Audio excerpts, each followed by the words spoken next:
Chapter 11. O for the Khutuluns. I call upon the ancestors of the Khutulun tribe. Guide and protect from this mighty foe, declared Khutulun. As soon as she uttered these words, the void battlefield had a subtle shift.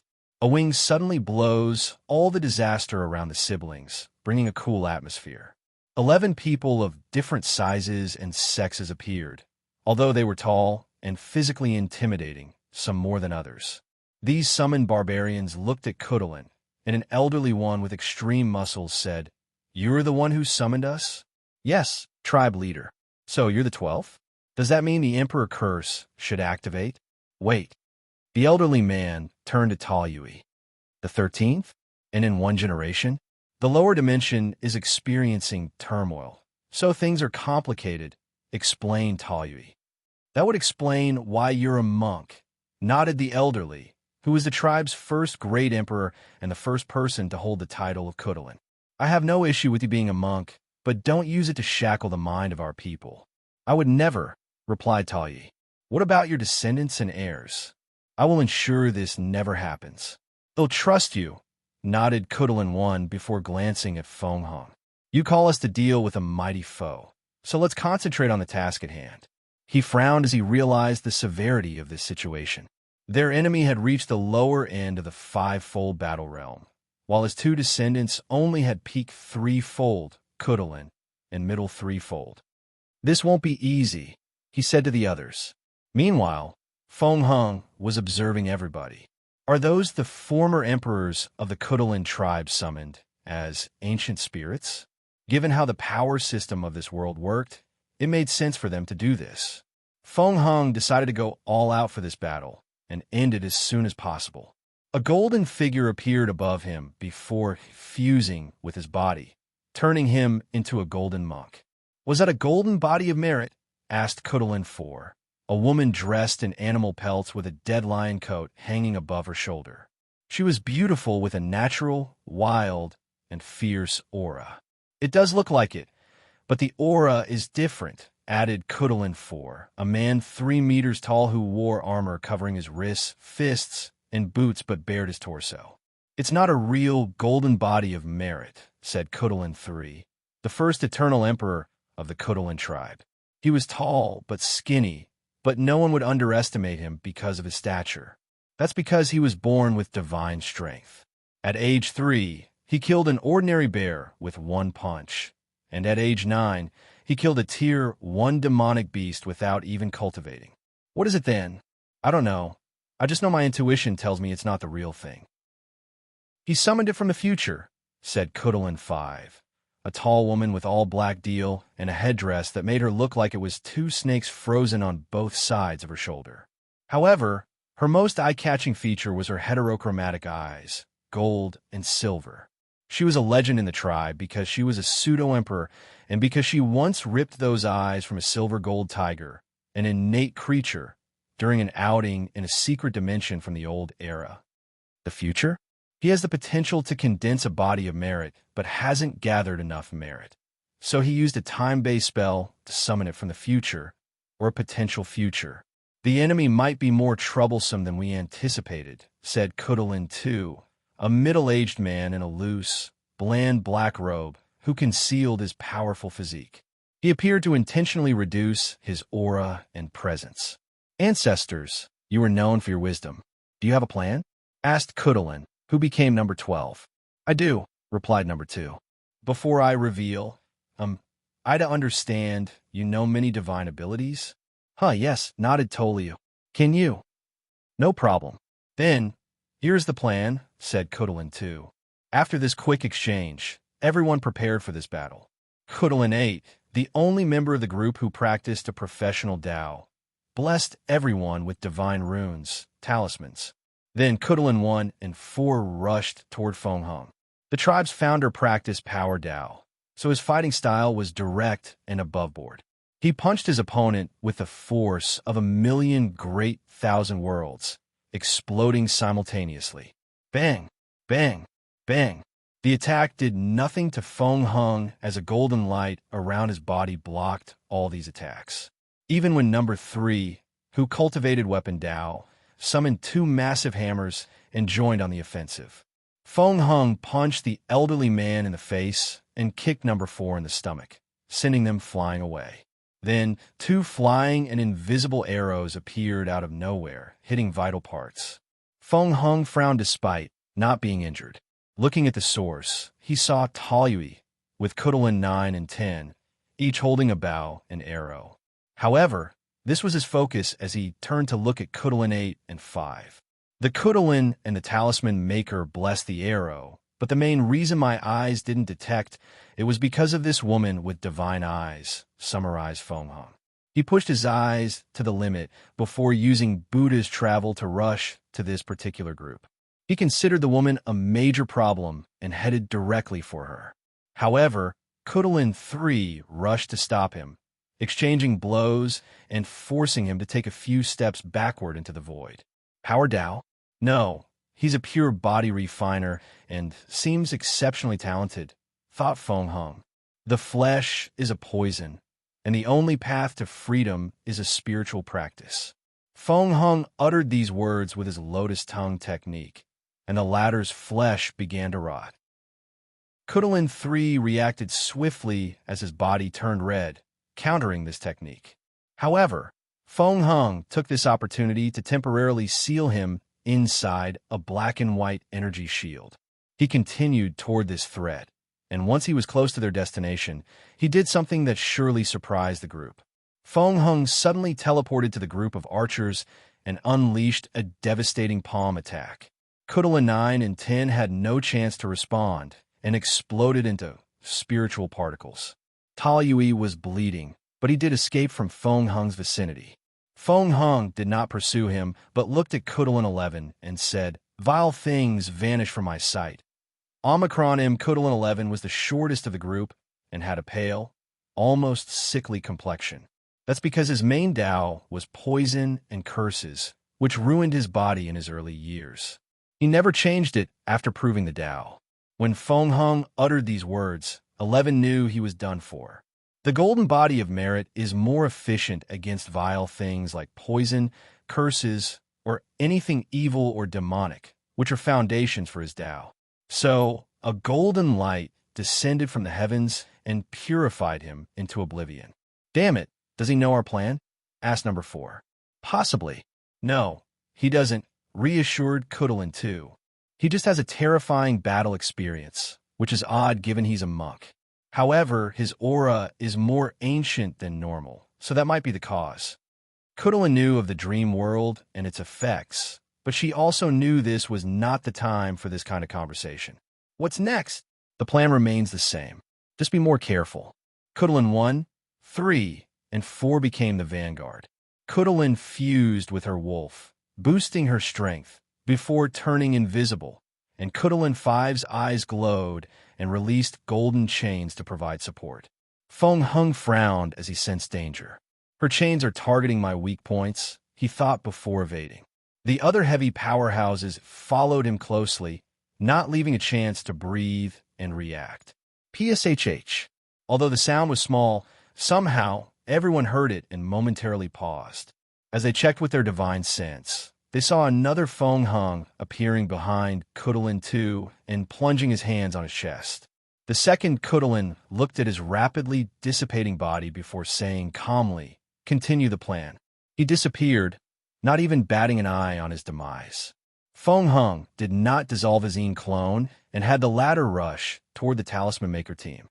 Khutulun 5 activated her eyes, and a moon manifested above them, releasing a light that dissolved the clone. I see. Her eyes are just another version of the yin-yang eyes, thought Feng Hung.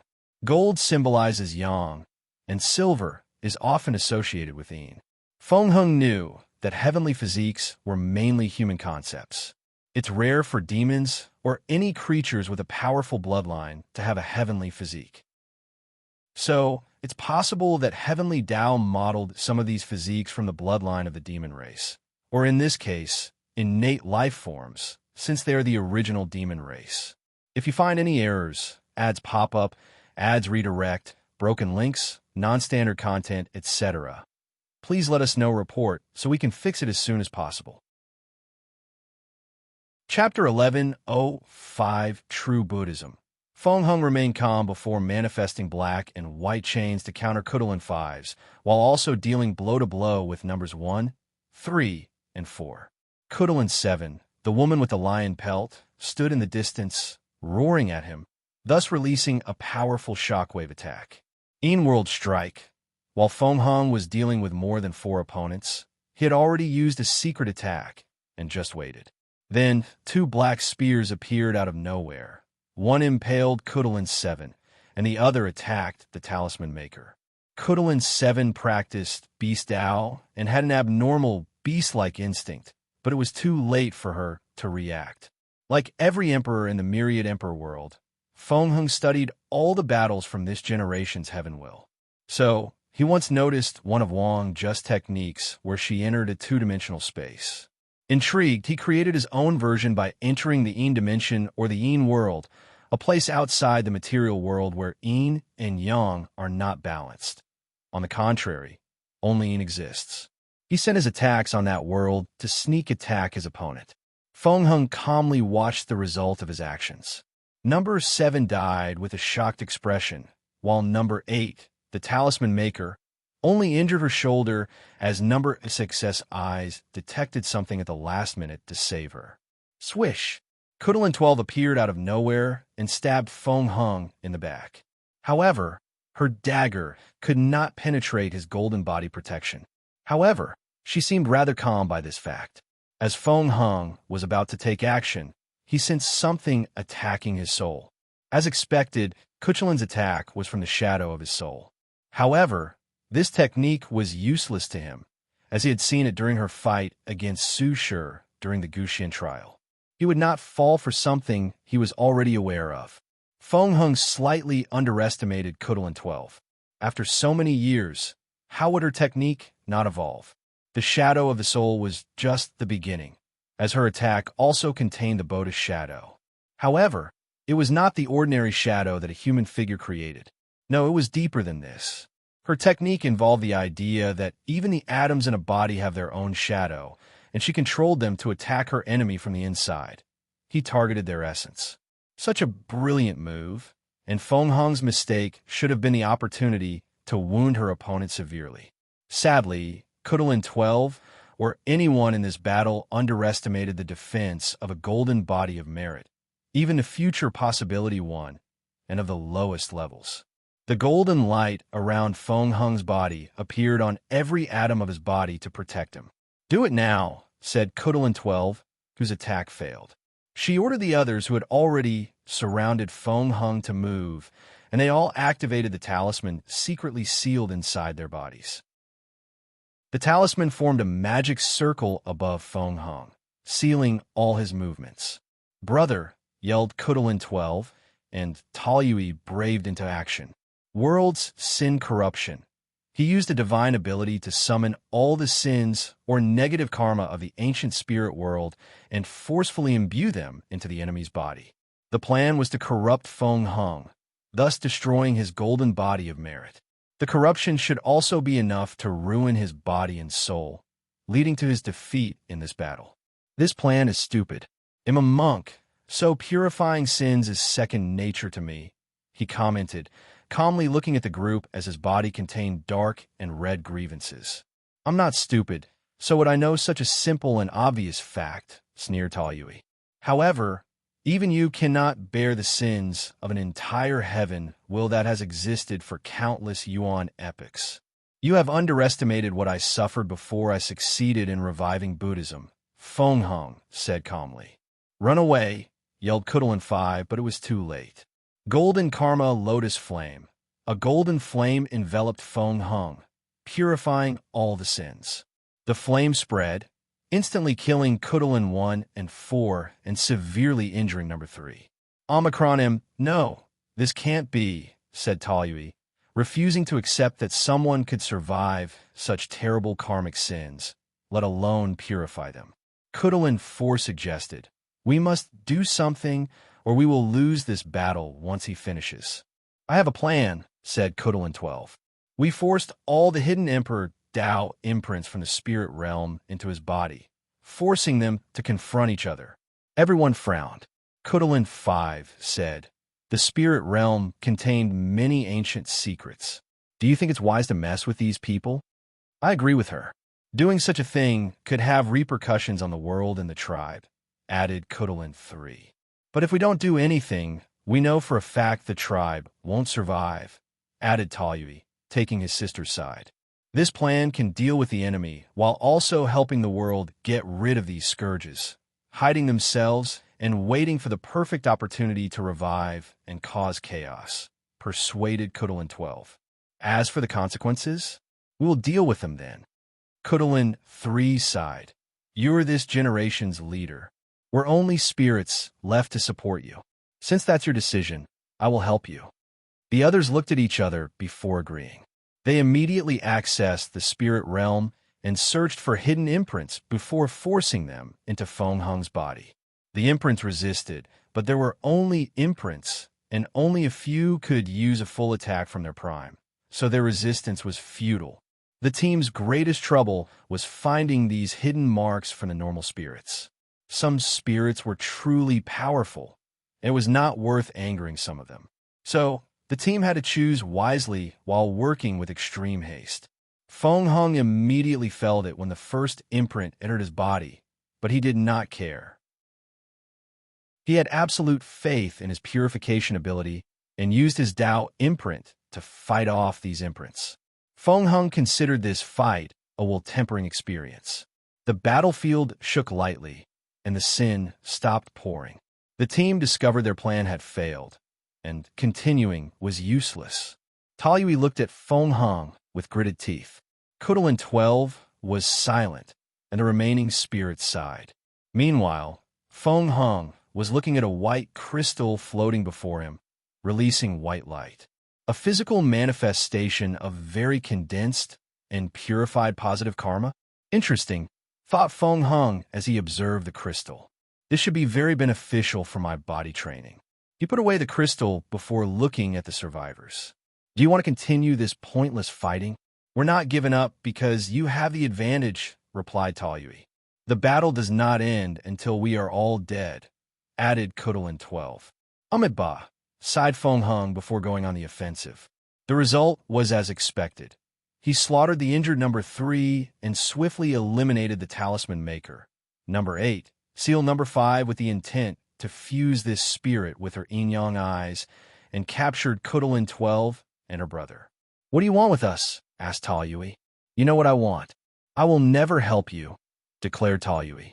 I'm even prepared to watch you slaughter all my believers and people. I want to help you even if it's the only thing to save my life. I know that's your hurt pride that's speaking, Feng Heng said calmly. Once you calm down, we will discuss with a more rational mind.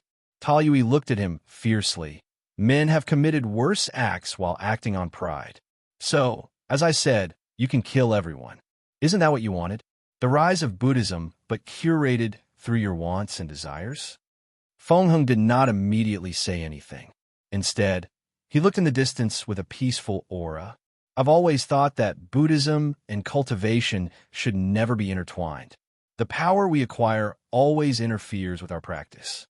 We get entangled in the cultivation world's desires for benefits and power. We care too much about our ideology's prosperity instead of focusing on our spiritual practice and helping as many people as possible. If we do not have power, others will oppress and even persecute us, rebutted Talyui. Yes, that is the excuse used to justify why we need power, said Feng Heng calmly. But is that true? Why not practice a system of minimal power where only a few people practice cultivation to protect the collective while the rest focus on becoming enlightened? Isn't it obvious? The people with the power can easily abuse it, sneered Khutulun, and Talyui nodded in agreement. If they were true monks, why would they care about their power, let alone abuse it? The two became quiet. Those chosen guardian monks should know why they have this power and what their duty is. Their position should be temporary before another group takes over. Then, they will abandon their cultivation to focus on their practice. Your idea sounds good on paper, but there are too many flaws upon closer look. Like what? Like lifespan. How are we supposed to achieve enlightenment without the long lifespan of cultivation? You have no idea how much mortals can achieve in their short, limited time, replied Feng Hung, shaking his head. Moreover, you fail to see my point. We could use cultivation to increase our lifespan and help us with our practice. We just want to use them for power and strength. Furthermore, true enlightenment is about cultivating the self and the mind. We don't need to focus on the laws of heaven and earth. We should focus more on the inner self. Cultivate from the inside out instead of from the outside in. If you find any errors, ads pop up, ads redirect, broken links, non-standard content, etc., please let us know report so we can fix it as soon as possible. Chapter 11:06 Spiritual Transcendence. Wang Wei's brow furrowed as he watched the result of Feng Hung's battle. He had caught an idea and was trying to extrapolate from it before it left his mind. Enlightenment, spiritual practice, Buddhism, Taoism, or any religion or philosophical ideals or pursue, he thought. Is it possible to achieve transcendence through spiritual practice alone, without cultivating shenanigans? Would a monk who has achieved nirvana or a Taoist priest who became one with the Tao escape the shackles of the universe and achieve transcendence? Those questions appeared simple, but were more complex than they appeared on the surface. For example, could someone like Maitreya be said to have achieved nirvana in her spiritual practice? Not necessarily, thought Wang Wei. She achieved the part about escaping the shackles of samsara and even death entirely. But what about the part of achieving ultimate peace and freedom? Has she transcended suffering or attachment? It's obvious that her state of mind has come close to these ideals, but she is still tethered by the state of Buddhism as a religion and the intricate relationship of the cultivation world, which often involves endless struggle, death, and suffering.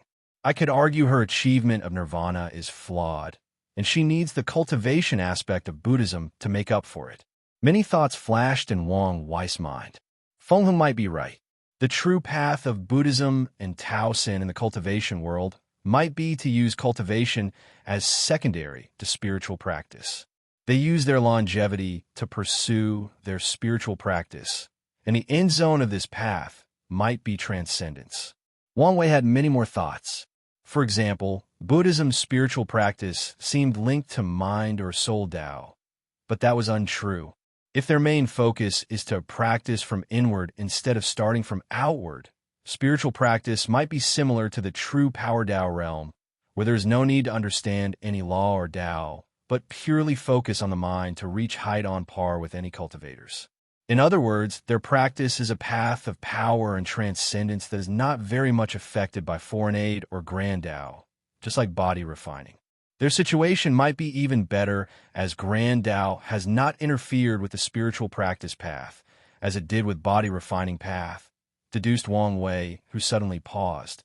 Unless it did, and I just did not know about it. He considered the possibility that most monks and Taoist priests in the chaos universes followed the same path as Maitreya and Supreme Unity instead of Feng Hung because of Grand Tao's scheme. It's also possible that Grand Tao has also regulated the spiritual practice path, just like the flesh tribulations of the true power Tao realm, analyzed Wang Wei. Regardless if this is true, Feng Hung might have unknowingly begun his journey toward transcendence with these thoughts, but he doesn't know it yet, concluded Wang Wei. He smirked. I should tell him to see how things go. He wanted to summon Feng Hung to talk immediately, but stopped himself. It might be best to be prudent. Feng Hung had these thoughts, but has not acted on them. He must also consider the ramifications of revealing such information, as it could trigger Grand Tao or some other entity's gaze. The best option is to wait until I've determined whether Maitreya is trustworthy, run this idea by her, and then tell Feng Hung. After all, I am a novice in Buddhism, and my idea might just be nonsense. Wang Wei calmed down, deciding not to rush. Then, another thought flashed in his mind. Assuming my thoughts are correct, what would happen to Gautama, the creator of Buddhism, who achieved true nirvana without cultivation on earth? Not just him, but any monks who succeeded in a place like the prehistoric world? Any normal thing becomes complicated once it occurs in the prehistoric world because of their strange relationship with the rest of the chaos universe and Grand Tao. Wang Wei shook his head as he had too little information to make any decent theories or conjectures. It might be a good idea to be more involved in Buddhism, study and learn from it, he muttered. The Buddhist path of spiritual practice did not suit him in achieving transcendence. The idea of following one doctrine or school of thought ran counter to his way of life and goal. However, Buddhism does wish to achieve freedom, just not in the same way as him. As such, he could learn from them to help with his goals and ambitions. So, Wang Wei decided to take his title of honorary Buddha more seriously. Of course, he will also study Taoism and other religions and practices to learn from all of them. Star Beast World Community. As soon as the battle started, everyone had an opponent. Ji Lanfang calmly looked at the 5 people before him, 2 Eternals and 3 Pseudos. He sipped his wine one last time before putting it away. Glancing at these people, he noticed something. They've all been blessed with talismans to increase their reflexes and defense. Were they created to counter my speed? What do I call you? Asked Ji Lanfang. Void Mirror Emperor, Red Bolt Emperor, Blue Streak Emperor, Mountain Fist Emperor, Iron Skin Emperor. So, 1 for instant movement, 1 for distant attack, 1 for speed, 1 for close combat, and 1 for defense, thought Ji Lanfang, realizing that whoever chose these individuals as his opponent did so thoughtfully. He wondered whether everyone in Wang Wei's alliance was similar. Given the Commerce Hub's information-gathering ability, it should be expected, Ji Lanfang. The Hub was probably preparing for this attack for a while, given how fast they mobilized their troops after Wang Wei's supposed disappearance. Well, we know who you are, said Void Mirror, a young man with eyes that resembled glasses. Despite his humanoid appearance, he was a spirit race, a mirror who gained sentience, to be specific. That's why he can use such Tao as space despite it being an outlaw in his world. I know, but I did not want to appear arrogant, replied Ji Lanfang casually. Who knew swordsmen could be funny, said Ironskin. That's right. You guys are usually fucking your swords or preparing them to be fucked, added Blue Streak, making the others, except Void Mirror, laugh or chuckle. Ji Lanfang's lips twitched. Just so you know, you'll be the first to die because of those words. You think I'm scared of you? Enough with this nonsense, said VOD Mirror, the obvious leader. We came here for a task, not to chit-chat. Remember the plan and execute it like your life depended on it. They nodded before Blue Streak rushed forward. He lived up to his name, leaving a blue streak in his path and moving with unmatched speed toward his opponent. Blue Streak's cruel smile made his small, beady eyes even tinier as if he had closed them. All he thought about was how much he would play with his opponent before finishing him. Why am I looking at my own body? Thought the Blue Streak Emperor. No, that can't be my body since it's missing a head. Then something dawned on him. Impossible. I have a top-tier Speed Emperor talisman that perfectly fits my speed Tao. How could someone be faster than me? He tested it, and his speed reached an unbelievable level. So how could he die so quickly, and without even realizing he was cut? Those thoughts became Blue Streak's last one as his soul dissipated between heaven and earth. Damn it, cursed the Void Mirror Emperor. The Commerce Hub specifically granted him a pair of heavenly eyes so he could one day deal with Ji Lanfang. However, even with their powers, he barely saw that sword, let alone react to save Blue Streak. Use your passive domain ability, ordered Void Mirror. It's pointless, said Ji Lanfang in a calm voice that seemed passive-aggressive. However, he was just telling the truth. Unless these people were close to him in strength, had a unique Tao, and knew how to utilize it, this technique was useless to him. Damn you bastard, roared Ironskin. His body turned metallic before he rushed forward. He saw a flash of light, and like Blue Streak, he saw his headless body as his head floated in the empty void. Then his soul scattered between heaven and earth. How was that possible? Asked Mountain Fist with gritted teeth. According to their investigation and calculations, Ji Lanfang should be one of their greatest threats after Wang Wei. He's labeled above Su Shi and everyone else. They don't know much about Li Jun, Yin Liling, and Yu Yin. Ji Lanfang looked at him. He would not tell these people he had improved drastically while training in the swordsmanship world after incorporating the essence of all these unparalleled swordsmen into his sword Dao. "You're next," he declared. A mirror suddenly appeared before Mountain Fist to reflect or counter the attack. However, it was still not fast enough as the latter's body split into millions of parts, including his soul. If you find any errors, ads pop up, ads redirect, broken links, non-standard content, etc., please let us know report so we can fix it as soon as possible. Chapter 11:07 Brainwashed. The Red Bolt Emperor, a middle-aged man with a fierce face and dark red spiky hair, changed his surroundings, turning them into a domain full of his red bolt, a combination of lightning and disassembling Dao. Ji Lanfang found himself in a strange space. An unknown force constantly tried dismantling him into his fundamental parts, atoms. His soul resisted the urge to return to the natural energy between heaven and earth. He swung his sword to cut off the void, but that force dismantled his speed into countless slower slashes, thus achieving the feat of decreasing his speed. Swish! A bolt of red lightning rushed toward Ji Lanfang, and he countered it with a fast sword slash. However, he missed since he was not fast enough, and his body had to move independently to evade. This technique divided his speed, which could be considered one of his counters. Red bolt fired or lightning bolts rushed toward him when he saw the first test was successful. However, Ji Lanfang raised his speed, barely managing to block these attacks. The Void Mirror Emperor, observing from the side, raised his hand to fire a blue light into his partner's body. Red Bolt's aura suddenly increased along with his power. The dismantling aspect of his Dao became more efficient, further dividing Ji Lanfang's speed, and his lightning bolt's speed drastically increased. Sword stacking skill, hundreds of afterimages appeared behind Ji Lanfang, each swinging their swords before fusing with his body. Then, with one slash, he cut off thousands of lightning bolts. By stocking countless sword slashes, his speed reaches another level. After realizing this change, the Red Bolt Emperor's face changed, so he went all out. In his domain, every subatomic particle was a red bolt traveling at speed countless times faster than light. However, Ji Lanfang remained standing without any change. He moved so fast to deal with these bolts that it appeared he had not moved. The Void Mirror Emperor raised his hand to send another blue light into his body, further boosting his stats, but it was useless. Ji Lanfang took one step to appear before his opponent and slash his sword. A mirror blocked his attack, even trying to rebound it.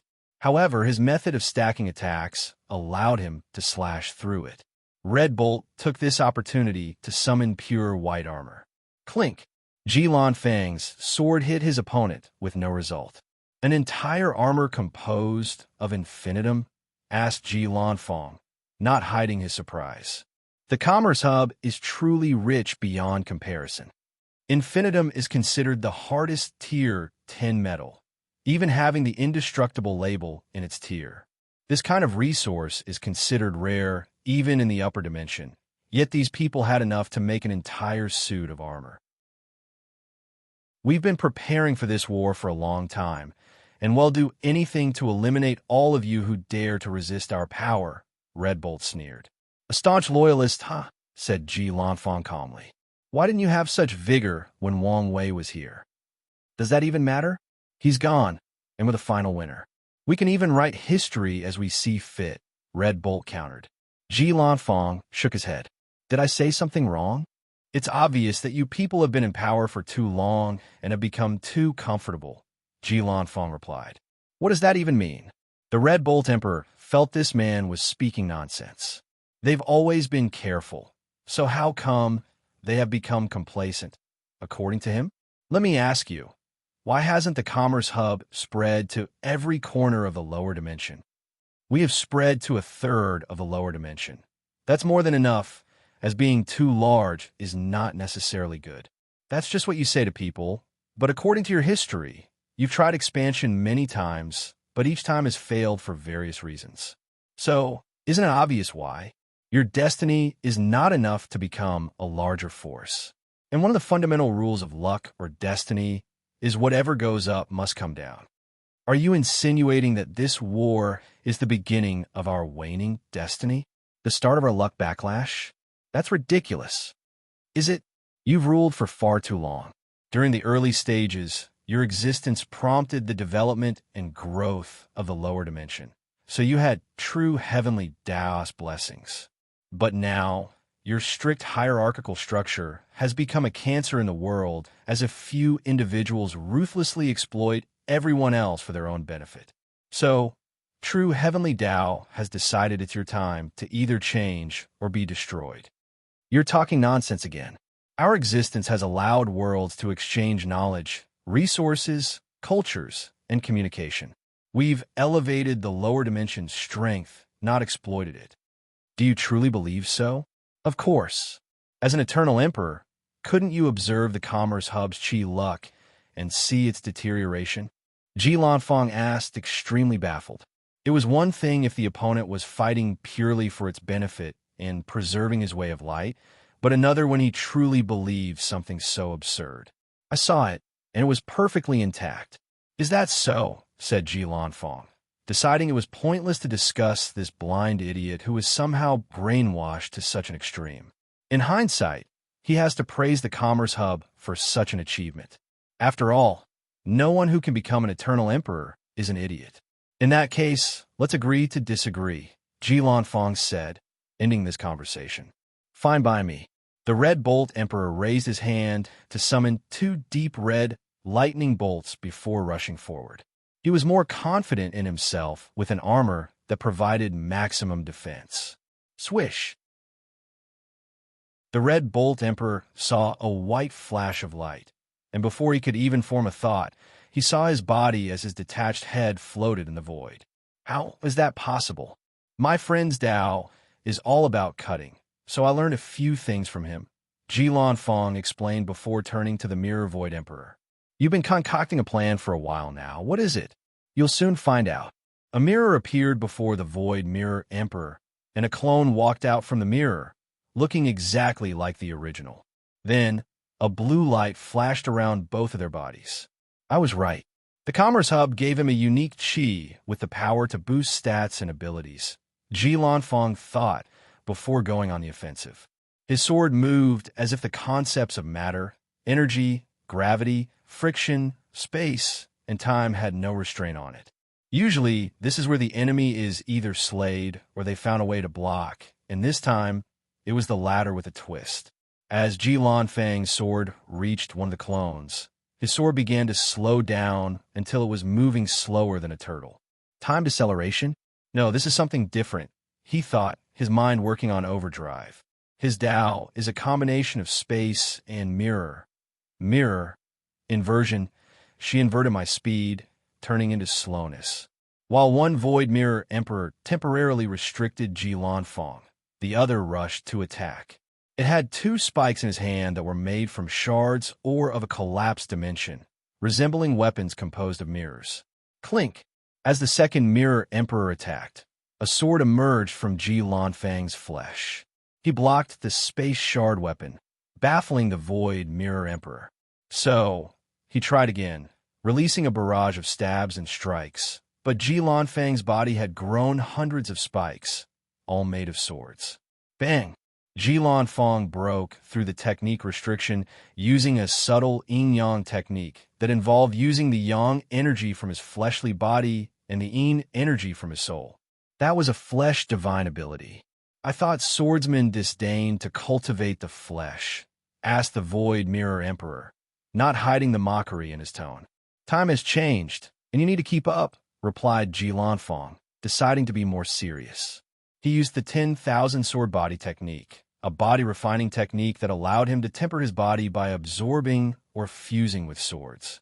He created this technique to temper his body and used the sword wills remaining in famous swords to temper his swordsmanship. Ji Lanfang tightened his grip on his sword, gathering the terrifying force from his flesh. He perfectly combined all his Buddha strength or force with his skill and sword Dao, elevating his strength to a higher level peak fivefold. To be exact, this strike could not be described in words. Did it ignore the concepts of space, time, matter, energy, and other concepts? No, it did not just do that. Instead, it used these concepts to further boost the attack's speed, entering a realm that cannot be easily described in words. The truly scary thing is that this was not even Ji Lanfang's limit. He could swing his sword even faster. If you find any errors, ads pop up, ads redirect, broken links, non-standard content, etc., please let us know report so we can fix it as soon as possible. Chapter 11:08 Sealed. Despite this wonderful strike, which, due to its speed, edged the boundary of art, the Void Mirror Emperor reacted. To be precise, he had prepared for such an eventuality. So, as the sword approached its destination, it experienced a few things.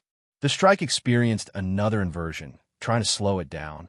A second inversion, turning from a strong attack to a weak one. And a third inversion from a cutting attack to restoring the body.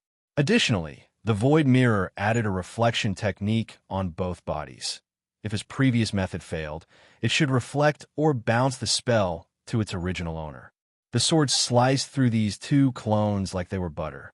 All of the Void Mirror Emperor's cautionary measures were useless, as Ji Lanfang was simply too fast for any of them. Muttered Ji Lanfang. He saw the two bodies turn into glasses before falling apart. Both mirror clones? He did not notice this subtle change, so he took this time to observe his surroundings. Am inside another world? It should be a mirror dimension that looks exactly like the real world. So, that's what he was secretly doing. Ji Lanfang did not hesitate and sliced through this dimension, revealing the Void Mirror Emperor's presence. However, instead of feeling relieved, he frowned. Something is wrong. Before he could analyze the situation, Void Mirror went on the offensive. A mirror construct began to materialize before him, and in less than a second, the construction turned into Ji Lanfang. Did he reflect me and create an image? That's interesting, thought Ji Lanfang. Then, he watched as the void image rushed toward him, and Ji Lanfang attacked. Their sword strikes clashed, generating a terrifying force that created space-time vortexes. So he has some of my speed. Ji Lanfang swung his sword, and the clone disintegrated into particles. As expected, he could not copy the power of nothingness in my arms. Ji Lanfang looked at his opponent, ignoring his shocked expression. With one strike, he sliced through him in this dimension, but Ji Lanfang found himself in the same spot with another Void Mirror Emperor. As expected, he placed me in an infinite layer of mirror dimensions, grunted Ji Lanfang. As soon as he appeared in this layer, the Void Mirror Emperor created another void image of Ji Lanfang, stabbing it this time around. Ji Lanfang's extreme senses as a swordsman activated, and he used an ultimate technique, backward time slash. His movement was so fast that he broke the restriction of the space-time continuum or the river of time, traveling a few seconds ago to the period before the void image was constructed and the karmic thread connecting them was created. As he destroyed the image and the Void Mirror Emperor, he observed and sensed everything around him. He even ignored the new Void Emperor mirror that materialized before him. Above nothingness strike, Ji Lanfang put his newly trained arms to use. He used his ultimate technique, a strike so fast that he achieved a level beyond nothingness. While beyond the void like Wang Wei, he would die if he ever achieved a state beyond nothingness in his current cultivation realm. With this attack, Ji Lanfang slashed through trillions of mirror dimension layers in less than an attosecond. He continued this attack for over 10 seconds, destroying an incalculable amount of infinite dimensions. Sadly, the result was the same. He was stuck in this place. Ji Lanfang stopped, frowning as he observed around.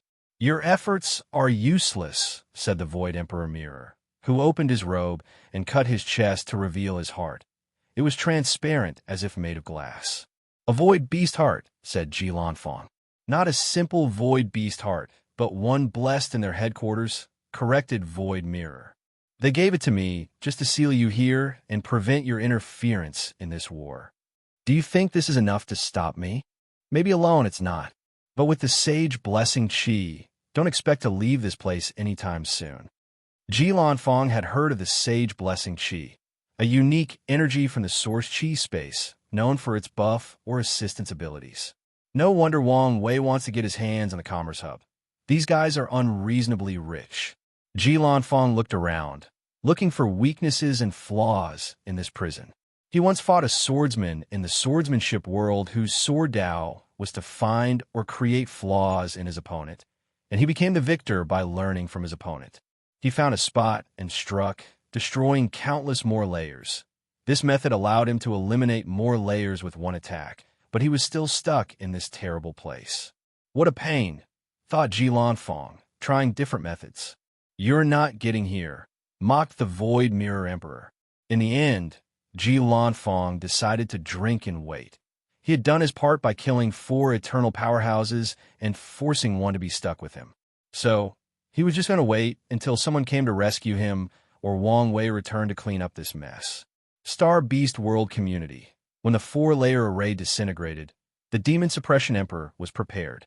She wore white-fitting martial clothes with a black sash as a belt, short hair, no sleeves showing her muscular shoulders and biceps, and a bandage around her fist.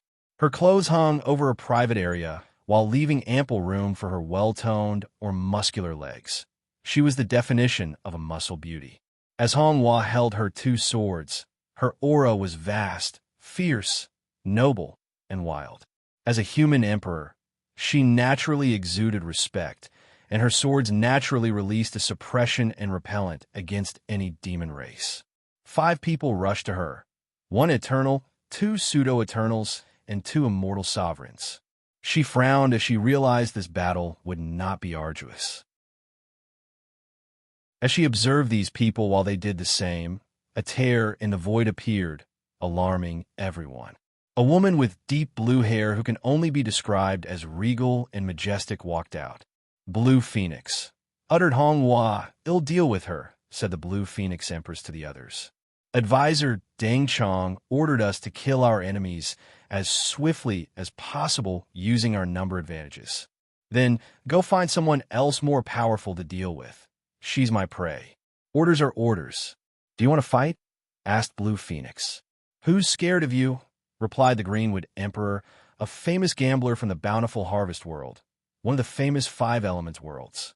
The Greenwood Emperor did not choose his title because he lost the right to name himself in a gamble, so he had to choose this stupid name.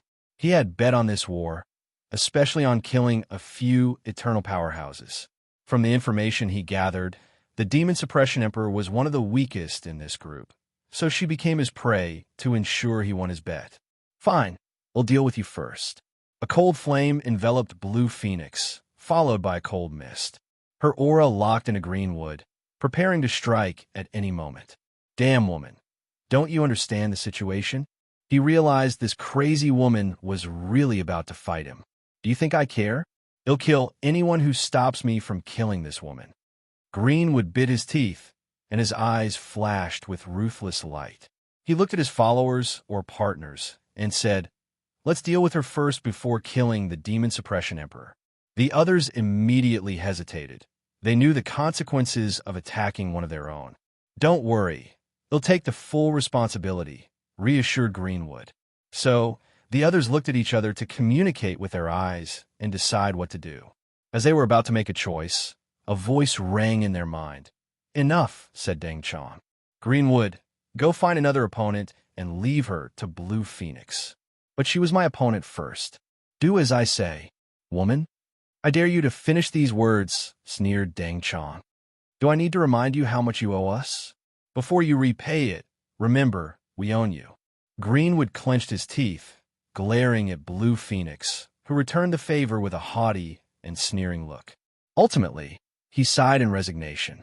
As he was about to order his people to relocate, he heard a sound, and his body reacted. It was too late. A sword attacked the group, piercing the head of 1 pseudo-eternal and 1 immortal sovereign and injuring another pseudo-eternal. You, he roared, looking angrily at Honghua, who was extremely calm. Her attack was timed perfectly when these people's guards and disregard towards her were at their lowest. Bitch, I should not expect any less from you, yelled Blue Phoenix, as her body turned into ice or crystal, rushing toward her opponent. All is fair in war, replied Honghua calmly. You would have understood this had you lived my life. If you find any errors, ads pop up, ads redirect, broken links, non-standard content, etc., please let us know report so we can fix it as soon as possible. Chapter 1109, Animosity. The Blue Phoenix Empress activated her awakening, which manifested in a blue armor that perfectly accentuated her well-developed body and two blue-black wings attached to her back. The interesting part about this armor was the small science fiction, making it resemble a mech instead of an ancient battle armor. Blue Phoenix rushed to her opponent, using her long nails as a weapon. Honghua, also in her awakened form, which gave her a red marking around her eyes and chains attached to her weapons, easily blocked this attack with one of her swords. However, her eyes immediately squinted. Feel it, don't you? Sneered Blue Phoenix. Your weapon can no longer suppress me. Did the Commerce Hub give you something? Asked Honghua. Powerful shockwaves destroyed the surroundings as their weapons clashed. What do you think? The Commerce Hub offered Blue Phoenix a talisman that would make her completely immune to the suppression of those two swords. So, she did not hesitate to take this opportunity to get her revenge. So, that's why an arrogant woman like yourself chooses to become someone else's lapdog. You think your words can influence my mind? You're wrong, sneered Blue Phoenix. Once I'm done with you, I will kill every human in your world and build a trophy room with all their heads. Honghua's body released a terrifying aura full of anger, rage, and killing intention. Angry? Ha, don't worry. It'll leave you a little bit of consciousness to experience with your eyes as I kill every single one of them, sneered Blue Phoenix in an aggravating tone. Honghua's eyes turned red. Pyongyang Flame Slash. She released a red cross-shaped slash with her weapon. The heat from the slash burned off the chaotic time energy in the void. However, Blue Phoenix easily dodged the attack, not even bothering to freeze it. She turned into a blue light, traveling with such immense speed that she appeared to have teleported. Honghua moved her head to dodge the claw attack, but a small cut appeared across her beautiful face. Then, an intense cold emanated from the cut, so she had to use her pure Yangdao to resist. Boom! Honghua raised her sword to block the kick, but the force pushed her a few thousand meters, skidding in the void like solid ground. Heavenly Sun Annihilation. She created a sun so red that it became dark before exploding in a large-scale area attack. The Blue Phoenix Empress surrounded herself in a domain of ice or cold energy to protect herself before rushing into her opponent.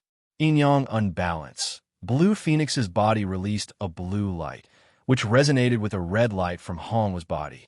Then, the Demon Suppression Emperor's body started to fall apart. Firstly, her right arm rapidly turned into a gooey liquid, as if all the bones had vanished. Then, the left side of her body also began to liquefy. Wake up! The redness in Honghua's eyes rapidly dissipated. Lord Wangwei, don't let anger overwhelm your mind. After these words, she felt the clarity of her mind and immediately acted. The opponent's technique used the fact that she cultivated pure Yang Dao, while the other cultivated Icing Dao, to create an yin-yang resonance between their bodies. Then, she destroyed the balance inside her body. Had she been a sound mind, this process would not have been so easy due to her superior control over her body and Dao. So, after re-establishing the balance, Honghua's body returned to normal, but her expression was slightly pale. How did she wake up so easily? Thought Blue Phoenix. She used a powerful Yin/Soul technique to affect her opponent's mind and soul. And adding the fact that she targeted the latter's flaw, it should not be so easy for Honghua to wake up. Did someone interfere? But why didn't I sense something? She can only assume her opponent had another way to protect her soul. Blue Phoenix raised her hand to summon an ice trident. Frozen time, a deep blue ice chill encapsulated the surrounding void, and the river of time stopped flowing. Hongwa's body could not move as it froze in time, and she could not move. As she watched her opponent rush forward with the obvious intention to impale her, she reacted. Burning time. Hongwa's body released a terrifying flame that burned the frozen time. She parried the trident with one sword while immediately countering with the second. Blue Phoenix blocked with the other end of her trident. She opened her mouth to release a terrifying blizzard breath, but Hongwa responded in kind with a fiery breath. Pure Yang Slash. Hongwa released a pure white slash with no flame, energy, or power. Yet this was a pure Yang-based technique. Why is that? It's because in Taoism, pure Yang is the purest form of vitality or energy in the universe, and her attack is based on this idea. Blue Phoenix's face changed. The sudden shift was unexpected. In her mind, Hongwa's attack should have been more flame-focused, like most pure Yang Dao cultivators. She manifested a towering ice wall larger than thousands of galaxy clusters to defend herself. However, the white slash cut through them like a heated knife cutting through butter. Such an act bought her enough time to gather strength to confront the slash with her trident directly. She did not try to evade it, as she detected the speed of this thing and the fact it locked in her aura. Bang! Blue Phoenix stopped the attack, but it left countless cuts on her body, which healed instantly due to her Ice Phoenix bloodline. As a subspecies of Phoenix, they were still a resilient, innate demon despite not reaching the same level as Flame Phoenixes in the healing department. Boom! Boom! Boom! The two clashed constantly, using countless techniques. Anyone approaching their area would freeze to death or experience spontaneous combustion. However, their strength was relative, making the outcome difficult to decide. Suddenly, the two separated while glancing at each other. They knew they could not continue as such, so they must use their best technique to end this fight as swiftly as possible. "Can I ask you something?" said Hongwa. "I don't mind listening to your last words. Why do you hate me so much?" asked Hongwa. "At first, I thought it was because of what I did to the demon race in my world. But after so many encounters, I can tell this animosity is personal, because you killed the love of my life." "Who exactly are you talking about?" She had killed too many demons to remember. "His name was Yi Tuji, and he was my everything," said Blue Phoenix, her eyes full of love, reminiscence, hatred, and hope. However, Hongwa frowned, not remembering anyone with this name. In fairness, she did not know the names of most of the demons she killed. "Before my bloodline awakened, I was only a regular ice swan, which made my family treat me like the biggest disgrace in the world. The Heavenly Ice Swan clan is powerful and respected in the desolate demon world, but she was a regular ice swan despite being born in such a clan and the patriarch lineage. I met him when he came to our clan for a rare resource to temper his body. He did not care for my status, blood, or future potential. He treated me kindly, even granting me my first gift. From that day on, I swore I would prove the Tao so I could be worthy of him." Blue Phoenix gritted her teeth. "So, imagine my surprise when I learned that something had happened to his world, and when I rushed over, you had killed all the demons in that world." The killing aura on her body increased. "No matter what, I must kill all of you humans to avenge him and get my hands on his imprint from your world to revive him." Hongwa was speechless. She had spent enough time with Xen, the dream world's Tao heart spirit, to understand this woman had developed an obsession with whoever Yi Tuji was because the latter was the only person ever kind to her. The worst part is she did not even remember who the person she supposedly killed was. She's obviously crazy, but it's best not to say anything. She did not want to emotionally rile up this woman and give her a power-up. Although such a tactic might affect her mind, it's more likely that she entered a calming rage state. "Let's end this once and for all." "No problem with me," sneered Blue Phoenix. Pure Yang state. Hongwa released a blinding white light, and once it abated, she had pure white armor with a skirt and pants perfectly accentuating each other. Even her weapons and chains had become pure white, granting her a pure, noble, and holy aura. Blue Phoenix immediately furrowed her brows. This is unexpected, she thought.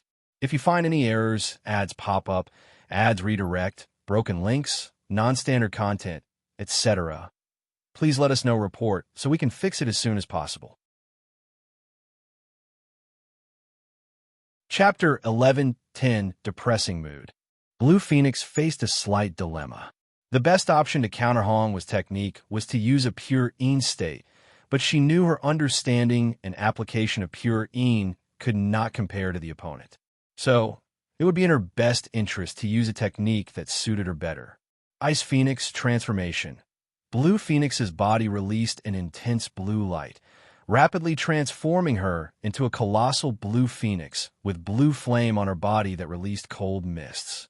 She was beautiful, majestic, and the embodiment of nobleness. Blue Phoenix chirped, and her voice echoed in the minds of countless people in the void, making their bodies tremble as if they were cold. Blue Phoenix looked at Hong Hua with her beautiful voice, and a moment of hesitation flashed in her mind. After proving the Tao, she completely purified her bloodline to become a pure phoenix. One of the abilities that she acquired was a heightened sense of danger. Now, she was sensing danger from Hong Hua. No matter what, I cannot back down now, she thought. Frozen world. At the beginning of a world, there is a period where Yin and Yang are divided. In that period, the Yin and Yang worlds existed. The Yang or flame world has the most intense heat, while the Yin/frozen world is the area with the coldest ice or chill. Blue Phoenix recreated that period of creation with this attack. Hong Hua watched everything with an unfazed look and attitude. Slowly, she headed toward her opponent. Every time the chill touched her body, it was instantly purified into the purest energy between heaven and earth, which she could absorb for her use. Pure Yang rejected anything she decided was not pure, including objects, attacks, and concepts. So, even the coldest chill between heaven and earth became nourishment for her. No, said Blue Phoenix, but Hong Hua ignored her. She appeared before slashing her swords. The Phoenix's body created an ice armor, but the sword purified the ice instantly to chop her into pieces. Blue Phoenix reacted by changing her attack to focus less on the body and attack the soul. In other words, she focused less on ice and more on the Yin aspect. However, Hong was pure Yang state protected every aspect of her body, so the Yin energy was also purified. The sword strike cut Blue Phoenix into two despite her attempt to freeze the cut-off part as a healing tactic. However, the purifying power inside her body worked against her. Hong Hua went for a second strike, targeting the soul this time around. No, roared Blue Phoenix as she resisted to no avail. However, at the last minute, right before she entered limbo, she used a brilliant technique. She froze the concept of death on herself, delaying the time she died. Do you think I will die so easily without taking you down with me? Blue Phoenix thought as she amassed all her hatred and obsession. Hong Hua sensed something and wanted to run away. Sadly, it was too late. Blue Phoenix cast a curse that combined her hatred, obsession, and pure Yin Dao. If pure Yang is the embodiment of all that is pure, then pure Yin is the opposite. They complement each other while also being opposite. Once the curse hit, Hong Hua's body turned pale, and her pure white armor rapidly turned dark. To combat the corruption, she released a more intense light. Hee, if I have to die, you'll come with me, sneered Blue Phoenix, and Hong Hua blasted her into smithereens with a blast of white energy. She then focused on preventing the spread of the corruption. She succeeded in putting a temporary seal after a quarter of her armor turned white, but Hong Hua knew she would suffer once she dispersed the armor. Hong Hua exhaled deeply, taking this opportunity to overview this fight. She glanced at the demon suppression swords. Everyone was right. I relied too much on these things. She relied on these swords to survive the turmoil of the demon supremacy world. She knew she would not survive without them. As such, she grew attached to them, considering them as another limb. During her training to prepare for this battle, she spent much time on the weapons, achieving a level on par with Fivefold. However, Blue Phoenix's method rendered them useless, so she could only rely on her real strength of peak Threefold. Not just them, continued Honghua. Even the human race has become my restraint. Wang Wei once warned him, saying that as a human and heavenly emperor, she had a lot of potential, but as much as the human race granted her strength and power, they also restricted her. She did not agree with these words, but during today's fight, she saw the proof. She sensed people coming, so she had to focus on the upcoming enemy. Commerce Hub headquarters. Wang Wei saw Hong was battle and heard when she mentioned Yi Tuji. He never actually met her, so he never knew they had such a connection, especially since they had no karma connection due to his karma-unbound physique. Everything I did, killing Yi Tuji and devastating the demonic faction in that world, it all led to the creation of the demon suppression swords, and Hong was existence. Without my actions, she would never have existed or had such a relationship with Blue Phoenix. Was everything a coincidence or the machinations of fate? It was too coincidental how his actions resulted in today's battle. It appeared as if it was all a coincidence, but was it? In this vast universe, everything is possible, including genuine coincidences. But this felt like a beating from fate, thought Wang Wei. It's like it was reminding me that I may think that I've made great strides to escape, but I was still in its palm, still tethered by countless unknown and undetectable chains. Wang Wei grunted in displeasure. As long as someone knows him and Yi Tuji really well, it's easy to predict everything that happened afterward. The plan would be based on his natural instinct not to lose or be taken advantage of, and his desire to prevent any unknown enemy from the Tao opening sect. Then, as a Tao overlord, isn't it normal for him to find a way to destroy the demon civilization, given their system's obvious flaw? Wouldn't it be normal for him to leave a way to prevent them from recuperating in the form of a weapon that directly targets their essence? And here I was in a good mood, sighed Wang Wei, who suddenly had no interest in this war. All he wanted to do was obsessed with how often fate played him like a puppeteer. How many of his decisions were simply someone else treating him as a pawn or a joke? In these moments, I truly wish she was here as support, thought Wang Wei before sighing deeply again. He focused his mind on watching these fights. He had long known that his journey of controlling his fate would be arduous, and today was simply one of those terrible days. He focused on the other fights. Shi Qian struggled the most because her opponent was the pure mind emperor. He was messing with her using memories of her father and had 3 other eternal powerhouses helping him. Her strength was the same as Honghua, which was quite disappointing to Wang Wei, given the training resources she had access to. Unlike Honghua, who had today's result because of her over-reliance on her sword, Shi Qian's result was due to complacency. She was satisfied with her life now that she had made her parents proud by proving the Tao and neglected her training. Another disappointment was Wrath's peak 4-fold strength. She had spent most of her time recuperating from the revival of the Neo-Devil race and did not take her training seriously. As such, even Shi Shangyan achieved lower 5-fold strength and was more powerful than her. Wang Wei focused on Shi Shangyan, who was facing countless opponents, including the Greenwood Emperor and his people. It seems she hasn't tried to condense a supreme qi yet, thought Wang Wei, observing the battle closely. He looked at Shi Qian and knew she would not hold on for long. However, he did not intervene as he knew reinforcement was coming. And as expected, things did not take long to appear as he predicted. A large portal materialized on the battlefield, alarming everyone. Then, a wild and boisterous laugh echoed in everyone's mind. Ha! The great Monkey King has come to save all of you. Yi Dafu appeared with countless troops while wearing dark gold armor, without a helmet, and holding his staff. He looked at everyone, not hiding his haughty attitude. Wang Wei, you dare say I'm scared? I'll show you, he roared. Everyone looked at him, wondering who this crazy monkey was. Yi Dafu ignored the weird gaze and swung his staff, which turned into a colossal weapon bigger than any galaxy.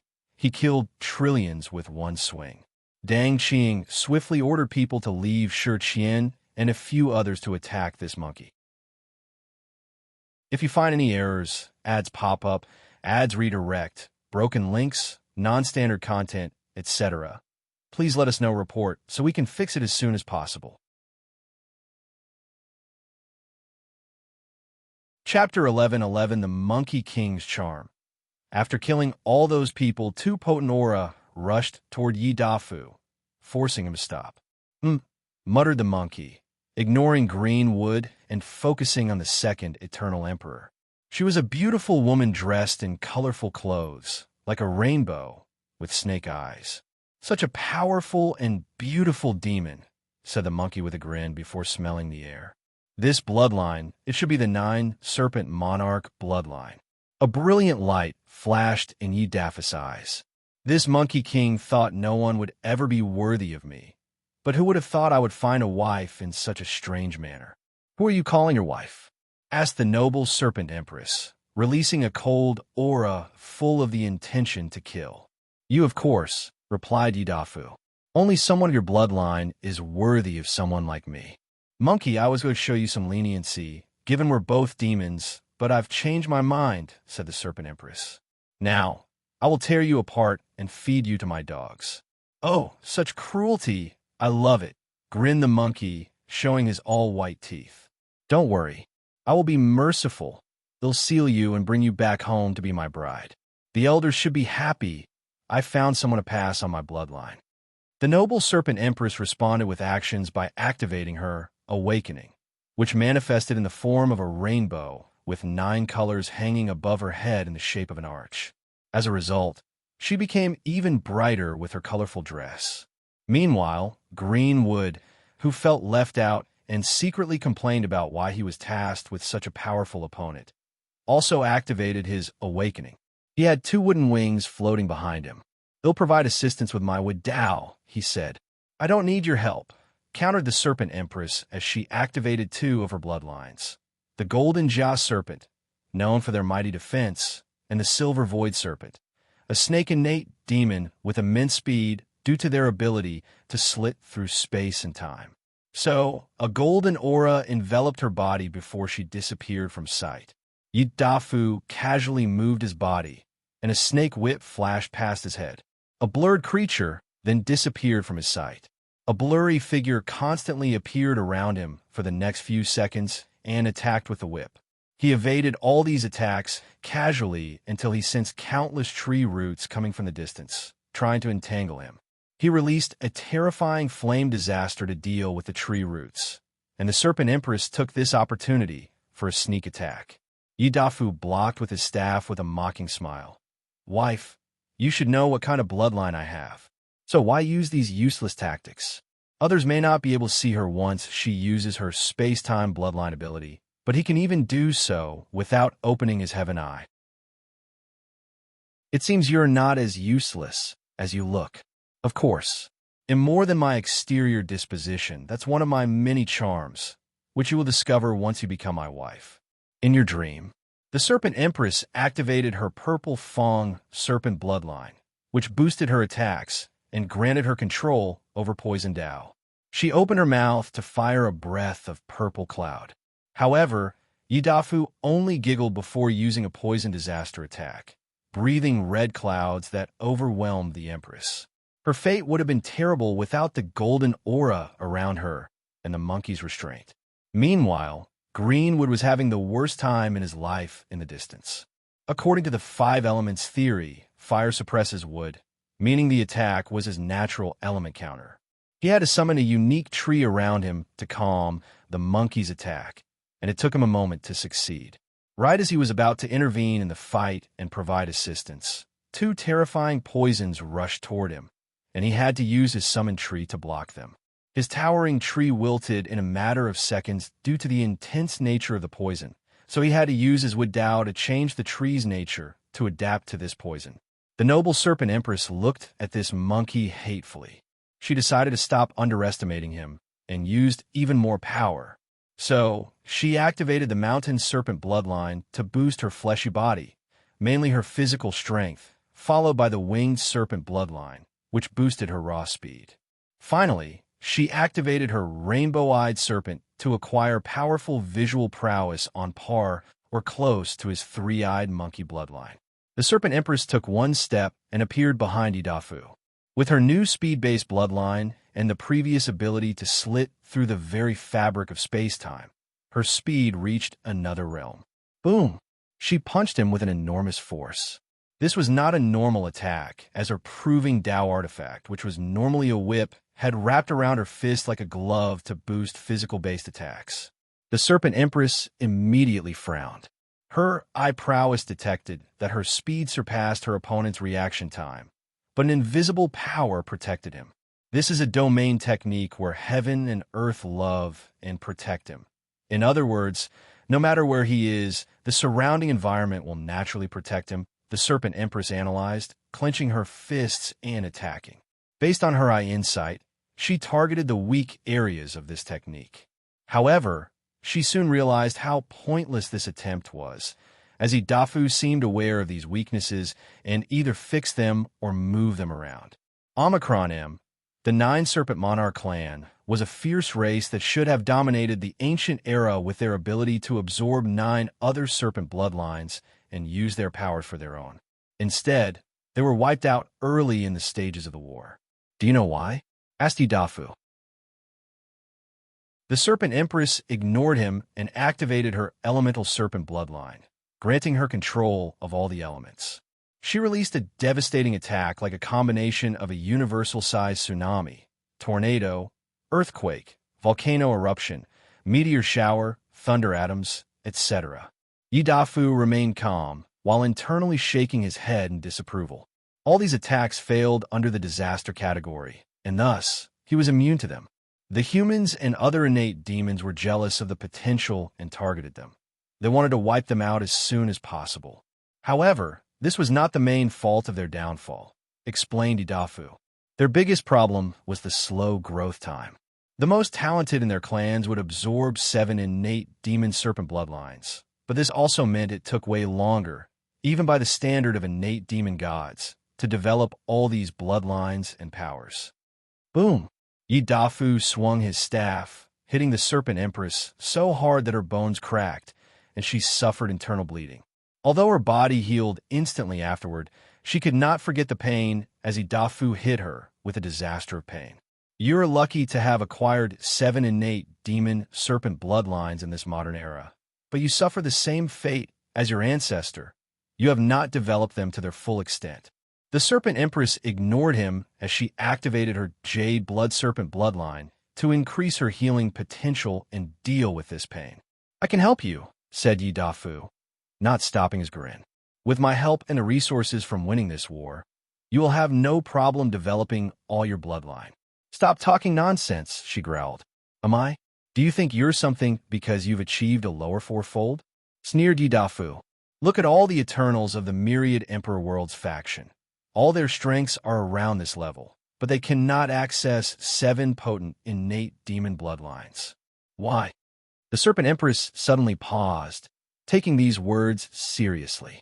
Is that why you're so powerful? She realized his strength had reached somewhere around 5-fold, but she did not know exactly. Me? No, replied Idafu.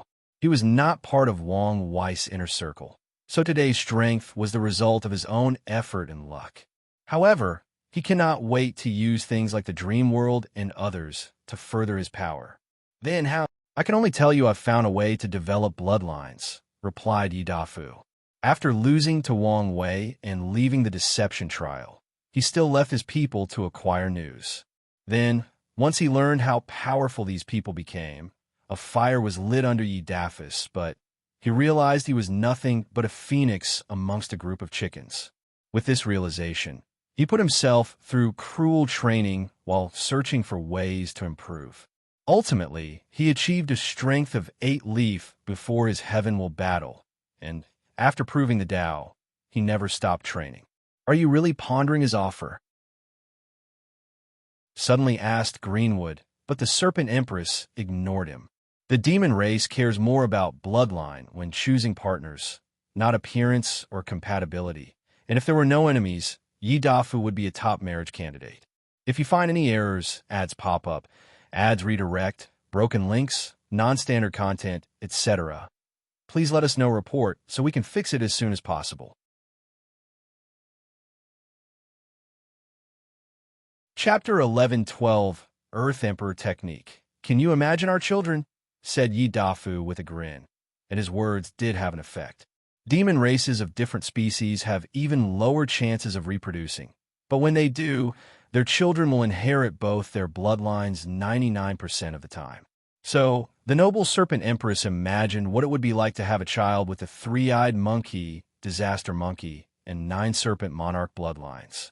By all standards, this monkey is indeed the perfect partner, contemplated the serpent empress. Their alliance would further their bloodlines and create a strong alliance between their 2 worlds and factions. Humans controlled the majority of heaven-will worlds in the lower dimension, so most demon-focused worlds will band together for protection. Don't listen to his nonsense, said the Greenwood Emperor. All his sweet words are based on the fact that he and his faction will survive this war. But do you think that's possible? The Serpent Empress suddenly paused. He has a point. Oh, we're going to win, replied Yidafu calmly. And how do you know this? She asked. Come, let me tell you a secret. Just tell me. No, I must whisper it to you, he replied with his white teeth, making the Serpent Empress roll her eyes. Regardless, she flew next to him, and he whispered something in his ear. Are you telling the truth? Of course. You can go on my memory to see.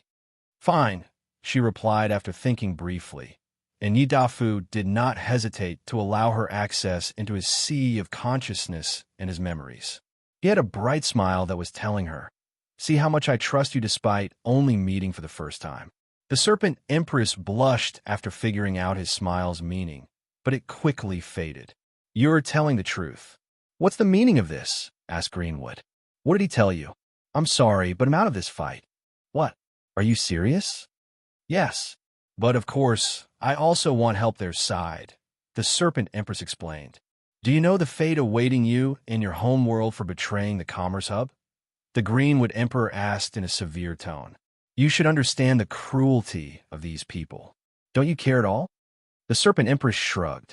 Now that she knew Wang Wei was alive, and this entire war was nothing but his little game, she knew the Commerce Hub was destined to lose and fall from their status as the rulers of the lower dimension. Greenwood suddenly paused. He knew the latter was not stupid, so he wondered what kind of news would prompt her to decide. He suddenly had a thought. No, it can't be. He would not accept the fact that this bastard who had the entire hub scared like little kittens was still alive and lurking somewhere in the lower dimension. Greenwood had a severely restricted contract with the hub, so his fate was tied to them. Eternal Wood. A towering white tree appeared behind Greenwood. He had bet that he would kill a few Eternals without using the Commerce Hub's aid, which came in the form of an Eternal Wood Chi. However, the situation had reached the point where he had no choice but to go all out. The white tree roots immediately went on the offensive, attacking Yidafu and the Serpent Empress. Hey, what's the meaning of this? You're a traitor, so your head should be worth a lot. Wife, I've got this. Why don't you stay in my space ring while I deal with this idiot? Who's your wife? I haven't accepted any proposals yet. Yidafu grinned. Despite her words, the Serpent Empress left the battlefield. Then, Yidafu focused on his opponent. His armor, which was his awakening, released a bright light as the monkey fused his natural protection from heaven and earth with the armor to increase his defense. Then, he went on the offensive. World-ending disaster. With a wave of his hand, the surrounding million light years changed. The entire zone or area of this technique experienced what it would be like if a world ended. The very fabric of space-time tore apart. Reincarnation stopped functioning, which released an incalculable amount of energy and ghosts to the world of the living. Fate lost its shackle on people and the world, making them crazy and chaotic. Heavenly Tao lost its grip on the world, meaning that all the laws or Tao between heaven and earth lost control, and finally, the return to its original as chaotic chaos energy swallowed the last vestige of the world. Greenwood sweated as he watched this brilliant yet devastating technique. He wanted to run away, Luckily, the eternal Wu Qi did not disappoint and protected him.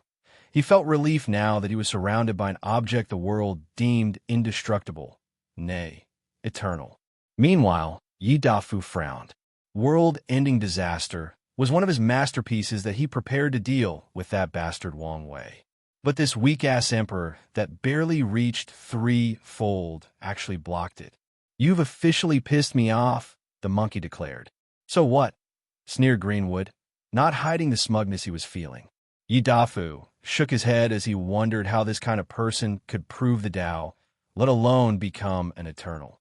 He concluded that he was either one of those individuals born with extreme love from heaven and earth, despite their glaring flaws, or he was one of the emperors that appeared after true heavenly Tao started balancing the lower dimension because of how powerful the myriad emperor world had become.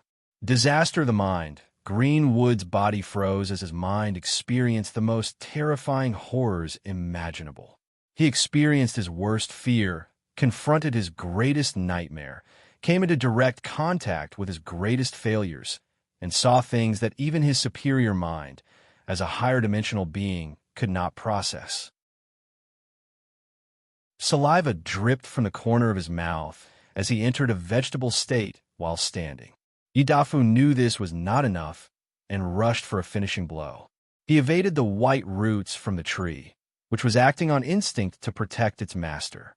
Sadly, before he reached his opponent, the tree fused with green wood and blessed his mind and soul with the eternal attribute, allowing him to survive that disaster. "Damn you!" roared Greenwood. He had never come so close to death, and it was the worst kind death of the spirit. He no longer hesitated and touched the tree to fuse with it. His body then rapidly morphed into a treant or humanoid tree creature with white barks as body and green foliage that served as hair. Bang! Dafu's staff hit him with full force while he was still transforming, and he flew in the distance. Such an attack should have been devastating. It was not. The skin of trees is naturally resistant to beating or attacks, and wood is the element of resilience and life, so healing or regeneration was not a problem for practitioners of this Tao. However, Greenwood did not even suffer a single scratch due to inheriting the eternal attribute of his chi. This power, he chuckled. He had never felt this powerful, so free, so invincible. Who would dare ask him for his debts once he lost if he had this kind of power? He would walk sideways in the lower dimension, doing whatever he pleased. Green would rush to his opponent, but soon frowned. He found his body not as fast in this state as he wished it to be. However, this did not matter since no one could hurt him. Boom, boom, boom. Yi Dafu clashed with his humanoid tree with his third eye fully displayed. He used every passing second to analyze his opponent. What's the best move? Eternal disaster? No, that would take too long since I know little about such a high-level field as disaster. Then a weakness disaster? This tree should have a weakness. He thought briefly before deciding otherwise. Such a disaster might weaken his opponent, but he kept his impenetrable outer shell. In that case, a yin-yang disaster? Nothing is absolute, and what goes up must go down. There is no way this thing is truly eternal. So, experiencing a yin-yang cycle should do the trick. No, I have something even better. Earth Emperor position, samsara cycle. An enormous head resembling a Yama king manifested behind Yi Dafu, and his body emanated a dark and noble aura associated with samsara or the afterlife. After learning about the existence of the heavenly emperor, Yi Dafu became enthralled and learned about the other two positions as well. Then, he had an idea. Could he create techniques that granted him powers based on these positions? He tried and succeeded because his three-eyed monkey bloodline involved everything about heaven, earth, and humans. So he used the Earth Emperor technique he created to gain absolute control of Samsara Dao and kill the Greenwood Emperor. If you find any errors, ads pop up, ads redirect, broken links, non-standard content, etc., please let us know report so we can fix it as soon as possible. Chapter 11-13 Acquired. Yidafu hit green wood with his staff, and the whole world suddenly turned black and white briefly. Then, in a very short period, Greenwood's eternal body experienced birth and death millions of times to test the validity of his claim to be eternal. He resisted, as his white bark skin released an intense light to fight the power of samsara, which was rapidly destroying him on a conceptual level. He failed. Only everlasting Empyreans who have mastered their true self can boldly proclaim to have escaped the shackles of death or samsara, and even then, that's a wild claim that no one will make lightly. In the chaos universe's hierarchical structure, the eternal Wuchi can only be described on the lower tier of the path of eternity. Crack! Greenwood's body cracked in different parts, and he roared to show his unwillingness. He would not accept his fate so easily, so he tried to counterattack. When this world could be considered truly eternal, or at the very least come very close. The obvious answer is Grandau, but that's not something that Greenwood would dare to get involved with. So he chose the second best option, the universe's grand module. He latched on the river of fate, the river of time, and even the source chi space's eternal attributes to fuel his own. Many roots from his body entered the void to attach themselves to these modules and borrow their powers. So, in a split second, Greenwood's body stopped collapsing, and he had 3 new tree roots that were not only indestructible due to their eternal natures, but also had the power to control time, fate, and endless energy. Idiot, sneered Yidafu. Backlash disaster. Can anyone meddle in the affairs of the river of fate, the river of time, or even the source chi space? No, these modules or concepts were inherently arrogant because of their power or status in the world. So how can anyone get involved with them? Yidafu used this fact to create a terrifying backlash against his opponent. Greenwood had never felt so scared in his life. He felt like he was confronting entities that words alone could not describe. And even the idea of knowing these people sent shivers down his spine. Arg! He screamed as the terror was too much. His body was collapsing at an alarming rate. He was rapidly dying on a conceptual level, meaning no one would need to wipe his memories and go through all the struggles of killing an eternal. He would just die. No one or nothing could revive him. However, at the last minute, Greenwood acted decisively. He swiftly cut off his connection to these entities, abandoning most of his body. Then, he somehow controlled the chaotic spatial-temporal energy in the void to teleport him away, barely protecting himself. Why is this bastard so good at running away? Muttered Yidafu. He did not expect his opponent to survive this backlash. Yidafu shook his head before focusing on the other aspects of the battlefield. Commerce Hub headquarters. Wang Wei looked at the half-body of Greenwood. How stupid is this guy? He muttered while shaking his head. He raised his hand to take out bright green light from his body. This should be worth my trouble. He intervened at the last minute to allow this bastard to escape and prevent the monkey from getting his hands on the eternal Wuchi. Such energy was perfect for his Fate 1 or Dong Lifen's master, so he would not let it get into other people's hands. It's ridiculous how wealthy these people are, thought Wang Wei. The Commerce Hub should be instrumental in acquiring the resources he needed to cultivate a much higher realm before ascending to the upper dimension. By the strings of fate, why is this monkey making my job more difficult? Complained Wang Wei before acting swiftly and teleporting him to the headquarters. Yidafu was embarrassed as he saw the side eye Wang Wei was giving him. My bad, he said. He was so careless that he was almost exiled to the upper dimension immediately after winning his match. Wang Wei grunted.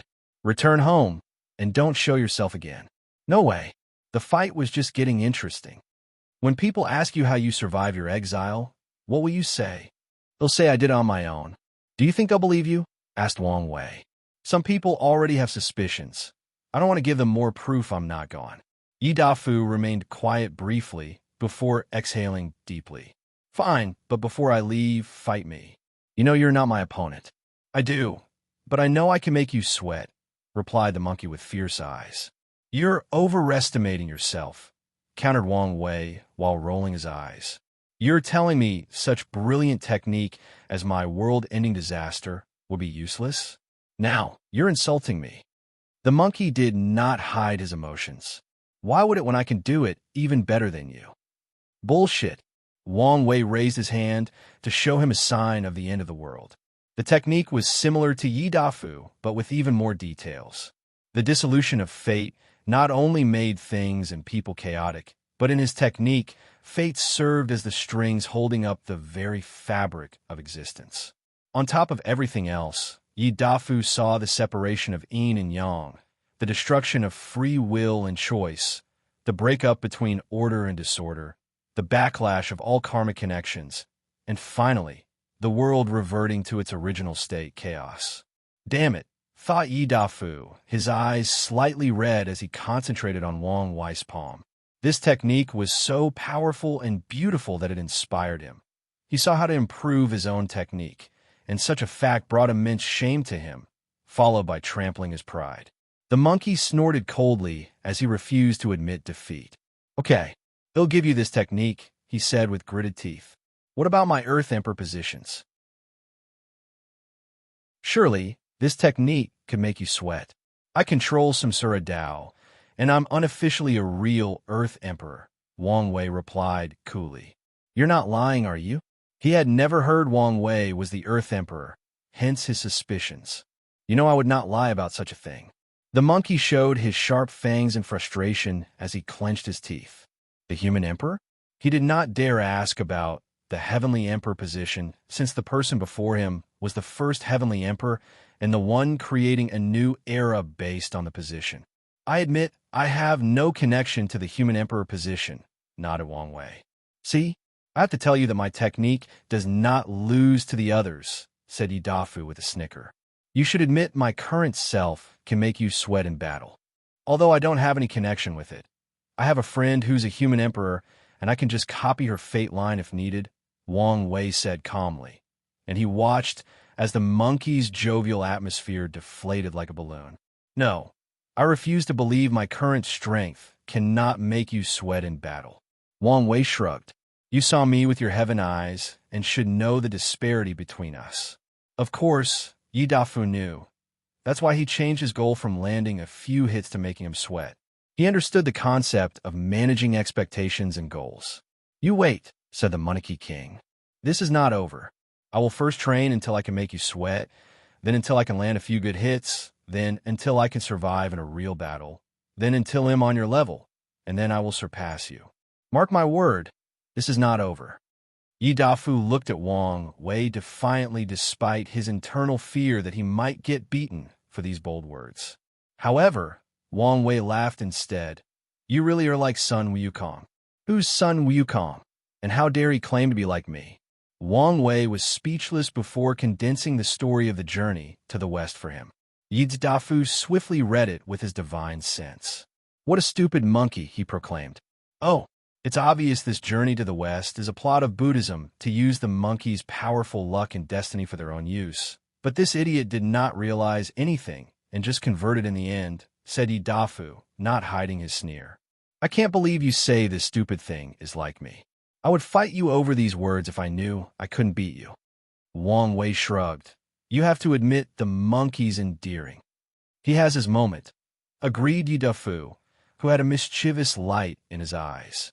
What stupid thing are you plotting? First, I want to beat a few monks, said Yi Dafu. He felt he needed to vent after seeing how much of a sucker this sage equal to heaven was. Then, I think I'll pay a visit to Samsara. I want to know if there is such a thing as a book of life and death, and whether I can remove my name from it. If you find any errors, ads pop up, ads redirect, broken links, non-standard content, etc. Please let us know report so we can fix it as soon as possible.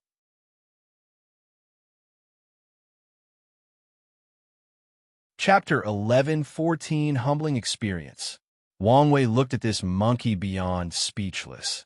He genuinely did not have the words to express how bold he found this monkey. Didn't you learn about the Earth Emperor position for your technique? Yes, so. Yi Dafu replied with a puzzled expression before something dawned on him. All right, I forgot about these Yama Kings. He frowned as this information immediately stopped his plan, which he was unhappy about. How strong do you think I need to be before I can take on a Yama King? Wait, you're serious? Of course, replied Yidafu without hesitation. Since that monkey can do it, so can I. Wang Wei looked at him up and down. You'll need to be a peak boundless paragon and one of the best in the entire universe.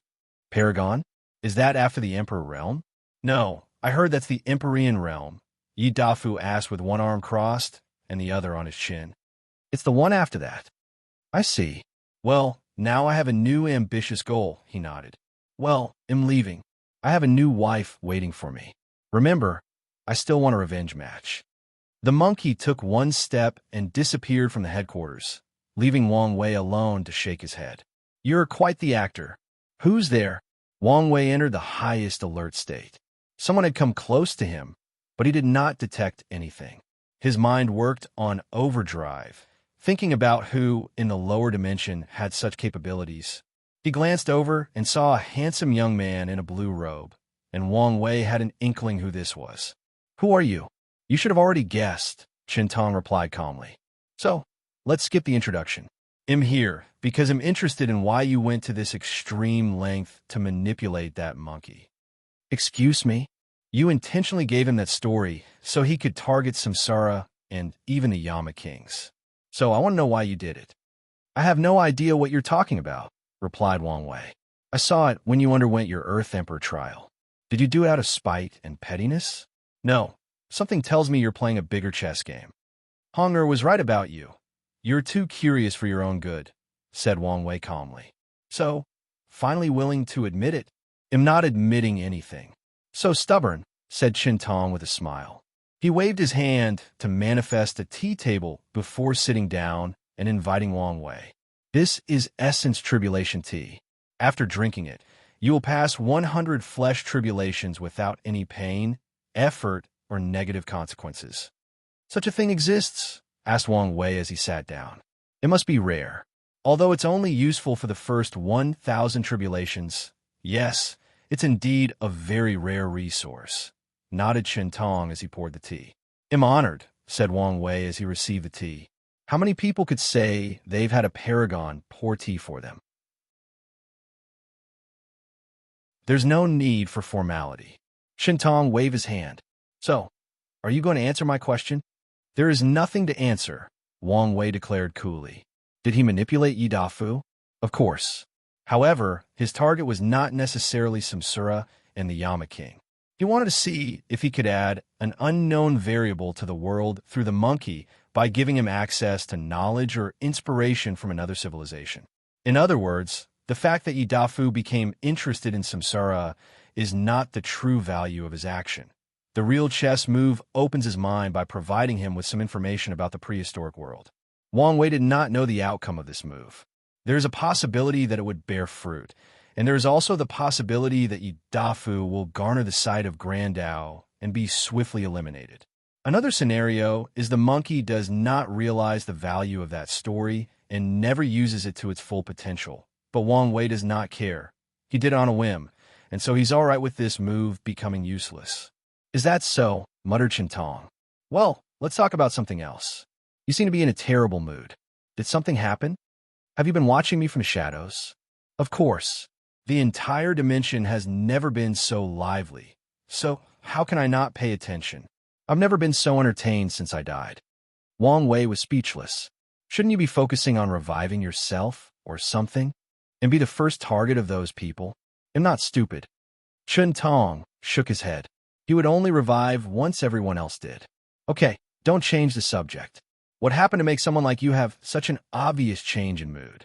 This man is like if one of those people from Earth who love gossip more than their life was reincarnated into a cultivation world and managed to reach the pinnacle of the world while preserving their gossiping side, thought Wang Wei, becoming even more speechless. He sighed internally before deciding to converse with this man. It was the least he could do to allow him to reach 900 Tao tribulations without much struggle. So he told him what happened with Honghua, Blue Phoenix, and Yi Tuji. It seems you have just experienced a humbling. What? A humbling experience is the common term for what you've experienced. It's a common phenomenon among cultivators, Chen Tong explained. Elaborate. It's a mechanism designed by Grand Tao to restrict cultivators, mostly paragons, and check our egos, continued Chen Tong. For example, Yama Kings are the humbling experiences for paragons who try to mess with samsara. Time wraiths are for the one messing too much with the river of time, and monarch source beasts are for people messing with the source chi space. Wang Wei frowned. The river of fate. Its humbling experience is usually targeted toward Tao lords and overlords or paragons with exceptional intelligence. It usually makes them look small and stupid, said Chung Tong with a smile. Did Wang Wei experience a humbling experience?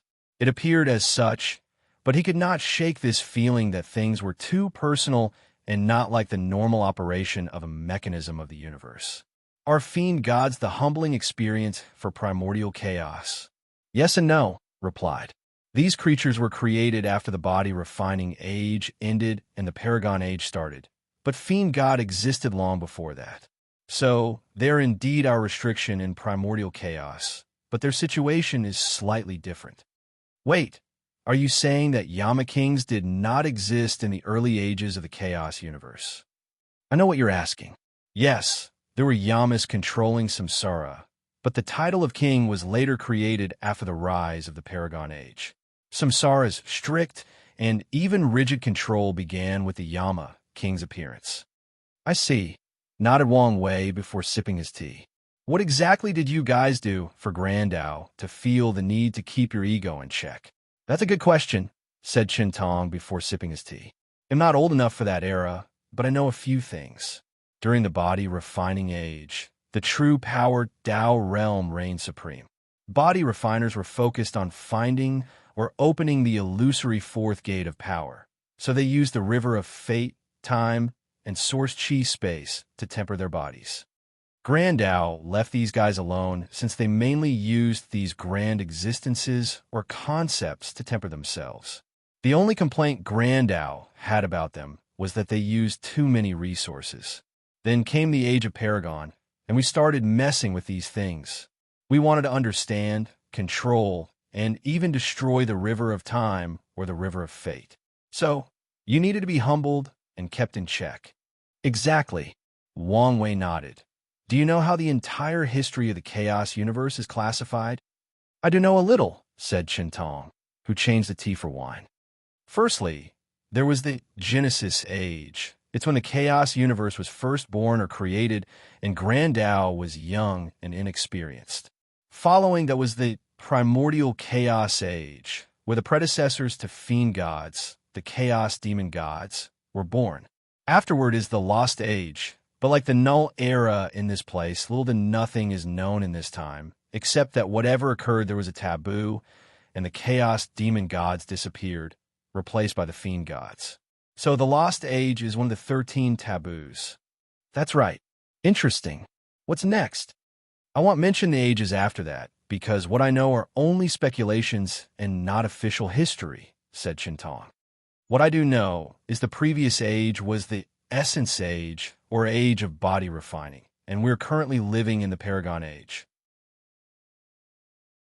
Of course, I have a feeling that the ultimate taboo marked the end of the Paragon Age, but this new age has not been officially named.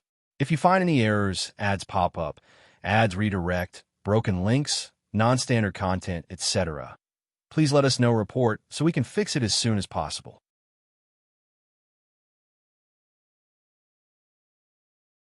Chapter 1115 Grand Tao's Goal.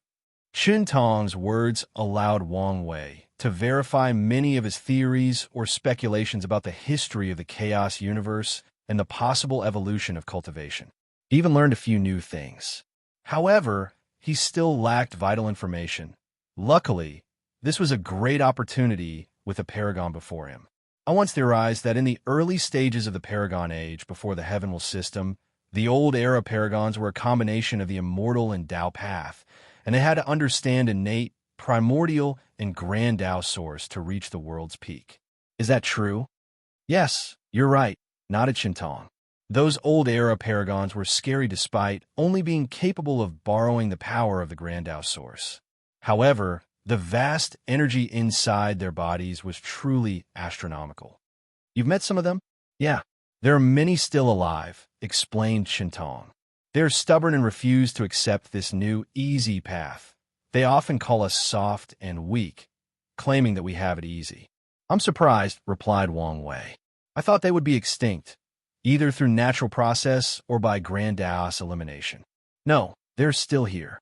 There's a powerful sect called the Origin Dao sect in a normal source chaos world called the Ancient Qi world that only cultivates that system.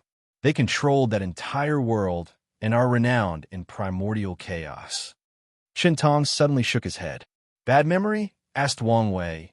These guys are annoying to deal with, especially the old and ancient ones who have existed since the beginning of the Paragon Age, Chung Tong explained, not hiding his annoyance as he remembered his experience. Wang Wei did not need to meet these people to realize their personality, obdurate, inflexible, and clinging to past glory. In other words, the kind of people no one wishes to deal with. How does their system work? Do they become immortal venerable at Tier 10 or Dao ancestor? But each choice seemed to cause problems. It's more like they become immortal venerables and primarchs. They condense innate laws. Shintong nodded, correct. Then, while continuing to gather immortal qi, they understand innate laws, followed by primordial laws, before understanding the Grandao source. The ancient qi world must be unique, right? Yes. From what I know, it still follows the order disorder during the early stages of the Paragon Age, not affected by the changes of the rest of the chaos universe. Wang Wei frowned. And Grandao allows this? Or do they cultivate a powerhouse that would force Grandao to give them permission?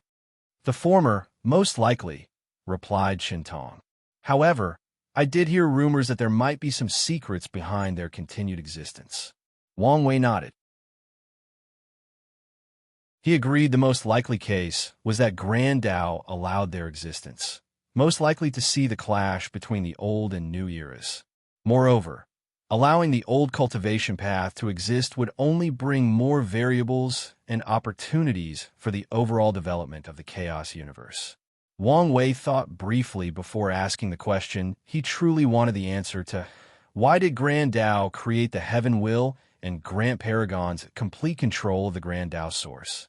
Was it a system similar to the Heavenly Court, where Paragons now bore the strength of the chaos universe and gave it more power for other things? However, considering Grandao's power level, this theory doesn't seem to make sense. Chun Tong chuckled. I bet your mind is thinking of something sinister, isn't it? I mean, wouldn't you do the same? Asked Wang Wei. However, Chun Tong shook his head. The answer to your question is simple: to strengthen the universe. Grandao wanted more powerful cultivators, so they created the perfect cultivation path and allowed all sentient beings to use it. I'm not completely buying such an answer, said Wang Wei, sipping on his drink. Isn't it afraid of people becoming stronger than it and usurping its power? Maybe that's exactly what it wants. I doubt this. Wait, you might be onto something, suddenly said Wang Wei. What if it wants cultivators to achieve transcendence, but to do so within its created rules and restrictions? What if Grand Dao wishes for people to surpass it, but not do it in a way that is detrimental to it or the chaos universe? With this logic, many things will suddenly make sense. I never thought of this, said Shintong. This statement opened his eyes, allowing him to connect many dots in his mind. Grand Dao intervened to smooth the chaos of the ultimate taboo. There's a chance it wanted to eliminate the methods of transcendence that it deemed unacceptable. Wang Wei and Chun Tong looked at each other, and their eyes expressed their thoughts to stop this topic. If they continued, it was guaranteed that Grand Dao would notice them, especially since Wang Wei was still a little emperor and should not be privy to certain knowledge or information. Since there was the Essence Age, and the Paragon Age could also be called the Qi Age, do you think there used to be an Essence Age? He asked. Wang Wei once theorized that the body refining path was the first cultivation system discovered by sentient beings, but he felt he might have been wrong. assuming that acquired life appeared in the universe after the Lost Age, specifically when fiend gods reigned supreme. There's a chance that they began to imitate their cultivation system and temper their bodies. But there is also the possibility that they believe that the flesh has a limit and that they could never reach the same level as these noble creatures. These early creatures would have focused on developing the intangible and limitless soul or spirit. In other words, there is a high chance that the Spirit Age was before the Essence Age. That, I don't know, replied Chintong. I've heard people say there was such an age, while others say it did not exist. What I do know for sure is that the soul path seems to involve many secrets, and it might even be one of the taboos. That's a fair assumption, nodded Wang Wei. Assuming there was a Spirit Age, cultivation started from the inside with the soul, then the body with the Essence Age, which is still from the inside. Then, it ended with the outside following the Qi Age. It might be in my best interest to return to my roots and look inward once I reach the peak of the Paragon realm. Wang Wei's aura suddenly changed, becoming subtler, calmer, and more ethereal and ephemeral. The light of wisdom deep in his eyes deepened, greatly surprising Chintong. Enlightenment? How envious. Although Wang Wei's statement about Grand Tao was valuable information, Chintong would also like to have an epiphany and become enlightened. Congratulations, fellow Taoists. I cannot bear the title of fellow Taoist, replied Wang Wei, shaking his head. However, I do appreciate your kind words. The two chatted for a few more minutes about many topics before Chintong disappeared. Interesting, thought Wang Wei. In this brief discussion, he created a character profile for Chintong, and the most valuable information on the profile was that the latter was not a boundless paragon. He once asked Wu Hong to feel the natural aura of boundless paragons, and he met a few, so he could tell after spending so long together. Regardless of this fact, Chintong was not an ordinary paragon. He should be what Honger called a half-boundless paragon or failed boundless paragon. In other words, someone who was an eternal emperor and an everlasting empyreans, but failed to achieve boundless. Wang Wei looked in the distance as he became lost inside his own mind. Chintong's appearance changes a few small things because he cannot detect whether the latter is spying on him. However, there were other upsides to this situation. He might be able to ask for help in case of an emergency. He's the very social kind of person, which means it's easier to get information from him through regular discussions, analyzed Wang Wei. However, the issue is whether it would be as easy to get him to help. His brow furrowed. It should be relatively easy if I used his curiosity and gossipy nature. However, he's still a paragon and has lived a long life, meaning countless experiences. He will detect something if I go too far or is too obvious. Wang Wei never assumed these powerhouses were stupid. After living for so long, even a big will acquire wisdom by the sheer experience it would have lived through. So, the best way to deal with someone like him is to be direct and not try to manipulate. Otherwise, he might react violently once he discovers it or even have slight suspicions. He finished Chintong's character profile before focusing all his attention on the war. The good news is his mood was not as bad as before after that drink. If you find any errors, ads pop up, ads redirect, broken links, non-standard content, etc., please let us know report so we can fix it as soon as possible.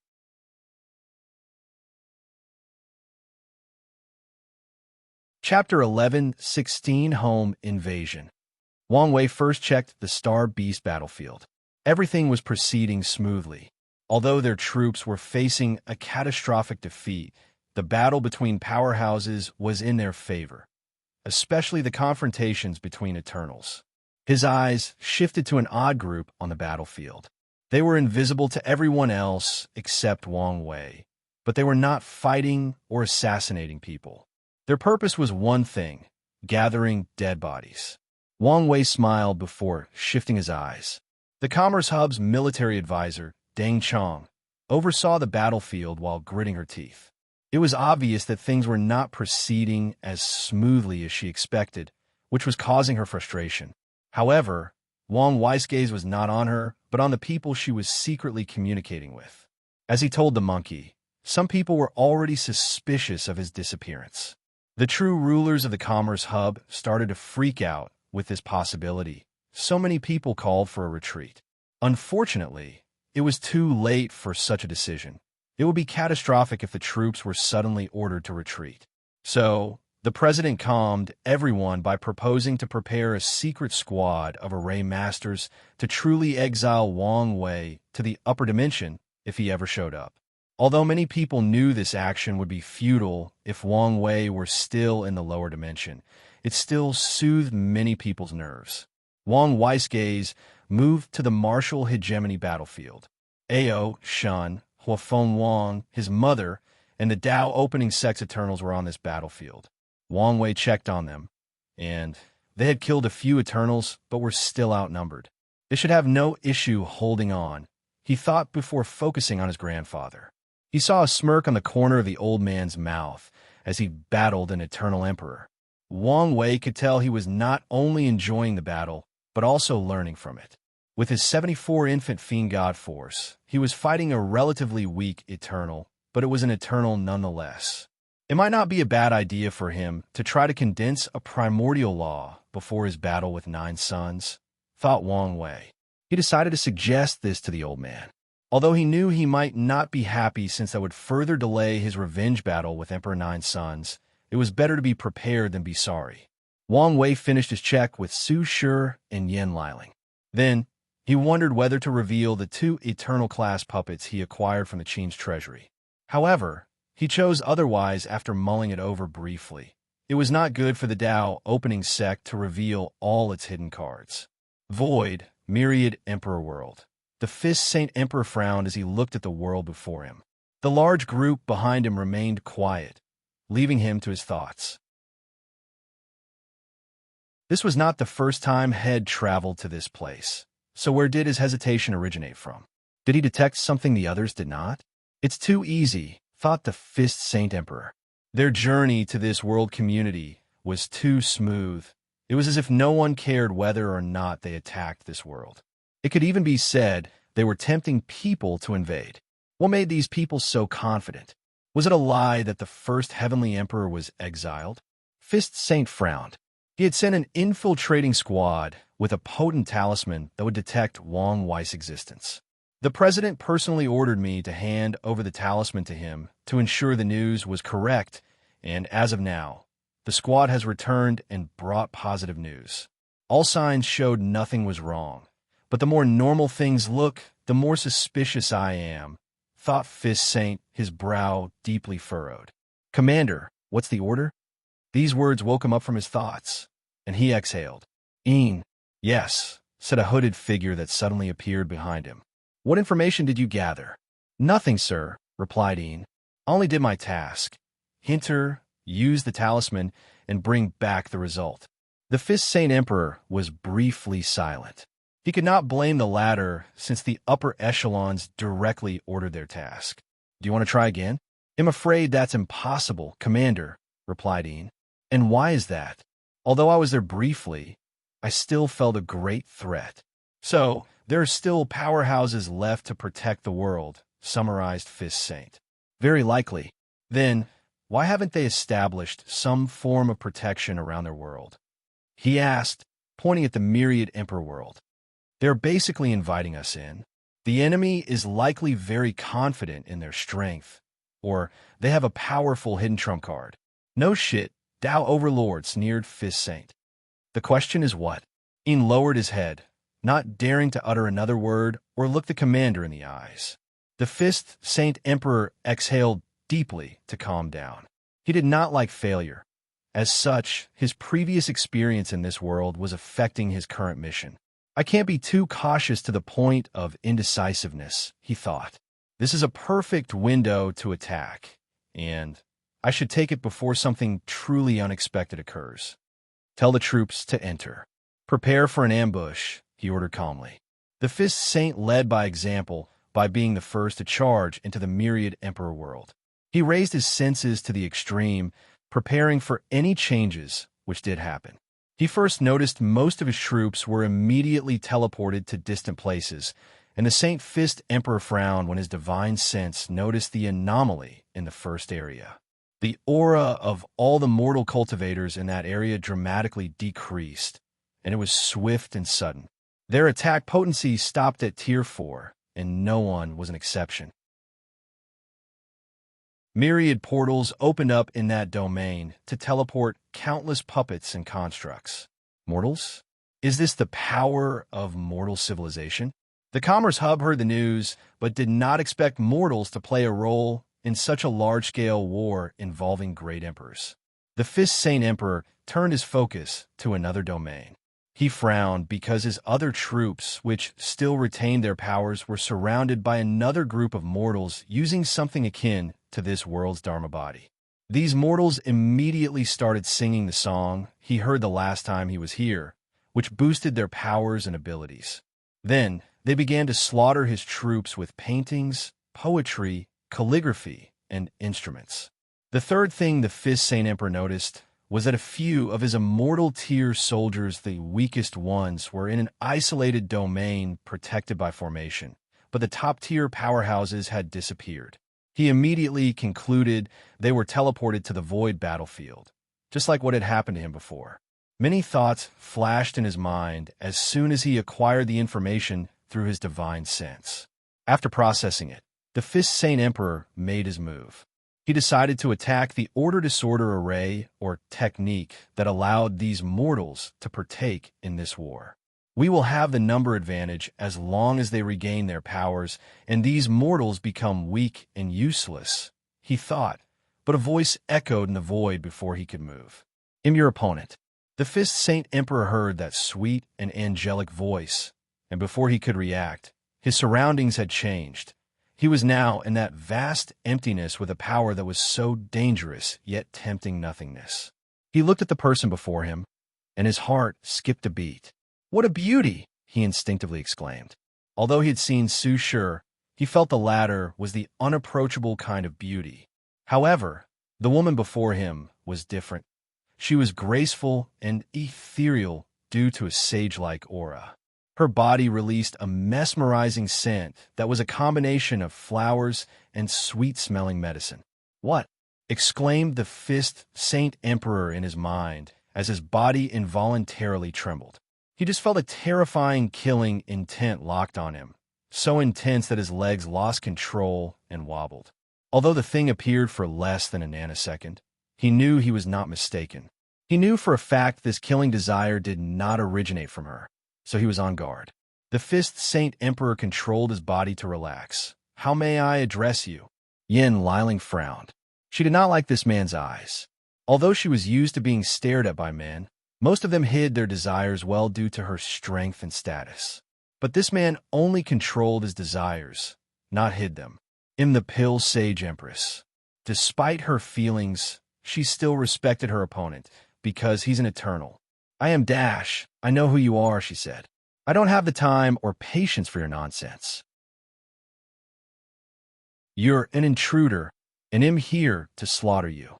So, prepare yourself for battle." Rude, he thought, but why did he find her even more attractive? The Fist Saint Emperor exhaled before activating his awaken. He would not let his emotions affect this mission. If you find any errors, ads pop up, ads redirect, broken links, non-standard content, etc., please let us know report so we can fix it as soon as possible.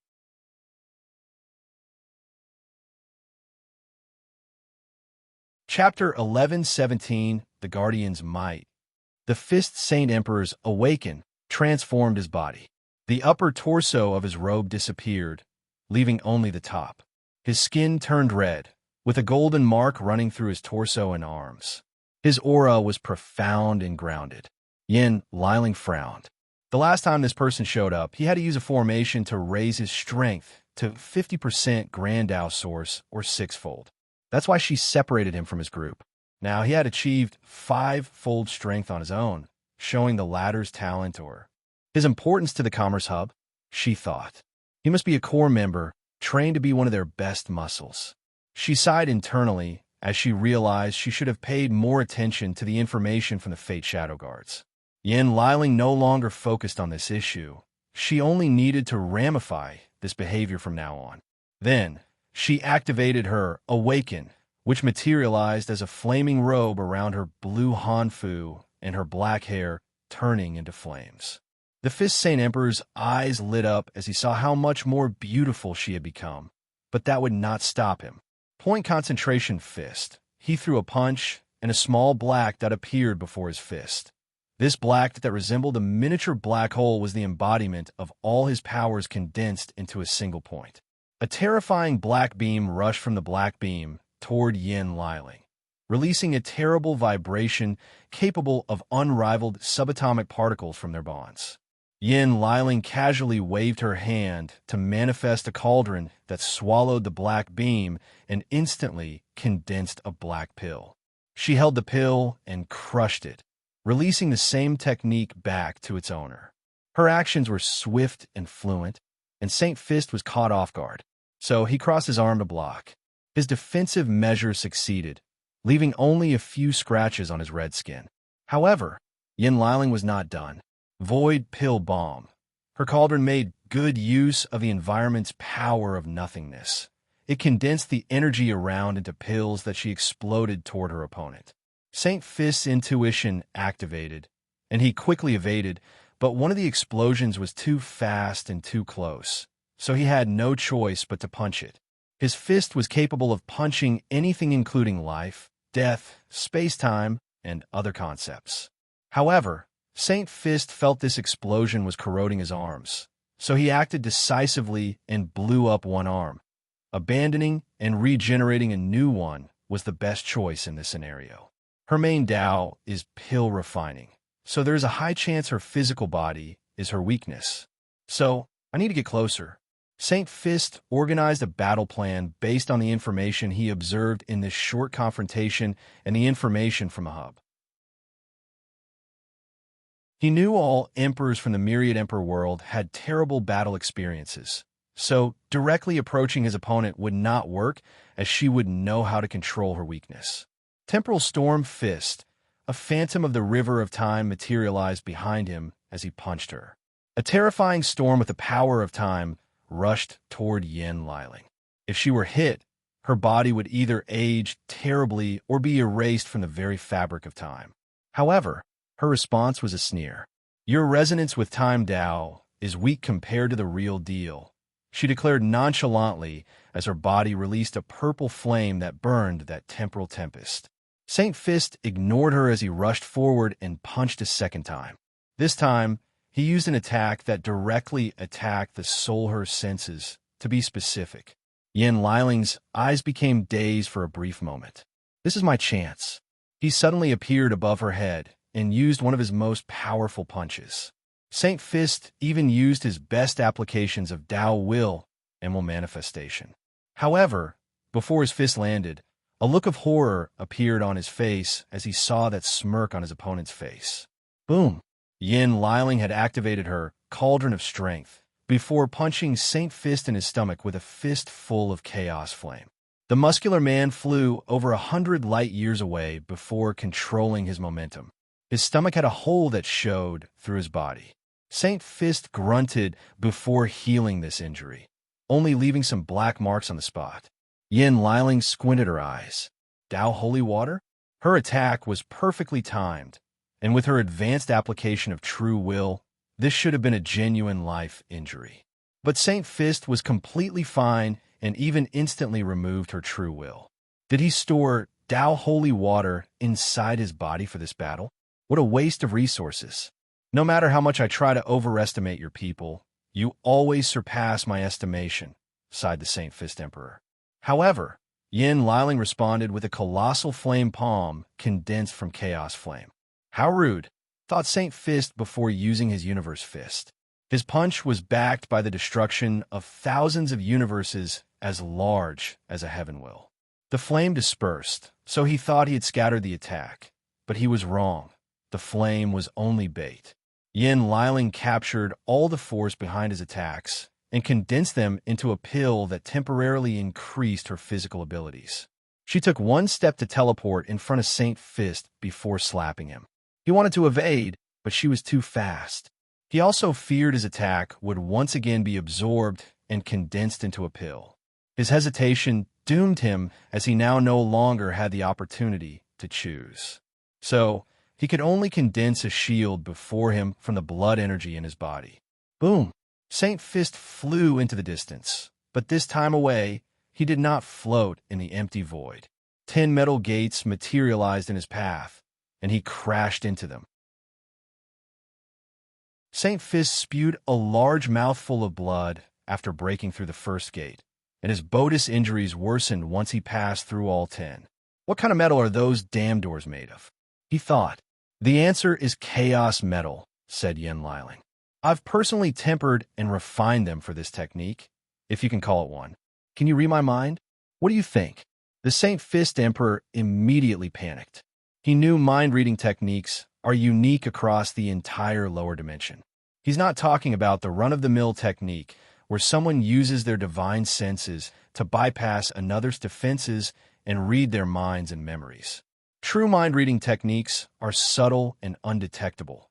They are rare across the entire dimension because an unknown force, most like true heavenly Tao, restricts their developments or creations. Most of them appeared in the form of unique bloodlines or awakened abilities.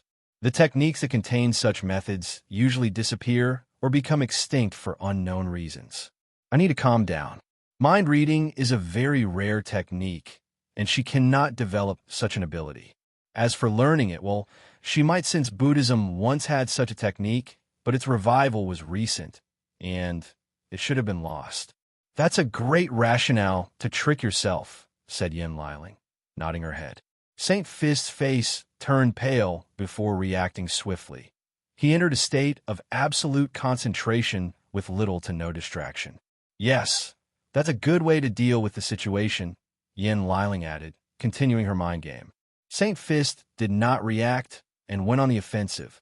Heaven Fist. His fist resonated with Heaven Tao, so it contained countless calculations, all possibilities to prevent the enemy from evading, all possibilities to increase the punch's attack potency, speed, and force control, all possibilities to hit a weak spot, and all possibilities to ensure victory. This punch is bordering on perfection, thought Yin Liling as she watched it coming.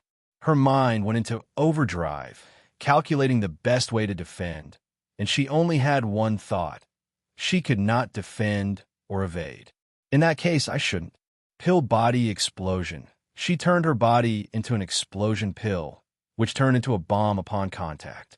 Saint Fist was perfectly intact, as his punch also considered this possibility. Meanwhile, a black cauldron manifested in the distance, releasing an intense herbal smell. Then, Yin Liling's new body emerged from the open cauldron. I must admit that this technique was brilliant, she praised calmly. I'm glad you think so. This is my life's masterpiece, said Saint Fist with a smug look. I also know there is no way you developed it on your own. How insulting, said Saint Fist, slightly raising his voice. There is nothing worse than a man having his pride trampled on in front of the woman he loves, let alone by her. I'm not diminishing your talent, but stating a logical conclusion, she added. Despite everything that has happened, it has been a very short time since all the heavenward worlds ended their final battles.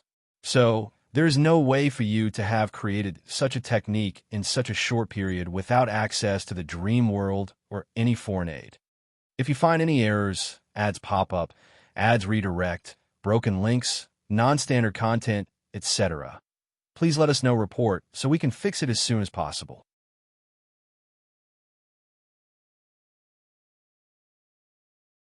Chapter 11:18 The Secrets of a Mind. The Fist Saint Emperor blushed in shame as she was correct. As a core eternal emperor of the Commerce Hub, they trust him immensely, and he was placed on the list of people to be trained at all costs, especially after seeing Wang Wei's threat level. As such, he was chosen as one of the 2 people to be granted a potential mirror, a one-time use chaos treasure that can bring out a person's potential in advance. It's very rare. Throughout the Commerce's history, they've only had 5. They used the remaining 2 in this war. The mirror is why he achieved five-fold strength in such a short period and how he created many of his most powerful techniques, including the Heaven Fist. Let's not mention this, said Saint Fist, coughing lightly. How about we stop this fight? I think you should know this is pointless. You guys cannot win this war without him on your side. We can stop this fight if you surrender and let yourself be captured, Yin Liling replied calmly. I promise you, in the name of this world's guardian, that you will be treated fairly as a prisoner, and your life will be guaranteed until we've passed judgment on your fate. World's guardian? He thought, deciding that she used this particular phrase because it was crucial. Why should I surrender since we have the advantage? And how would you know that? Yin Liling rebutted. You've been stuck in this place, cut off from the outside world. Did Wang Wei show up? Who knows? Saint Fist snorted coldly. Your mind game won't work on me. If he did, I would have been notified. At the very least, I would sense a shift in the world. If he doesn't want to be detected, what can you people do? Sneered Yin Liling, making Saint Fist quiet. He exhaled to calm down. Is there no room for discussion? I'm afraid not. Very well. Heaven Fist, all he could think was to end this battlefield as swiftly as possible, so he used one of his most powerful techniques to end things. Yin Liling was calmed as she suddenly swallowed a pill. Illusory pill, Grand Tao, Source pill, Heaven Tao, her bodice or changed, becoming more vast and grand. Her eyes turned cold and indifferent. This feeling is fascinating, thought Yin Liling. She felt she knew all the secrets, knowledge, taboos, and truths about heaven. It took her a moment to rein her mind to prevent this sensation from influencing her spirit and personality. Heaven Fist, Saint Fist's face did not hide his horror, as his opponent used the same technique. Their clash released a shockwave that reached the other immortal tier powerhouses fighting on this battlefield. Yin Liling took a few steps backward in the void as she was pushed back a few thousand kilometers. Again, she declared as she teleported before him and used the same technique. Saint Fist reacted on instinct and used his Heaven Fist. She took this opportunity to activate her mind reflection technique, to read his mind and get all the data on this technique. Bang! Yin Liling was only pushed a dozen meters backward, and she went for a third attack. Saint Fist was not stupid and wanted to use another technique to prevent her from copying it. But it was too late. Her third fist was on par with his. A golden shield appeared around, and it perfectly blocked the attack. Muttered Yin Liling. A defensive technique? I see. You used your resonance with Heaven Tao to deduce a defensive method of your Heaven Fist technique. However, this should be your limit, right? She was correct. The mirror of potential is based on a person's talent and potential. He could only create these two brilliant techniques. All right, let's end this pointless fight, Yin Liling declared before using the Heaven Fist for the fourth time. Boom! The fist Saint Emperor's protection broke, forcing him to display his horror. He could not understand how her attack could surpass him in just a few seconds of conversation. The answer to your question is very complicated and involves sensitive information, so I can't tell you, said Yin Liling with a gentle smile. She used the Heaven Tao, the previous data, and her future Buddhist self to deduce a higher level of this technique. But as she said, she could not reveal such information. Saint Fist's body trembled. Her voice might appear sweet to the outside, but to him, she sounded like a devil who enjoyed tormenting people's minds. Yin Liling did not hesitate to attack with the same technique. She wanted to destroy him physically and spiritually, and killing him with his own technique would help. Saint Fist's body and soul disintegrated into particles smaller than quarks. Yin Liling experienced everything and even checked with her divine sense, but she could not help but frown. Whenever an eternal dies, even if it's not true death, there's a unique aura in the atmosphere. Not to mention that an eternal like Saint Fist would have his own vision for his death, since he did not die on one of the battlefields where there were too many deaths for heaven and earth to count. She suddenly turned to her right before sighing. A new and intact Saint Fist had materialized in the position near her. A longevity technique? No, this felt familiar. The Heaven Daos effect was still on, So she immediately realized the source of the familiarity. One of the spies, Yu Zhou. You're immortal, she declared. That's right, he nodded. My life is linked to our headquarters, so until it is destroyed, I'm immortal. Yin Liling grunted before waving her hand to release a purple poison cloud. Saint Fist tried to defend himself, but the cloud corrupted his golden shield before turning his body into stone. However, the stone body disintegrated before another body materialized. Let's stop this pointless battle, said Saint Fist. Although you're stronger than me, I will outlast you. Big brother, called out Yin Liling her mind. I know what you want to ask, responded Wang Wei. His link is delicate, and I cannot do anything until I have full control of the headquarters. So seal him until then to prevent any trouble. All right. Yin Liling waved her hand to summon a cauldron that swallowed the Saint Fist Emperor despite his resistance. I've never refined an immortal before, commented Yin Liling. Meanwhile, Saint Fist tried to kill himself to be revived elsewhere on the battlefield, but his plan failed despite a few efforts. Muttered Yin Liling as she noticed something. He escaped? Did he revive himself in his homeworld? This guy's becoming a cockroach, she grunted. Big brother, he escaped. I see. It's fine. I'll teleport him back to you if he shows up again, replied Wang Wei. By the way, your conjecture was correct. Which one? The one about mind-reading techniques. Yin Liling awakened her ability a few days after proving the Tao due to her soul's mutation. She tried on others, and it worked even on Wang Wei. The only exception was when he used the illusory pill to achieve taboo strength. So, Wang Wei was already developing techniques to protect his mind, not from ordinary mind-reading ability, but from talented people like Yin Liling. Did you find something in his mind? Yes. The Commerce Hub had the same suspicions as you and conducted experiments. So they also believed true heavenly Tao has severely restricted mind-reading methods. Good to know. Wang Wei had noticed this anomaly very early on in his cultivation journey, and he had deduced many truths from that observation. For example, the world does not function on any absolute. So how is the power of fate limited? Its counterpart, free will. But how is free will manifested? The answer should be the ability to make choices, but the true root of this answer is the mind, the thing that makes these choices.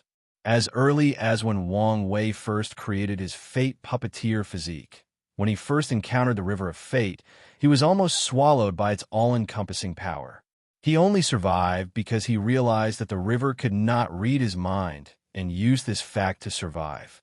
Since then, he has known how important the mind would be for him to one day achieve his goal of absolute freedom, and he has also understood the importance of true mind-reading techniques. You reminded me of the importance of the Commerce Hub's database, said Wang Wei. This institution has existed for so long that it must have gathered much lost knowledge and secrets. Don't forget to keep their pill recipe and knowledge on runes for me. No problem, nodded Wang Wei. By the way, you can also study the disruption rune before I gift it.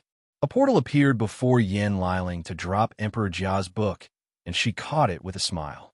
She immediately read it and became lost in thought, forgetting she would see her husband after this match. Meanwhile, Li Jun was clicking his tongue while shaking his head in the Samsara court.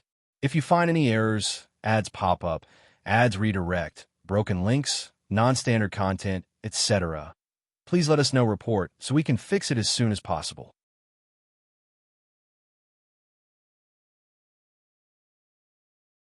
Chapter 1119, Greatest Weapon. Wang Wei looked at the distracted Yin Liling and shook his head. He guessed the disruption rune must have inspired her, so he looked forward to what she would do with it. He gazed at the mortal civilizations and the mortal Tao art to ensure nothing unexpected would occur now that Yin Liling was distracted. He sent orders to one of the puppets to keep watch of the world. Finally, Wang Wei checked on the Nether Hell Seal before shifting his attention to someone else, or to be specific, another group, the innate demon gods leaders. Some people realized these people's identities and lusted after their bodies and bloodlines. Their situation appeared dire as countless powerhouses surrounded each of them. Wang Wei even detected people from the corpse-selling sect secretly encroaching on these people, most likely interested in their dead bodies. This is a perfect opportunity to help them and increase their allegiance to the myriad emperor world. He thought before scanning every battlefield to see how he could send help to these people. However, everybody was occupied and could not leave their stations. The best option would be to free Ji Lanfang, but his release would increase these people's suspicions. So, my other option is to use some people from the Fate Shadow Guard or... Wang Wei pricked his finger to draw a single drop of blood, and when it fell on the ground, 5 clones of him with weak aura, relative to him, appeared. Then, these 5 individuals turned into different people, including men and women of different sizes, appearances, and even personalities. You're now mercenaries hired from world communities unaffiliated with the Commerce Hub. Go find Tai Gang. He will order you to help these innate lives. The clones bowed before disappearing. Wang Wei continued his observation and planning before muttering, "It's about time for this farce to end." He ordered Wang Zhu and the Fate Shadow Guards to prepare for mobilization. It was almost time for them to play their parts. Void Zone. Su Shi floated in the void with a pink Hanfu, looking more feminine and beautiful than ever. She glanced at the handsome young man before her, dressed in all white, with a natural arrogance and nobility that could compare with Huafeng Wang, if not better. "You're the last person I expect to take orders from the Commerce Hub," said Su Shi. "Where is Wang Wei?" asked Chu Luo. "Haven't you heard? He's been exiled to the upper dimension." I don't believe that for a second. This fact was obvious to Chu Luo, not only because he knew what kind of talent it took to become a Dao overlord, but due to the actions of the myriad Emperor World's Eternals. All these people work together because there is a monster above them to restrict their actions, forcing them to act accordingly and follow the rules. So, what would they do once that monster was no longer here? They would show their fangs, returning to their lesser or basic instinct of greed and unrestrained competition. Chu Luo knew there was a flaw to this analysis, and it was patriotism. These Eternals might have continued to band together to protect their home world, but that's not how things are looking. They continued acting as if that monster still had its leash on them. They entered this war without hesitation, and the confidence that they would be the winner never wavered. Chu Luo had no choice but to conclude that Wang Wei was playing a major scheme, and this was nothing but a facade. "Since you don't believe it, why are you fighting on the opposite side?" asked Su Shi. "I want a fair revenge match." "Revenge?" "From what he told me, he lost his fight against you." "Did he think I would not realize he let me win?" sneered Chu Luo. "Not only did I realize what he did, I also deduced why he did it." His eyes flashed with mockery and anger. "I guess I should thank him." "So, after the fight with him, you realized the true potential of the Nine Extremity Foundation and try to reach perfection. After succeeding and proving the Tao, you thought you were on par with him and prepared for a fair match, since your ego could not accept the last result. Then you heard about his strength and accomplishment and could not accept such a result, thinking these people exaggerated his powers. Then, when the Commerce Hub came to you with an offer you could not refuse, you accepted since this was the perfect opportunity to prove you were right. Did I miss something?" "No, you did not," Chu Luo replied calmly, his emotions or aura not fluctuating in the slightest. "Unfortunately for you, the rumors are true. You paled in comparison to his strength. That remains to be proven." Su Shi shook her head. "Get past me first before anything else. I suppressed you once, and I can do it again," Chu Luo declared as he activated his Awaken. His white robe turned into clouds, along with his pupils, who also appeared as white as a blank canvas. His aura was vast and ethereal, like a god of creation about to breathe life into an entirely new universe filled with life. As expected, his strength was on par with me, thought Su Shi. She achieved a strength of peak 6-fold. However, she knew she was this fast because Wang Wei helped her accelerate the process. Otherwise, she would never achieve it so quickly. Yet, Chu Luo did so without someone like Wang Wei for help, assuming he did not receive aid from the Commerce Hub. As soon as I ascend, I must reforge my foundation, she thought while activating her Awaken. Su Shi knew she was approaching the limit that her current foundation would allow her to stack Grand Dao boosts, which is a problem that restricts all cultivators from reaching the higher levels of the battle realm. In other words, even if she had increased her understanding of Dao imprint, her body wouldn't have been able to bear it without the proper Dao foundation. Chu Luo raised his hand to summon a sword, ultimate swordsman's sword. With the power of creation, he created a weapon with the power of a pure swordsman on par with Wang Tian and Ji Lanfeng. No, even more powerful, given his respective strength. Swish! Chu Luo's hand left shadows as he moved so swiftly, releasing slash after slash, each containing unparalleled powers. Su Shi realized the terror of these attacks and reacted swiftly. Her body became transparent, and the slashes passed through her as if she were intangible. Chu Luo's eyes narrowed as he realized what had happened. She temporarily sent her body into a parallel timeline to evade, so he slashed once again with the intent to cut off space-time itself. Su Shi created a sword with the fabric of space-time and countered the attack. Her sword slash erased the enemy's slash from time itself before continuing forward. The sword in Chu Luo's hand suddenly changed, beginning to release the same spatial temporal aura as his opponent. He used the same attack, canceling hers. Death of time. What would happen if time were to die? Chu Luo's body stopped moving since time no longer existed. But was that all it did? No.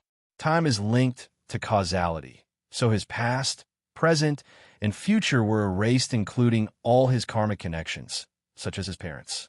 Without time, he lost all ability for experience, including growth and improvement. Without his past, all his achievements became pointless. There is also the breakdown of the laws of physiques or the existence of many concepts, but these were the least of Chu Luo's problems. Birth of time. The sword in his hand turned into a cauldron, releasing a power that recreated the space-time continuum that Su Shi had destroyed, reverting things to how they used to be. Something is wrong. Something is wrong. They both had the same thoughts at the same time. However, Chu Luo was the first to realize why. She's extremely familiar with how I fight. Although this was a short confrontation, he noticed this anomaly. It did not take him to deduce why. That damn dream world, he thought. His battle IQ and experience are not less than mine. Su Shi analyzed after their initial clash to test each other. He probably used his creation Dao to create something similar to the dream world to train himself. She was instantly jealous of the versatility of creation Dao. However, what is the anomaly I'm thinking about? Whisper of the heart. Chu Luo began to whistle a tune, and Su Shi's expression changed as she immediately entered a defensive state. Chu Luo smirked. He had refined a new pair of eyes for himself with the Dao of Truth. In other words, his new eyes were a talent called Eyes of Truth. With his new eyes, he saw and exploited a small flaw in his opponent. If you find any errors, ads pop up, ads redirect, broken links, non-standard content, etc., please let us know report so we can fix it as soon as possible.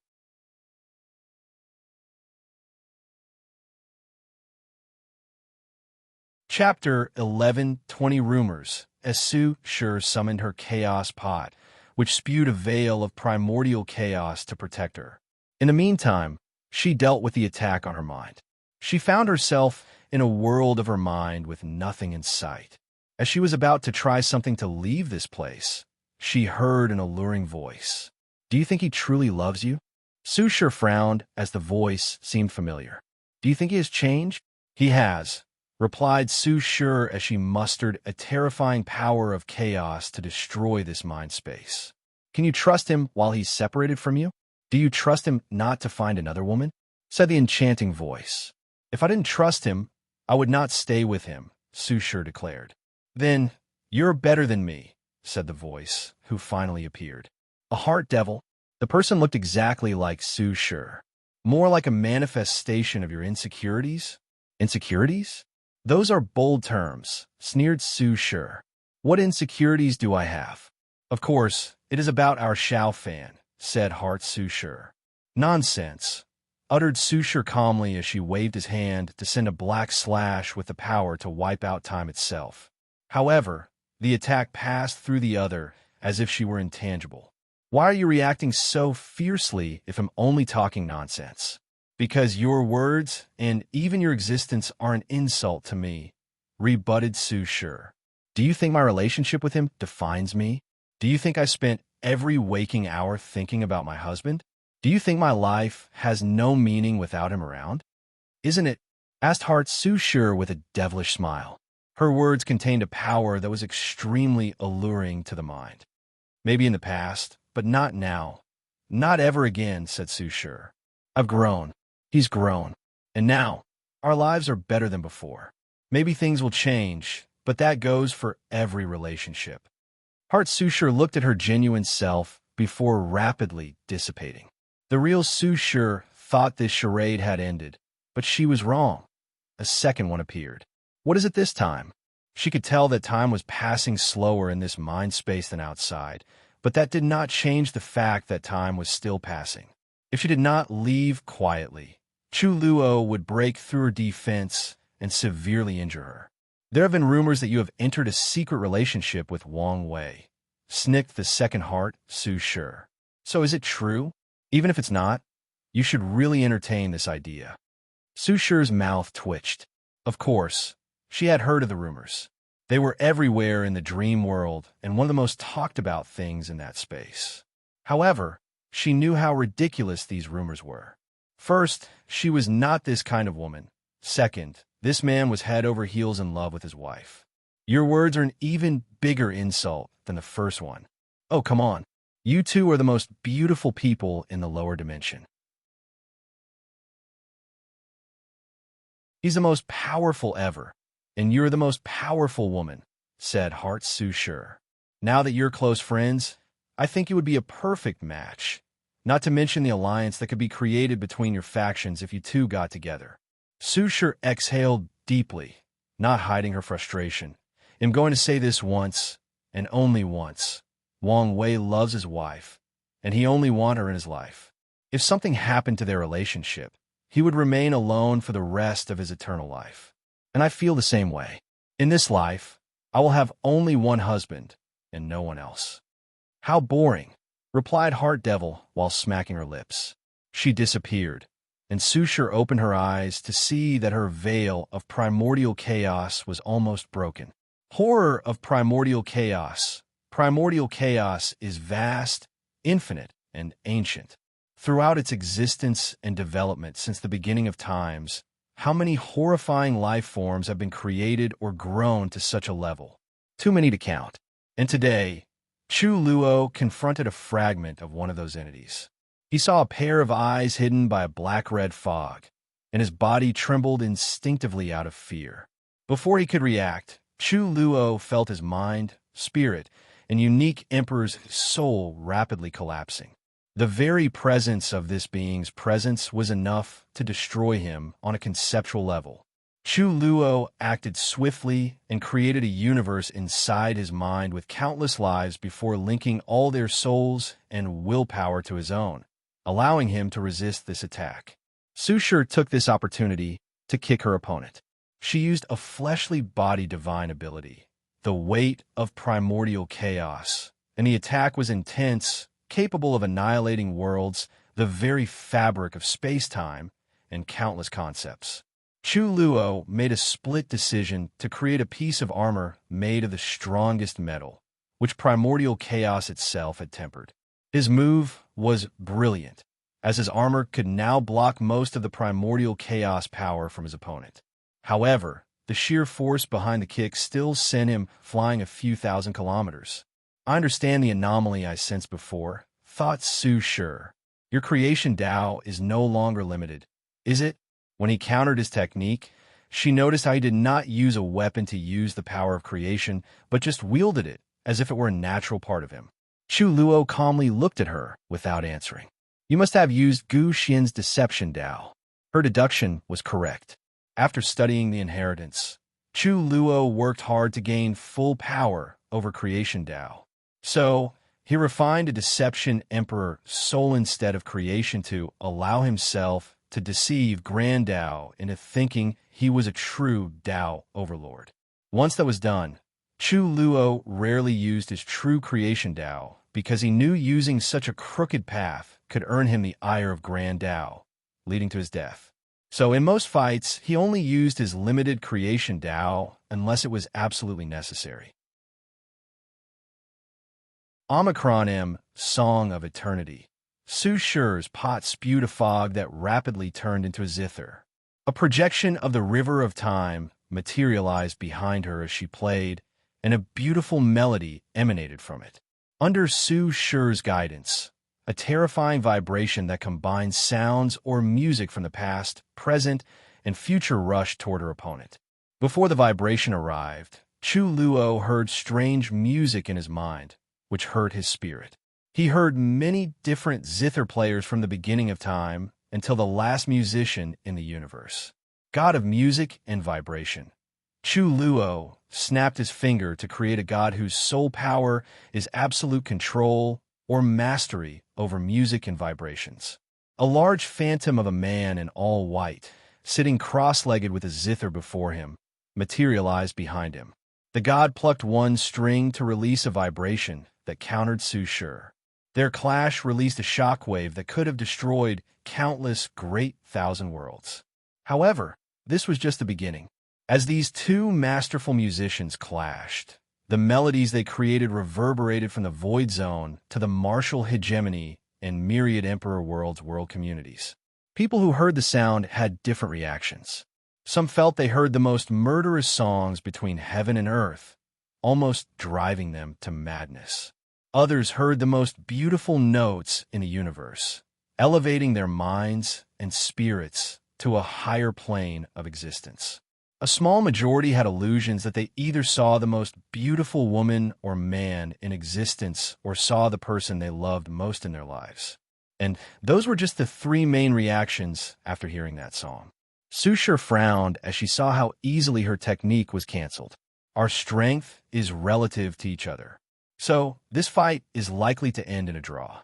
She was unhappy with this news, and it was the same for Chu Luo, who figured out the same thing. They looked at each other, and their auras clashed.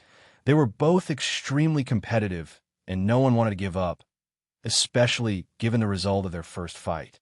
Su Shi saw this battle as an opportunity for payback, while Chu Luo felt humiliated that someone he could kill with one slap was not on the same level as him.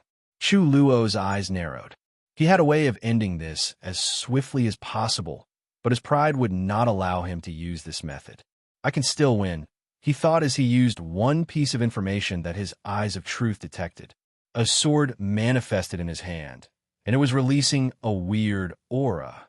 Causality sword. Chu Luo swung his weapon, targeting Su Shi's past. To be precise, he wanted to wipe out one specific event in her life. The time Lin Fan gave her the Dao Seed, and she inherited everything from him. If you find any errors, ads pop up, ads redirect, broken links, non-standard content, etc., please let us know report so we can fix it as soon as possible.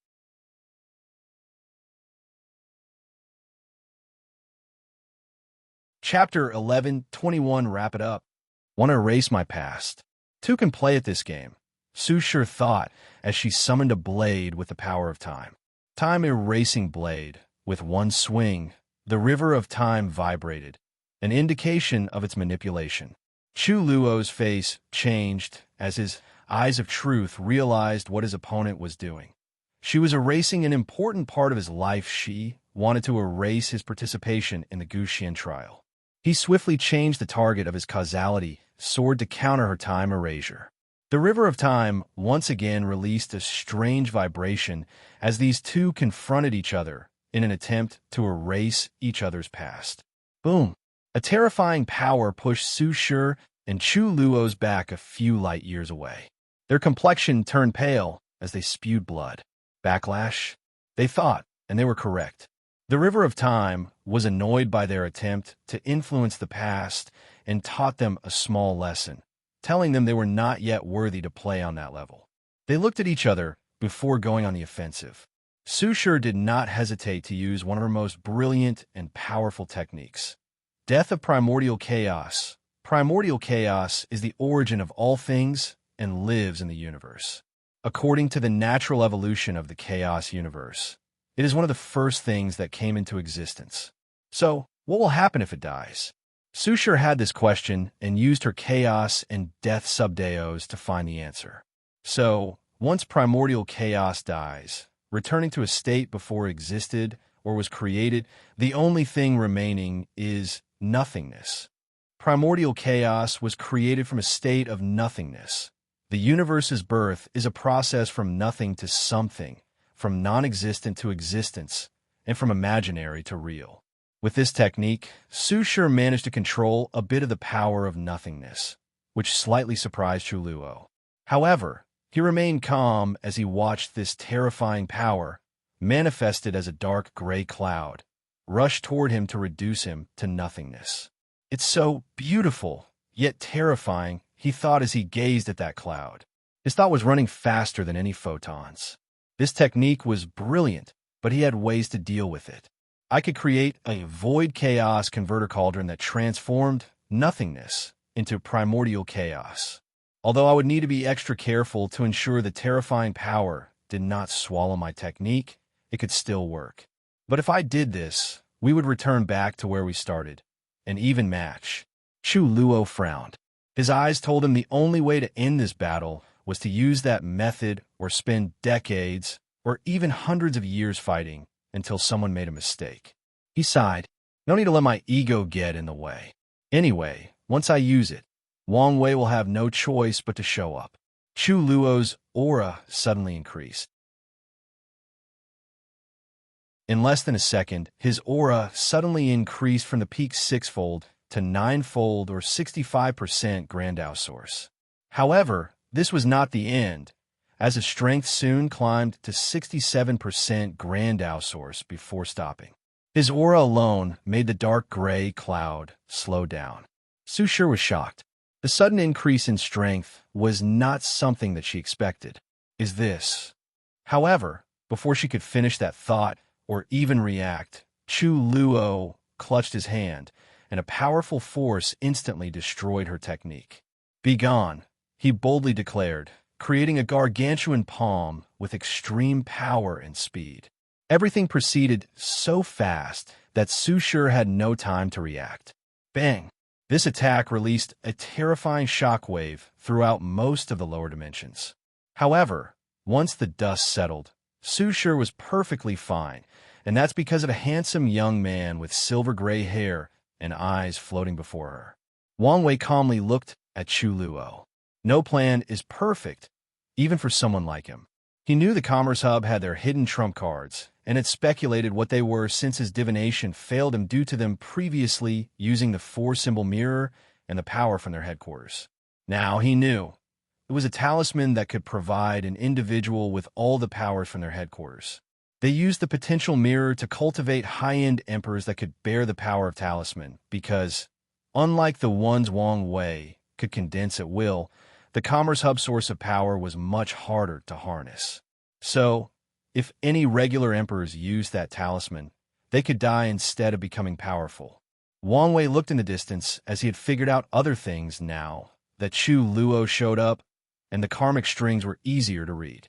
The Commerce Hub did give him something to increase his strength, but it was not the potential mirror. That went to their real greatest weapon. "I knew you would show up," Chuluo said, his eyes more profound than ever. "It seems the rumors are true." Wang Wei focused on him. "I've lowered all my defenses, so your eyes should have told you that you have zero chance of winning against me. So what now?" Chuluo was silent. He was telling the truth. Currently, his eyes were working on overdrive, trying to deduce any possibility of victory, and the result was always the same: 0. Even with its augmented power from the talisman, the result could not change. "It doesn't matter. I just want a fair fight in which I'm not granted victory." Wang Wei was not surprised by this response. People like Chu Luo and Yi Dafu insist on fighting him despite knowing they won't win because they do not want his existence to become a flaw or heart devil to their cultivation path. So, no matter how unconquerable that tall mountain that is his existence is, they will face it, even if it means death. However, Wang Wei's philosophy has always been not to fight when words are enough to deal with the problem. Why are you still in the lower dimension? What do you mean? Chu Luo was genuinely concerned by this sudden and odd question. You were there during Gu Xian's trial and heard about the upper dimension situation. So, Wang Wei looked at him oddly. What are you getting at? Asked Chu Luo, annoyed. The situation has detonated. A major war has already started, and people are forced to take sides. Aren't you worried about your parents? From what I heard, no one can escape from this war. Chu Luo's face changed. You're not lying to me to force me to leave, right? What did your eyes tell you? Chu Luo's atmosphere became somber. He knew some information about the upper dimension situation and was worried, but he convinced himself things were not as bad based on how the trial proceeded and the fact his parents showed up to help him deal with Gu Xian. Now, he understood how wrong his assumption was. Chu Luo no longer hesitated. He took one step to teleport back to the Emperor Dao world. He had little to no affection for his home world and only had a few more things to deal with. Once he finished, he would immediately ascend to the upper dimension. Chu Luo did not care about the Heavenly Emperor's position, the benefits, or even the karma he owed to the Commerce Hub. All he cared about was his parents and how they might be in danger. So, after returning home, he used his current strength to create a few things that may help once that power left his body before ascending. No wonder this guy failed his supreme outlaw trial. Although his intelligence might be close to that level, his ability to control and regulate his emotions was terrible, thought Wang Wei. I'm sorry, said Su Shi with a sigh. She was not apologizing for losing, but how she lost. Chu Luo timed his strength gain and attack so perfectly that she did not have the opportunity to activate Wang Wei's talisman and gain his strength. It's fine, nodded Wang Wei. He would not blame her, as Chu Luo was a talented genius, and accidents were expected to happen when dealing with him. What now? Now, it's time to wrap things up, said Wang Wei, who made a yanking motion from the void to summon a middle-aged man dressed in all black. This man was the Black Heart Emperor, the Commerce Hub's ultimate weapon. He used the potential mirror to achieve a peak sixfold strength and a Grand Dao Foundation pill to temporarily reach sevenfold. The next step was to use the same talisman as Chu Luo to reach the strength of tenfold and compete with Wang Wei. Sadly, he would not have this chance. Before this man could even activate the Grand Dao Foundation, Wang Wei annihilated him. He did not have the chance to process his surroundings, scream, or do anything else. He was gone. If you find any errors, ads pop up, ads redirect, broken links, non-standard content, etc., please let us know report so we can fix it as soon as possible.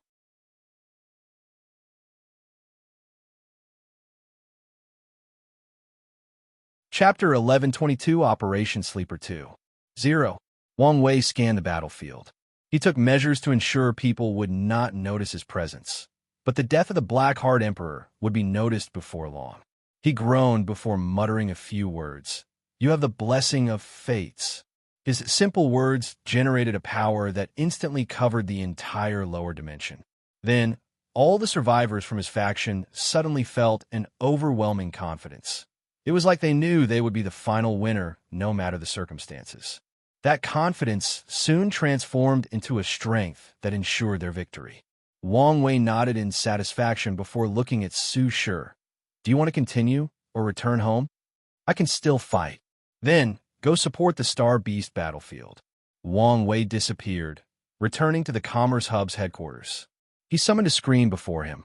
It's time for you to act. As you wish, my lord, said Wang Ju. Central Commerce World. The Commerce Hub knew the importance of having the strength to maintain its grip over the lower dimension. So, they have long invaded another world and turned it into their training ground. The upper echelons of the hub control 99% of emperor lineages in this world. They use these factions for one purpose, to brainwash talented individuals to train powerful thugs for their rules. The Fifth Saint Emperor had a frown on his face. Since his return home, he's felt something was wrong, and no matter what he tried, he could not stop this feeling. Am I just being paranoid? I should be completely safe in this place, right? Thought Saint Fist. He knew how well protected this place was, and even if Wang Wei showed up, he could not conquer this place easily due to the sheer amount of powerful arrays protecting this world. If Commerce's headquarters were their most powerful attacking weapon, this world would be their most defensive. The hub placed a lot of resources in this training ground to ensure that this world would create powerful emperors for them. Because of the balance mechanism and other factors, they have not cultivated many Eternals until this generation, but the number of pseudo-Eternals they've cultivated was astronomical. In this world's history, there have been many periods where Eternals appeared for hundreds of consecutive generations. All these people would leave a protective array worldwide to protect it, but even then, that is not the full extent of the security. To combat the balance mechanism, the Commerce Hub would order their trained Heaven Chosen to travel to other Heavenwell worlds and gain citizenship before returning home to protect their home. They would sponsor talents from other worlds, promising they would help after proving the Tao. So, there is no doubt that the Central Commerce world is the most powerful Heavenwell world in the lower dimension. I need to calm down. This place is safe, thought the Fist Saint Emperor, exhaling deeply to release the tension and pressure. However, less than 10 seconds later, he received an emergency talisman that flew from the void. His face turned ugly after absorbing the information inside. Blackheart had mysteriously disappeared. He stood up from his cultivation mat, preparing to rush to the meeting. Saint Fist sensed something, and his eyes penetrated his room to see the sky above the world. He saw a bright golden shield that greatly reassured him. Most of the panic he felt abated, and he calmly teleported to the meeting room. Everyone saluted him as soon as he appeared. Although Saint Fist was trained as their pawn, it did not change the fact that he was an eternal emperor and deserved respect. Additionally, after Blackheart's disappearance, he was the most powerful powerhouse they had who they knew was 100% loyal. The Fist Saint Emperor nodded to all the elders as he sat in one of the elevated positions. He looked around and knew most of the people since they were the true rulers of the Commerce Hub. "Where is Tian Wenyin?" asked one of the leaders. He returned home as soon as the previous meeting ended. Home? Shouldn't he stay in the headquarters to ensure there were no problems? As the president, he needed to activate the continent's power in case of an emergency. He claimed there was an emergency back home, but based on the recent situation, it's obvious that he sensed an anomaly even before us. I knew we should not have re-elected that bastard. Although he has a brilliant strategic mind, I always knew he was a coward. No, things are not adding up. Why didn't he retreat here to this place? Does he think there are places even more secure than here? Or does he know something that we don't?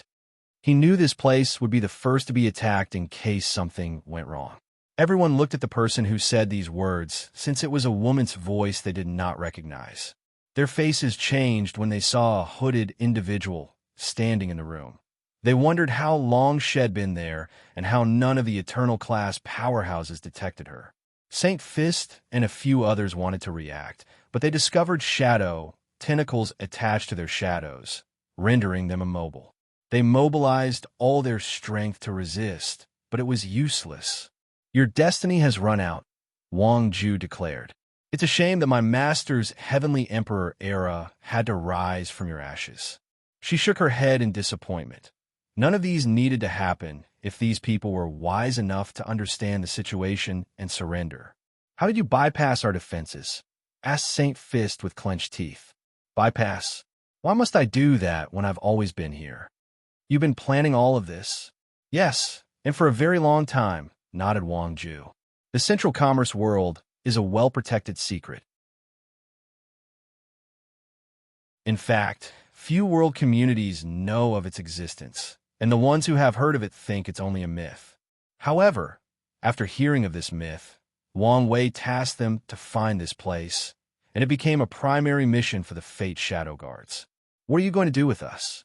Saint Fist asked, trying to buy some time to see if he could kill himself and use his immortality to escape the current predicament.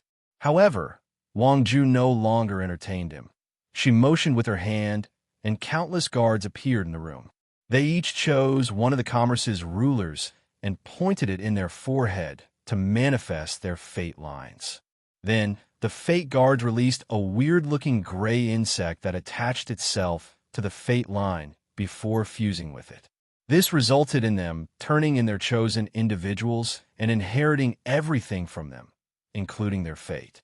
"You," said Saint Fist as he realized what these people were doing. However, no one paid attention to them. The Fate Shadow Guards only chose a few people, and the rest were executed. Wang Ju did not hesitate to kill all the immortal sovereigns while preserving the bodies for her master. She then sealed Saint Fist before killing the remaining pseudo-eternals. "Who knows how to control this world's protection formation?" she asked, and a few guards raised their hands. "Take complete control of it and prepare to move it back home." After giving the order, Wang Ju continued to overview this operation. This operation did not occur only in the Central Commerce world. Across all 1,000 world communities that the Commerce Hub controlled, countless sects were now being infiltrated and replaced by Fate Shadow Guard members. This plan was nothing new, as it was just a larger-scale operation of the one against DTon sleepers. However, Wang Wei knew he would need a lot of manpower for it to succeed, so he used the Commerce Hub and his soul network ability to expand and gather more members. Wang Ju continued her oversight of this operation. She would receive information from across the lower dimension through the soul network. She would respond based on the situation. In some cases, she had to travel to some worlds to ensure nothing went wrong. Wang Wei smiled as he watched things proceed smoothly. It would be easy for him to destroy all the Commerce Hub's forces and rulers. But what then? How can he control such a large-scale enterprise as swiftly as possible without any problem? He could not. So, he opted for a simple method: take control of them from the inside. That way, he can preserve most of their foundations, and he can reduce resistance to his takeover. However, such a plan had its problem: the massive military power of the hub. Wang Wei knew how much he would have suffered had he opted for a direct confrontation where he was the aggressor and the enemy was on the defensive. The current battle was already tragic, but it would have been worse unless he used his overwhelming power but did not want to do that. So, he chose another method. He started this war to lure them to disperse most of their forces and leave their backs unprotected so that he could infiltrate and do as he pleases. One objective is completed, and now for the second, thought Wang Wei. If you find any errors, ads pop up, ads redirect, broken links, non-standard content, etc., please let us know, report, so we can fix it as soon as possible.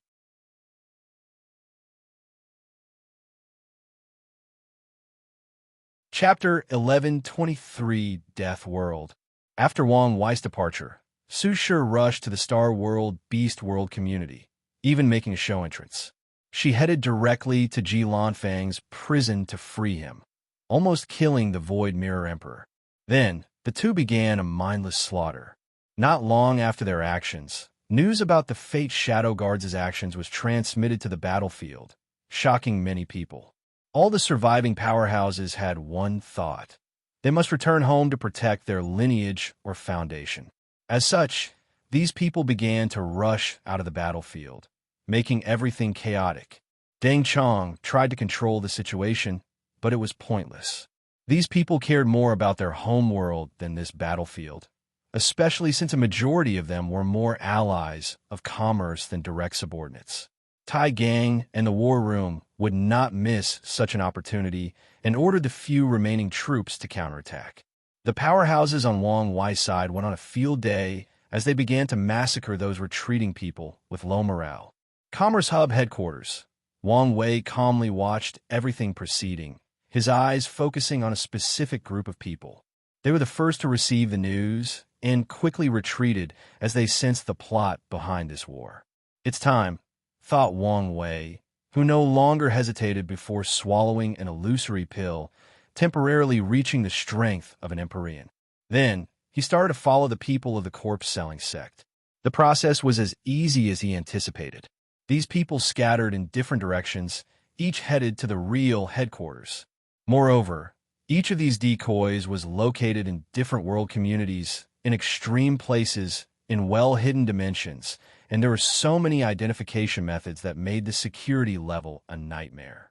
Wang Wei was almost discovered a few times since he had to use his divination when he lost the main trail, and the corpse-selling sect had terrifying anti-divination abilities that used the power of death. However, the one mistake these people, or their founder, Death Reverence, could not account for was human error. No matter how good a job Death Reverence did to hide the real foundation of his sect, it would not change the fact that humans were using them. And, as we all know, humans are flawed. Wang Wei used this concept to his advantage. He was patient and chose his move carefully. His actions were then rewarded. During this chase, he found most of the hidden layers of the corpse-selling sect before finding the real one. "What is this?" muttered Wang Wei, his eyes concentrated. His eyes discovered a well-hidden dimension, and after finding it, saying he was shocked to his core would be an understatement. The dimension was vast and definitely bigger than the entire lower dimension. Wang Wei was not too sure because he knew he would immediately be detected if he entered. Worst, I might be killed. His sense of danger was going overdrive, so he did not dare rush in. Could it be that Death Reverence would show up if I venture inside and destroy this place? No, Death Reverence was still in limbo, and even if he were already resurrected, true heavenly Tao would never allow for his interference. Even if we achieved half-step transcendence, Maitreya and supreme unity would never allow him to interfere in this place. This could only mean the source of the danger was something else, most likely the terrifying amount of death energy in that world. The corpse-selling sect must have gathered this energy from wars and conflicts across the entire lower dimensions for countless eras before condensing them in this world. Why do they need such a vast amount? Is it really because of their cult-like worship of death? Wang Wei did not believe this for a second. His intuition was telling him that something more sinister was at play here. The death chi might be the key to the death ceremony. Hunger said they've left protection against the ceremony, but are things so simple? She also said that Death Reverence knew methods that could push the limits or boundaries of true heavenly Tao. What if he found a way around that formation? Although this theory leaned on the lower end statistically, the fact that it was not completely zero was a problem in itself. No, the probability of that occurring is not as low as I imagined if I take into account that he benefited in some ways from the ultimate taboo, thought Wang Wei, pushing his brain to the limit for his analysis.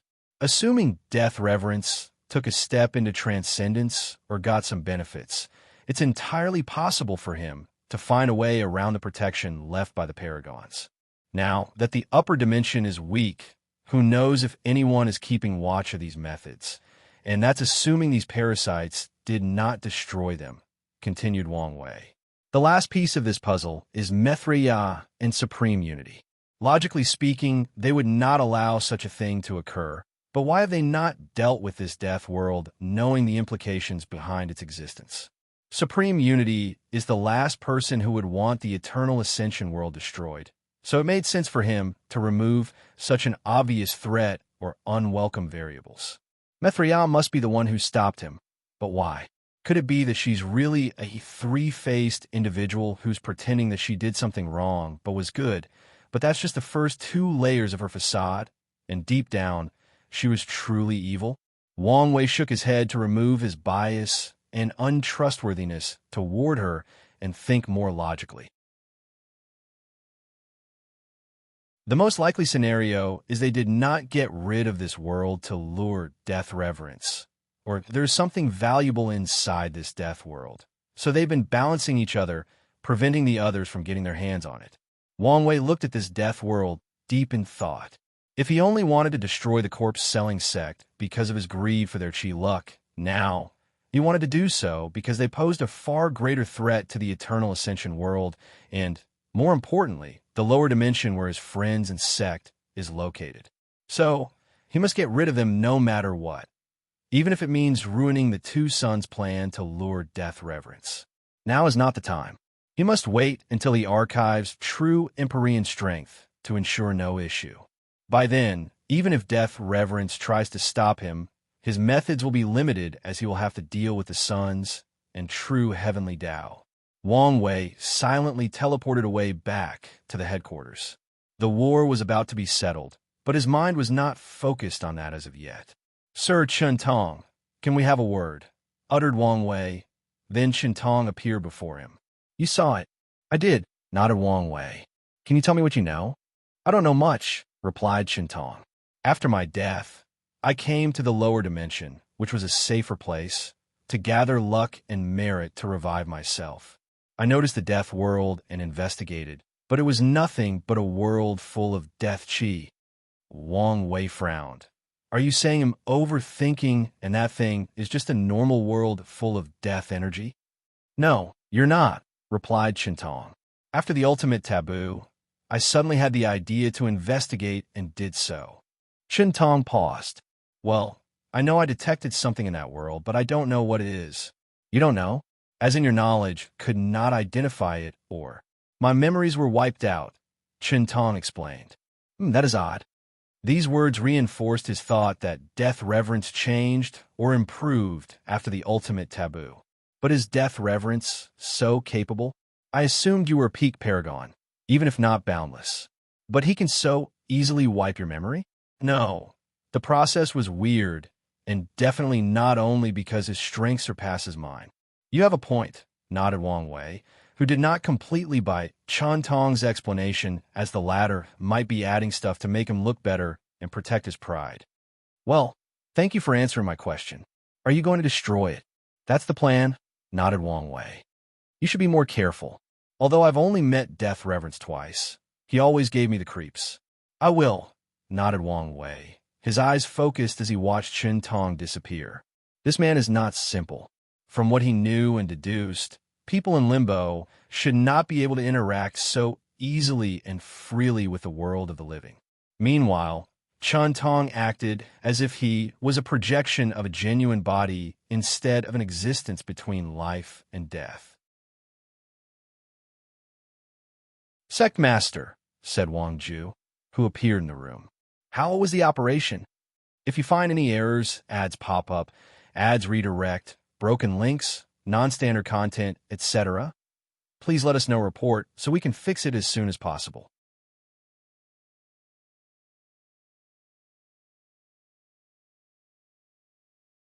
Chapter 1124 Perfect Future. The operation succeeded in over 900 world communities, reported Wang Ju. "And the remaining 100? Things didn't go as planned." "Tian Wenyan's doing?" "Yes," nodded Wang Ju. "He acted swiftly and created a correlation of the remaining world communities, holding on to their last breath. I figured they were weak enough, and there was no need to focus too much on them now." "That's a good call, but keep an eye on him if he tries to get allies from the world communities not influenced by this war." Although this war was massive, it only affected a third of the lower dimension, leaving more than 2,000 world communities untouched. "I've already assigned people for this task." Wang Wei nodded. "How are the lower dimensions of these captured world communities doing?" "Due to lack of population, we could only infiltrate the truly valuable worlds, the ones that produce rare resources for the Commerce Hub," explained Wang Ju. "Once everything is settled, we can focus on expansion in these places." "Your expansion should not only be those places but the entire lower dimensions," said Wang Wei. "You must have eyes in every corner of this place, and also have a large pool to recruit people."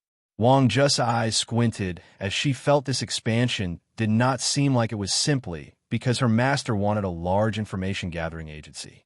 The Commerce Hub is, without a doubt, the greatest power in the lower dimension, and after their defeat, no one will truly be able to resist her master's advancement. In other words, the role of their Fate Shadow Guards should have been diminished, becoming the eye of the Tao opening sect to maintain their powers and ensure the longevity of the Heavenly Emperor era. But now, she was smelling something different. You'll know when the times are correct, said Wang Wei calmly. I understand. Anything else? This is for you. Wang Zhu offered a group of talismans. Those are the identity tokens of the commerce rulers. They should allow you to control the headquarters as soon as possible. These people would never allow the president absolute control of the headquarters, so they had long divided his power and created protocols to restrict him when needed. Excellent. Wang Wei praised with a genuine smile on his face. Lastly, what should I do with the fifth Saint Emperor? Once Wang Wei controls the headquarters, his immortality will be gone. Try to make him into one of our own. If that fails, search his soul for information before turning him into resources. As you wish. Anything else? No. Wang Wei dismissed her, so she disappeared. He then activated the talismans, so they floated in the air in a circular position. They rotated until they turned into light before fusing on the ground. Wang Wei immediately smiled as he sensed the connection with this enormous continent. The right person can indeed use strength on par with a limit of tenfold if they can bear this power, he thought as he finished placing his imprint on the formation to ensure absolute control. Once that was a success, he pointed into the sky to manifest numerous karmic threads connected to the continent. Wang Wei cut most of the threads. From then on, no one knew that the Commerce Hub's headquarters used to be a powerful weapon, except for someone like Shintong. Beside him, everyone who knew had their memories wiped out. Wang Wei's next step was to move the headquarters continent with a new one and shrink the original Void Beast one until it was as small as a toy on his palm. You will be the headquarters of the Hell Court, Wang Wei declared.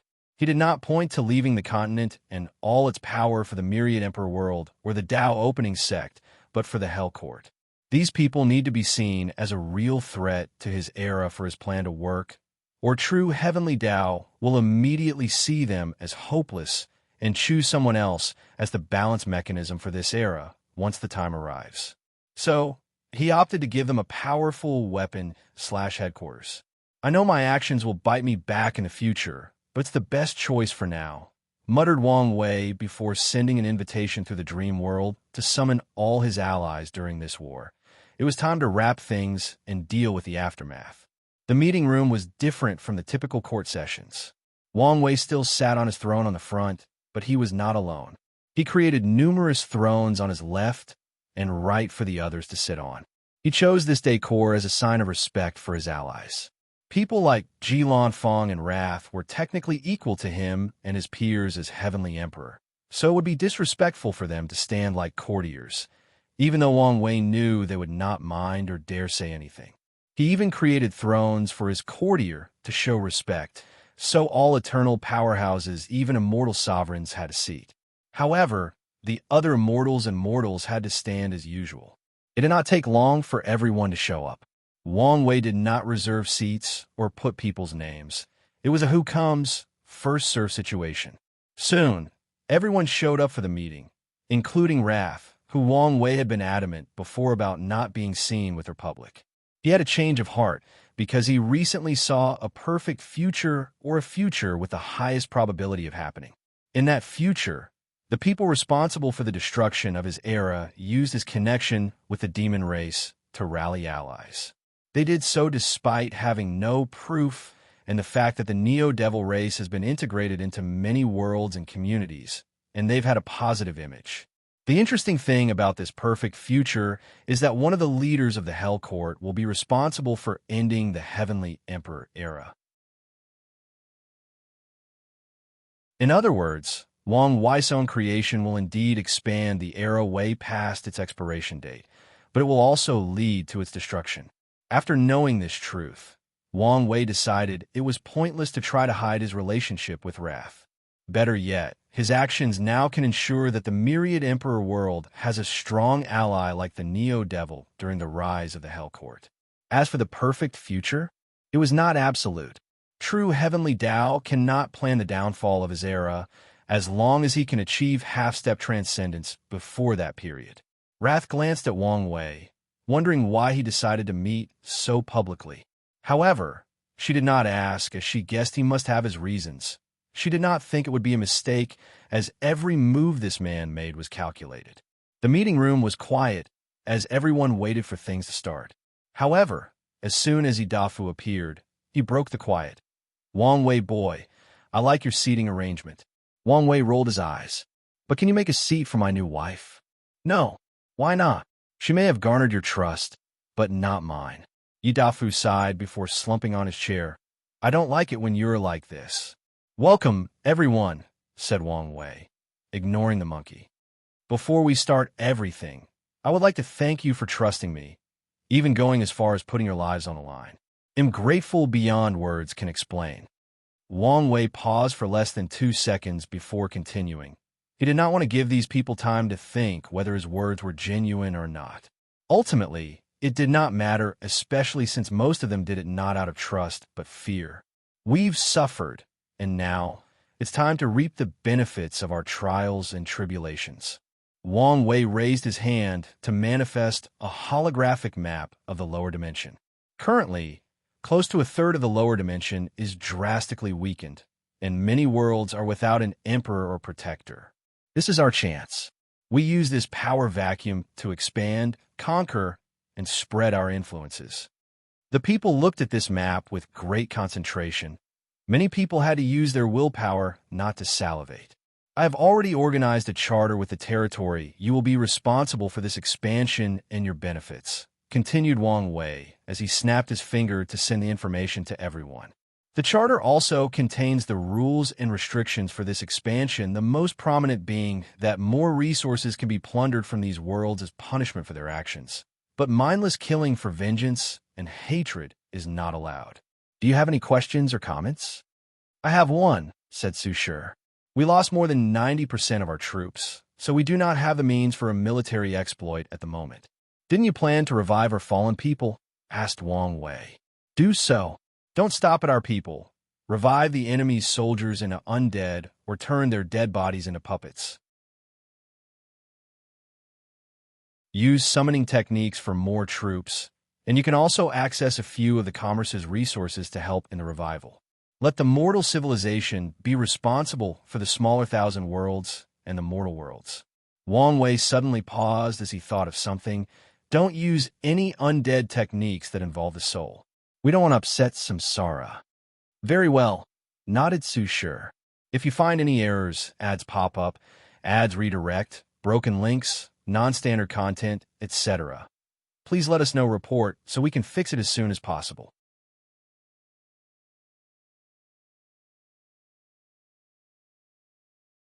Chapter 1125, Sibling. "You can be in charge of this task," said Wang Wei. "Anything else?" "Your Majesty, I have a request," said Feng Hung, sitting 2 seats to the right. "I'm listening. Would you please change my charter so I have complete control over the ancient spirit realm?" Wang Wei did not immediately give an answer.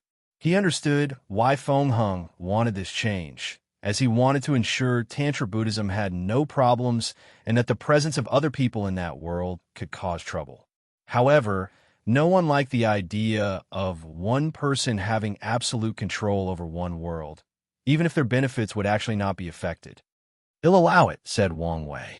"But only Tantra Buddhism is allowed to spread in the lower realm of that community." "That's fair." Feng Hung did not mind too much. Once he places the necessary restrictions, Tantric Buddhism is as much part of Buddhism as the other branches like Zen, Pure Land, or Taozen Buddhism. "Anyone else?" "I have something." Wang Wei looked at the monkey. "I heard your world has been reverted to innate." "That's right. Can you sell me the method?" "The innate chi environment is not on the list of things to export, but if you give me your bloodline development method, they'll sell it to you." "Forget it," replied Yidafu. "If he works harder, he might create a solution himself with the help of these old men back home. In the worst-case scenario, he'll just officially travel to the myriad emperor world to cultivate." He guessed that bastard Wang Wei would charge him for any extended stay, but it would still be cheaper than buying that method. Wang Wei shrugged. The meeting continued, and the majority of it was dividing the initial benefits. People had to use their military points to increase their strength or the overall foundations of their lineage. Wang Wei bought the few preserved immortal sovereign bodies. Once that was finished, the Eternal Emperors had a short discussion before everyone left. Su Shi wanted to chat with Wang Wei, so they too stayed. This was a perfect opportunity for a Tao discussion. Now is not the right time, replied Wang Wei. His cultivation has remained stagnant by choice, so a Tao discussion would be mostly wasted. However, after he archives the taboo battle realm and will have no issue increasing his cultivation, it will be the perfect time for it. The next time we do it, there will be more people and the effect will be better, Wang Wei reassured her. If you say so. Wang Wei disconnected from the dream world. He had a lot of things to do, but he also sensed that his time in the lower dimension was not long. His next destination was the battle spirit world, the Spirit Genesis sect. To be precise, Wang Wei easily bypassed the formation protecting the sect since Emperor Jia was nothing but his slave. He looked at this once most powerful sect, and his senses could not detect the slightest sign of life. That's right, not a single person was alive. Emperor Jia's objective in activating the sect's protective formation was to ensure no one escaped. He even summoned the few people outside the sect during the war to eliminate them. Here you are, said Emperor Jia, handing him a space ring with all the resources of the Spirit Genesis sect, including their emperor artifacts, archives, and secret realms that served as their foundation. After absorbing the foundation of such a powerful faction, the Tao opening sect will take another leap in strength. They only need to modify some of these resources to fit the origin system or the myriad emperor world. Thanks. Emperor Jia nodded before slowly dissipating. It was for good this time. He had already destroyed his own vault. And now, Wang Wei placed the final nail in the coffin by erasing him from history. From now on, only a few people remember the name Emperor Jia. Wang Wei took one last glance at the Spirit Genesis sect, and with a thought, the magnificent buildings turned into sand and dissipated into the wind. The formation remained, preventing anyone from knowing what had happened here. Then, he teleported to a distant mountain, waiting for someone. Your Majesty, said a deep voice while bowing deeply. Gao Buqin, I promised you an opportunity to prove the Tao, and I won't go on my word. A group of people will ascend to the upper dimension with you in a little while. I assume Desolate One told you about the price to pay? He did, and I don't mind. Good. Wang Wei waved his hand to give him a token, and Gao Buqin bowed before teleporting away. Wang Wei took one last look at this place, his gaze momentarily stopping at that old man who wanted to cultivate Fate Tao. Then, he returned home, where his family had already prepared a small feast. He sent the space ring to Origin 1 to deal with things. Come. The food is ready, said Yu Yan, and Wang Wei walked in with a smile and immediately started eating. Boy, did you see my fight? Asked Wang Chong. I did. I didn't, added Wang Tian. Me too. You should have been there. I punched him. As always, Wang Wei felt a peaceful atmosphere enveloping his body and mind whenever he had these quiet moments with his family. Are you listening to me? Huh. Sorry, I was a little distracted. What did you say? I said, I think I'm ready to fight Yang Kai. What do you think? It should not be an issue, said Wang Wei. The Nine Sons Emperor only proved the Tao 3 generations ago, and even with the time acceleration of the upper dimension in the previous 2 generations, his strength should not have improved much. However, I recommend you enter seclusion one last time to absorb the experience of this war. That's what I was thinking, nodded Wang Chong. Wang Wei was about to nod when he sensed something and looked in the distance. What happened? Asked Wang Tian. Chu Luo ascended. Chu Luo? The one that was your competitor during Gu Xian's trial? Yes. Wang Wei explained the situation to them. Such a filial child, sighed Yu Yan. Why do I feel your words contain some hidden meanings? Asked Wang Wei. You've overthinking things as usual, replied Yu Yan, giving him a side eye. Are you really insinuating him not filial? Is there a son more filial than me between heaven and earth? Wang Wei felt offended. No, he felt hurt.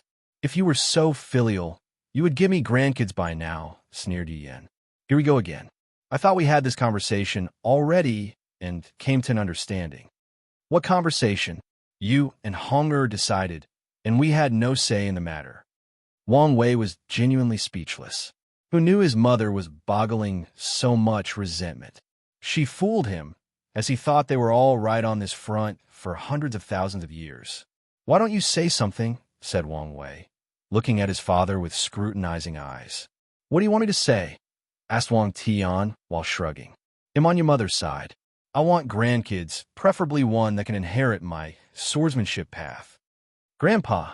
Asked Wang Wei, grasping at the last straw. Sorry, grandson, added Wang Chong while caressing his white beard. I also want a great-grandson. You're no longer small and cute, so I want someone I can dote on. Is this what my father felt like when the whole family ganged up on him? Thought Wang Wei. I don't like this feeling at all. So he counterattacked. Instead of focusing on me, why not focus on yourselves? What happened to the siblings you guys are going to give me? We're too old for that kind of thing, rebutted Yu Yen. Plus, do you think I want to bring a child into this world knowing he will live under your halo? I don't want such a fate for my worst enemy. Your mother has a point. If we were to give you a sibling, no matter how good of a job we do to raise him, he would never live up to the world's expectation, just cause he's your sibling, nodded Wang Tian. That's a terrible excuse. As long as we love him and don't put these expectations on them, this should be fine, replied Wang Wei. Plus, we don't know for sure if they would not live up to the expectations. Yu Yin rolled her eyes. The only way for such a child to live normally in this world is we keep him immortal his whole life, raise him in another chaos world, or isolate him from the outside world completely. I don't want to do any of that. So, you're never going to have another child because of this? Maybe in the far distant future, when you're only a myth or legend known only in books, we might try again. But for now, that's no longer on the table, explained Yen. If you find any errors, ads pop up, ads redirect, broken links, non-standard content, etc., please let us know report so we can fix it as soon as possible.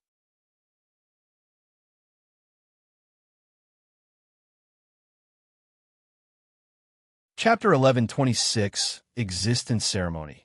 The family dinner lasted a few days before everyone scattered. Yu Yin returned to her semi-hibernation state to wait for the next generation. Wang Tian continued his nine-extremity foundation in the swordsmanship world, and Wang Chong entered a cultivation retreat for his battle against 9 sons. Wang Wei was about to return to the court when Sword One asked to see him, so he summoned it. Are you all right? He asked after seeing her pale face. I'm fine. I already took a pill and should be fine after a few months, she explained. That's good. What do you want to see me for? I wanted to ask whether you had any new tasks for me. She used to be in charge of the Commerce Hub and worked closely with Wang Ju, but now, this line of work did not need her since they now had absolute control over the hub. There is no need. You should rest and recuperate. I'm fine. I haven't felt so filled with life, ambition, and purpose in a long time. So, I don't want to rest. I see. Wang Wei always assumed she was the kind of cool, collected, and inactive like Origin One, but it seemed she had a fire inside of her. However, it made sense, given she's a swordsman. Let me think. How about you accompany the steward as he tries to expand our alliance beyond the non-commerce world communities? Certain things might be easy if he has someone of your strength by his side. Great, said Origin One with a twinkle in her eyes. She bowed before disappearing. Wang Wei did not immediately leave as he remembered his favorite ancestors and went to see him. After chatting and drinking with Wuching for a day, he returned to the court, where, to his surprise, Wang Ju awaited him. Did something happen? Yes. Our people caught one of the traitors. Oh, just like what happened to you. A terrifying restriction activated, despite our effort to be careful. We lost a few capable people. Did you try to revive them? We tried, but it was useless. Sorry for my blunt words, but I don't think even you can revive them. These restrictions were likely created to target you personally. It's fine, Wang Wei said calmly. You would not come here if this was the only news. What else happened? Wang Ju showed him an orb, which was condensed from her power, with a piece of paper encased inside. One of the spies released this piece of paper after evaporating. Wang Wei held the orb as he used all his detection abilities. He found nothing. So, either this paper is safe, or the power inside is beyond his ability. You can leave. Sect Master? Don't worry. Wang Zhu bowed before disappearing. Wang Wei activated the quartz formation, preparing to run away with the slightest anomaly.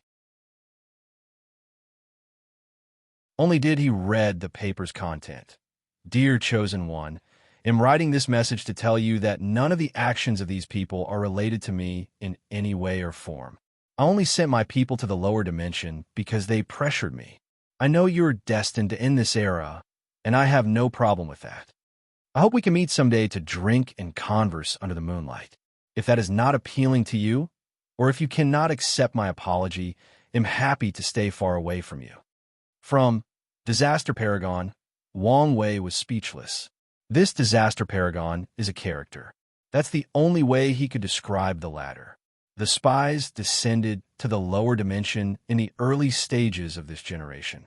So, assuming he did not send these notes before true heavenly Tao closed the lower dimension since he would not know, he had this method prepared in advance in case something went wrong. This level of carefulness and preparedness truly made Wang Wei speechless. This also shows that this man is quite intelligent despite his cowardly presence and is also bold. Very few people know of the existence of the eighth moon, yet Disaster Paragon assumed or deduced whoever fate chose to bear the destiny to end his era would have discovered the truth. Wang Wei updated the character profile he had on this man before burning the paper. He then sent new nutrients to the Genesis fruit before entering seclusion. With access to the Commerce Hub's resources, he will have no issue tempering his body for a while. But his main priority is the existence ceremony. The process took 20,000 years on the outside, but he finally finished. He quickly checked outside, and the expansion was going smoothly. They've already conquered more than 100 world communities and are still going strong. In this short period, Wang Wei had gathered too much merit in sense, dream power, and spiritual energy, but that was still the tip of the iceberg, as these new worlds did not have the proper time to ferment. Wang Wei focused on the magic circle in the middle of the room that was releasing a strange aura. Let's begin. As he sat in the middle and closed his eyes, a few characters floated from the circle. The most powerful sect. A wind with a strange aura blew from the spirit Genesis sect before materializing in the cultivation room. Wang Wei's spirit flew to an unknown black and white space with countless runes. Heavenly Daos records, he thought. This place contained all knowledge and truths of the eternal ascension world. Wang Wei did not waste time, as he quickly latched to a rune that translated, Heavenly Emperor Era. As his spirit left an imprint on the rune, his body and soul dissipated. He did not die, but entered a state where he was his existence. He now had many forms. His memories, his name, his history, and his karmic impact on others were now all part of himself. Then, Wang Wei felt his existence started to elevate as it fused with the Heavenly Emperor Era rune. His mind trembled before he found himself in an infinite room with countless white silhouettes and no faces or genders. Everything proceeded as he expected except for this event. So, Wang Wei focused on analyzing the situation. Are these the physical manifestation of all the infinite possibilities of the Heavenly Emperor Era? He understood the situation. Since he wanted his existence to include an entire era that spread across the lower dimension, he must bear that era's weight. In other words, he must confront the manifestation of every emperors born in that era, every action they make, every karma thread connected to them or a result of their actions. And finally, he must bore the weight of every single event that occurred in that era, including something as insignificant as someone kicking a rock or an animal touching a grass as they walk to their destination. I understand. Just like the saying, you must bear the crown's weight. In my case, I must bear the weight of my era's history if I want it to be a part of me. Well, bring it on. The nature of this battle was spiritual and willpower, which is one of his greatest assets. So he rushed to these figures and fought them nonstop. The battles themselves were nothing significant to Wang Wei, but the duration of the fight was a nightmare. He had to confront every single possibility of his era, meaning every single event that will occur in the Heavenly Emperor era across all 3,800 Heavenwell communities, which are composed of billions of worlds and an infinite number of people making an infinite number of decisions. The battle felt endless, especially since he seemed to notice how much time had passed. Wang Wei did not know whether this was part of the process or whether his brain was doing so as a way to distract somewhat from this endless fight and prevent him from going mad. But he noticed. If not for his unwavering willpower, he would have given up. But even with such iron will, his spirit had reached its limit after he felt he had fought for at least 10,000 yuan epochs. But even then, he did not stop despite his spirit giving up after 10,000 yuan epochs. The battle did not end until after exactly 103. 4 million yuan epochs. In other words, he relied purely on his willpower to continue the fight until he defeated the last possibility in this strange realm. Wang Wei's spirit sat on the ground, breathing harder than a tired dog. He wanted nothing more in this world than to sleep for a few millennia, if not more. Sadly for him, this was not over. A single eye appeared in that space, and his face contorted. True Heavenly Tao. True Heavenly Tao did not waste time with him and immediately acted. It did not even care that he was its chosen heir son.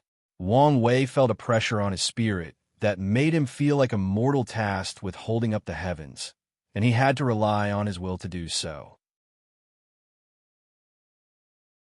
Damn it. He cursed as he gritted his teeth to resist. If you find any errors, ads pop up, ads redirect, broken links, non-standard content, etc., please let us know report so we can fix it as soon as possible.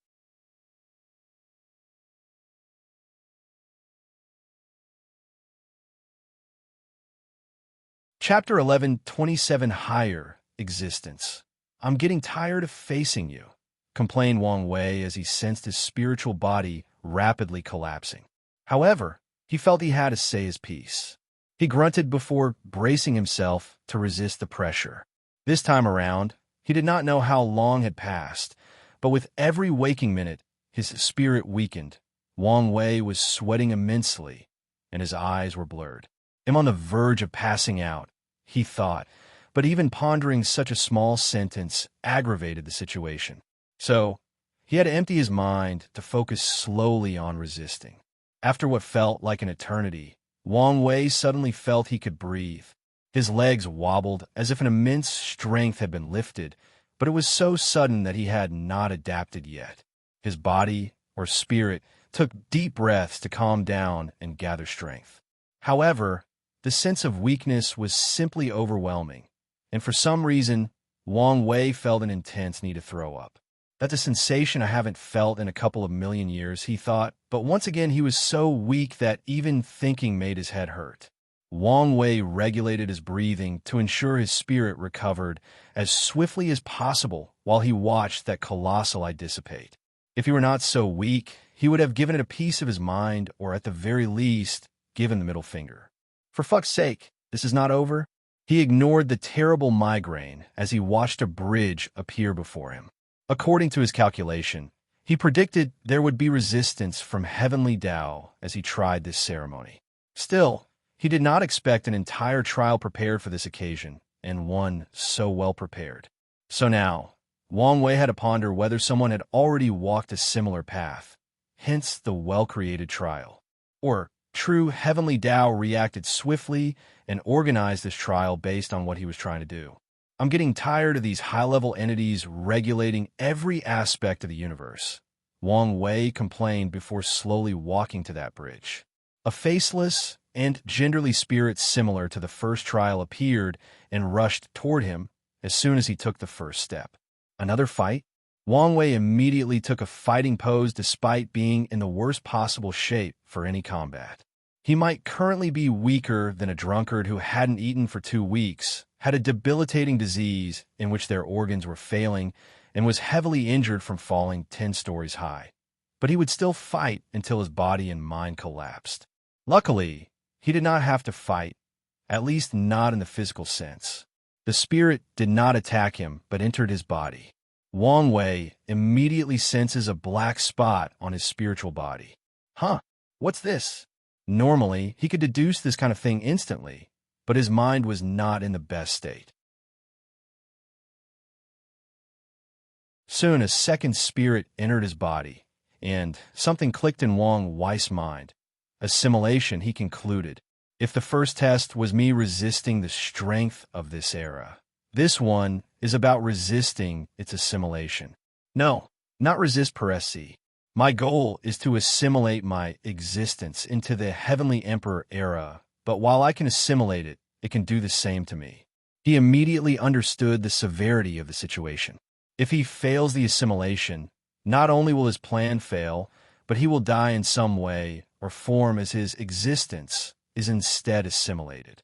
I will probably lose my physical body and soul, existing in another form similar to those people in limbo. That's unacceptable. He began to resist these spirits' assimilation while trying to assimilate them. However, the process was not as easy as he expected because the most important aspect of this battle was not his use of spirit or his willpower, but his understanding and control of existence. Wang Wei had to apply everything he knew existence, from Madman Shu as he slowly walked through that bridge and assimilated all these spirits, which are the physical manifestation of every possibility of the Heavenly Emperor era. After another eternity, Wang Wei passed through the bridge, but he was truly about to pass out. He had reached his limit even for someone of his willpower, and the world was about to become dark any second now. Then, he sensed a mysterious power that rapidly recuperated his spirit. His eyes opened in the court, and he was still sitting cross-legged inside the magic circle. What happened? Wang Wei looked around in confusion for a few seconds before gaining complete mental acuity. His terrifying brain processing speed returned, and he immediately realized many things, including that less than a minute had passed despite spending heaven knows how long in that spiritual place. The second thing he noticed was the drastic increase in one of his soul dub Dao. It increased from 7% Grand Dao source to 30% Grand Dao source, almost as good as his Fate Dao. It makes sense given the relationship between the spirit and the soul, thought Wang Wei. The third thing he noticed was that his willpower had increased greatly, which is something that usually occurs after some of his flesh tribulations. This is, muttered Wang Wei as he truly sensed the major changes to his body. His existence, which previously contained body/soul/spirit, memories, name, history/impact, now also contained the Heavenly Emperor era. Wang Wei's eyes squinted while he smiled. He could see so many new karma threads connected to him, many of which were illusory as they represented future events and possibilities of his era. I can already see how much of a nightmare it will be to try to erase me, he smirked. And the longer the era lasts, the more impactful it is, the harder it is to kill me. From now on, whoever tries to kill him will have to erase an entire era in the lower dimension.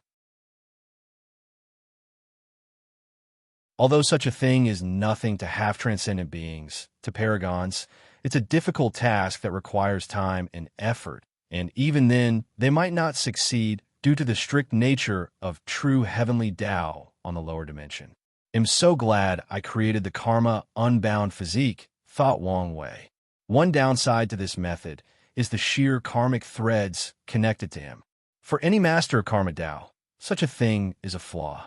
Luckily, Wang Wei is a master of Karma Tao, and he cultivated the Karma Unbound physique.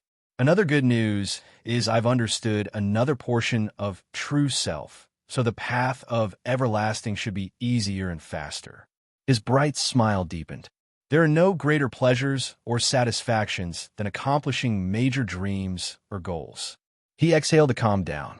I wonder if father and mother could use this ceremony, thought Wang Wei.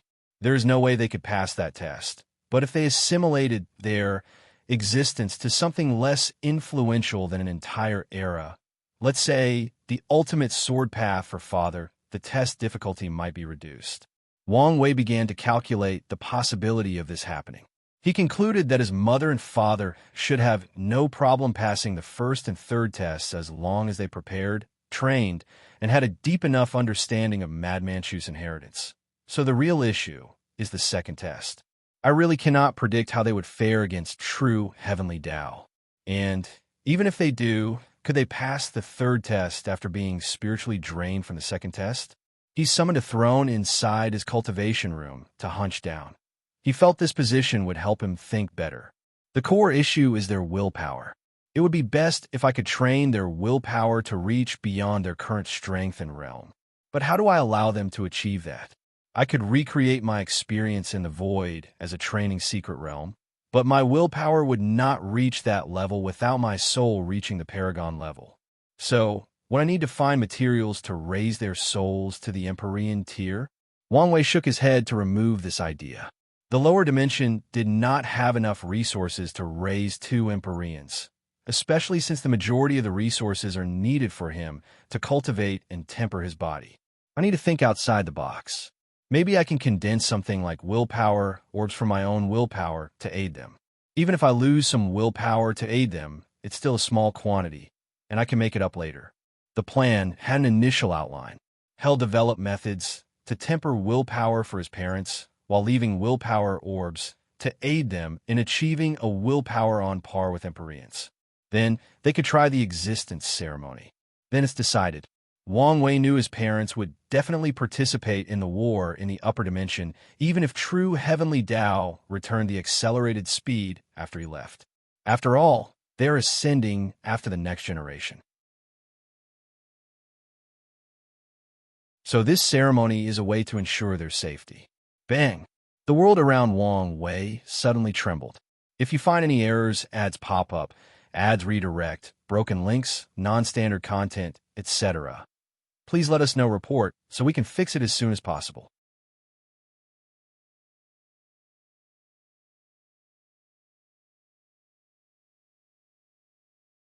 Chapter 11:28 Madman.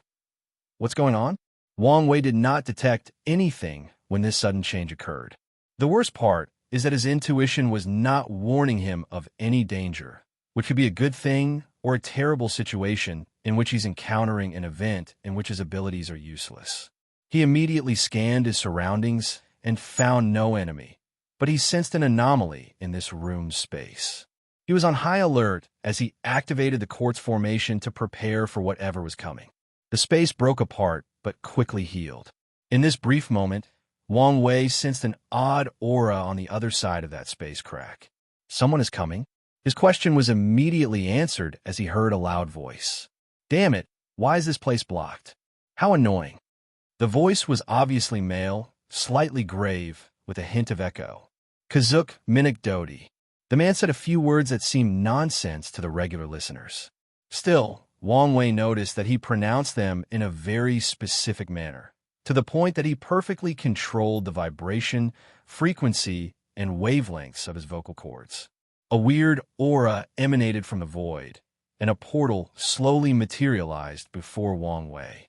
A middle-aged man with a regular-looking black robe, tired eyes, and a head of back hair held by one string, but a black and white goatee walked out from the portal.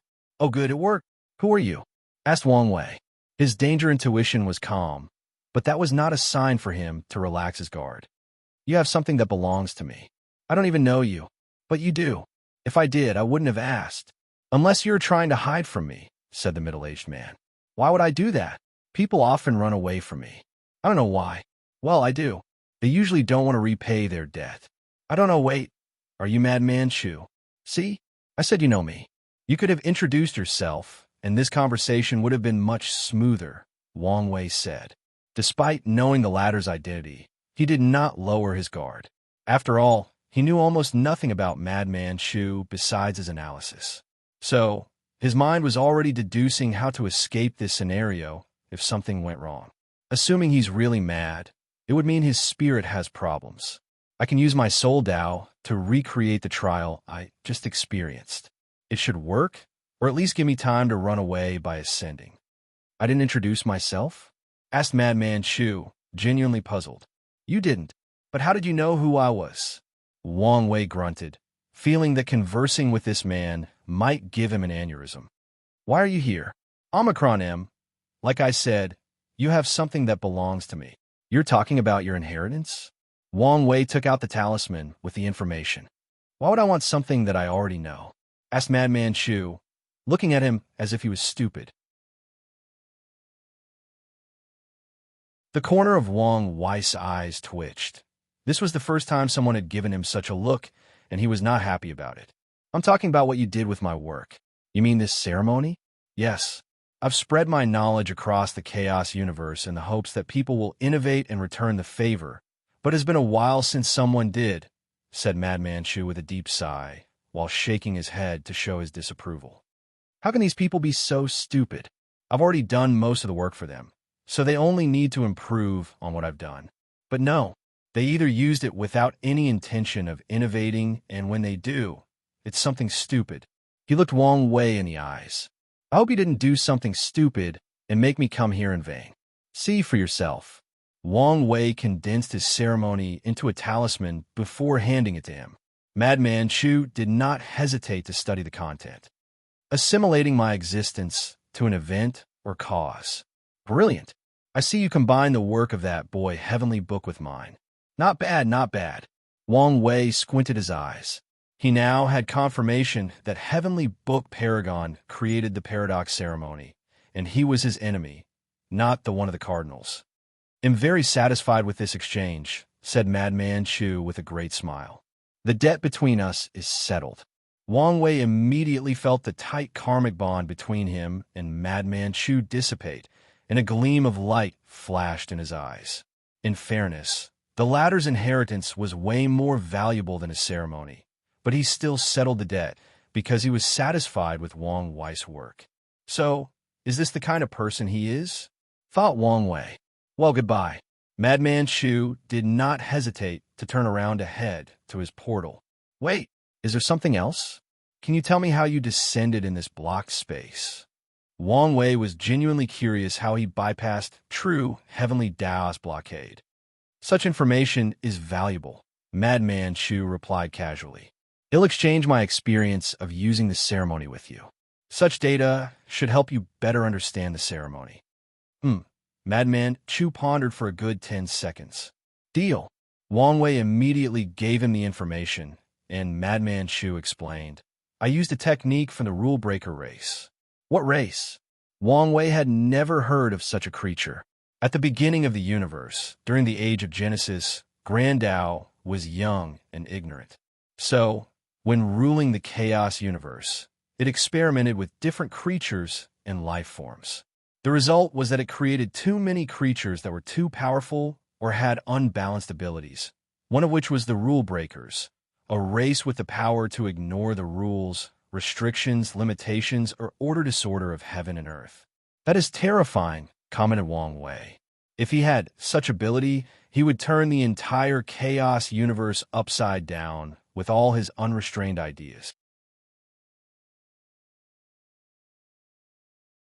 Here, I thought fiend gods or chaos demon gods were the darlings of this universe. Compared to the rule breakers or creatures from that age, they are nothing, thought Wang Wei, feeling slightly envious. I'm guessing the fate of these creatures was terrible. That's obvious. These creatures were too powerful, so they had no desire for improvement or innovation, which is bad news for Grand Tao, whose sole purpose was to develop the chaos universe. So, it had wiped out its creation and returned to the drawing board. That means the chaos demon gods were Grand Tao's second attempt at populating the chaos universe. So what happened to them? That's another question entirely, said Madman Chu, and Wang Wei felt it was a shame he could not pull a fast one over this madman. Is that it? I'm leaving. Any chance you can exchange this technique? Absolutely not. Oh, come on. Let's at least negotiate a price. No. Madman Chu shook his head. All traces of the Age of Genesis are almost wiped out, so I went to extreme lengths to get some sample from that era. I doubt you have anything valuable to exchange. How about an idea of achieving half-step transcendence? Idea, sneered Madman Chu, not hiding his deep disdain. I have hundreds of those. Do you have an actual method? That I don't. Then don't waste my time. Madman Chu walked toward his portal. This technique was how he saved his life in many desperate situations. So how stupid would he be to exchange with others for an idea? Even if it were the real method, he would hesitate to exchange, especially if it's one of those shoddy methods with too many restrictions. Wang Wei calmly watched him disappear. He did not make other offers, like knowledge about the prehistoric world. As a former salesman, he knew when someone was not willing to sell or even negotiate about certain products. It's a shame, he thought before opening his mouth to utter, Kazuk Minik Dodi. Nothing happened, so he tried to replicate the exact same frequency and wavelengths as he remembered, but the situation was the same. As expected, it's useless to remember or say the words correctly. This incantation was probably a small portion of that technique, so Madman Chu had no issue revealing it to the public. Forget about him for now. The small conversation brought him a lot of information about the Chaos Universe's history. More importantly, he knew who his enemy was.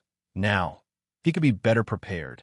The next focus should be on elevating my Dao body so I can achieve Taboo Battle Realm, thought Wang Wei. It's also about time grandfather ascended for his battle with 9 sons. Although he was confident in the old man, he was worried not so much about the fight, but about the fact that he would stay in the upper dimension for a short period. I hope nothing goes wrong. If you find any errors, ads pop up, ads redirect, broken links, non-standard content, etc.,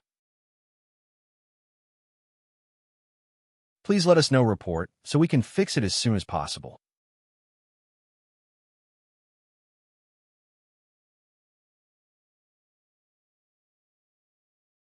Chapter 1129, E-Commerce. Wang Wei once again checked on the development of the court despite only a few seconds having passed. He couldn't help since he had experienced countless Yuan epics in that test. Nothing had changed, but he also needed to prepare for the next major development. It's still a little early, he thought before retreating. In the past 20,000 years, his strength reached the 4th step of the Dragon Phoenix realm, but his tribulations had only reached 953 since he was so busy with the ceremonies. To prepare for the existence ceremony, he practiced creating the other ceremonies he planned as practice. So, he wasted a lot of time and could not focus too much on cultivation. He activated his time acceleration array and started to cultivate. With each new Dao, his body was destroyed and reconstructed so he could one day claim the title of being indestructible. Wang Wei did not stop until he reached the 5th step in the Dragon Phoenix realm and passed the 1,267 tribulation, which is the 1/3 required to open the gate. As expected, a new symbol appeared on his gate of power, and after reaching this threshold, he could sense a subtle change. It was more ancient, nobler, and mystical. I could probably open the gate right now, but my body would explode, thought Wang Wei.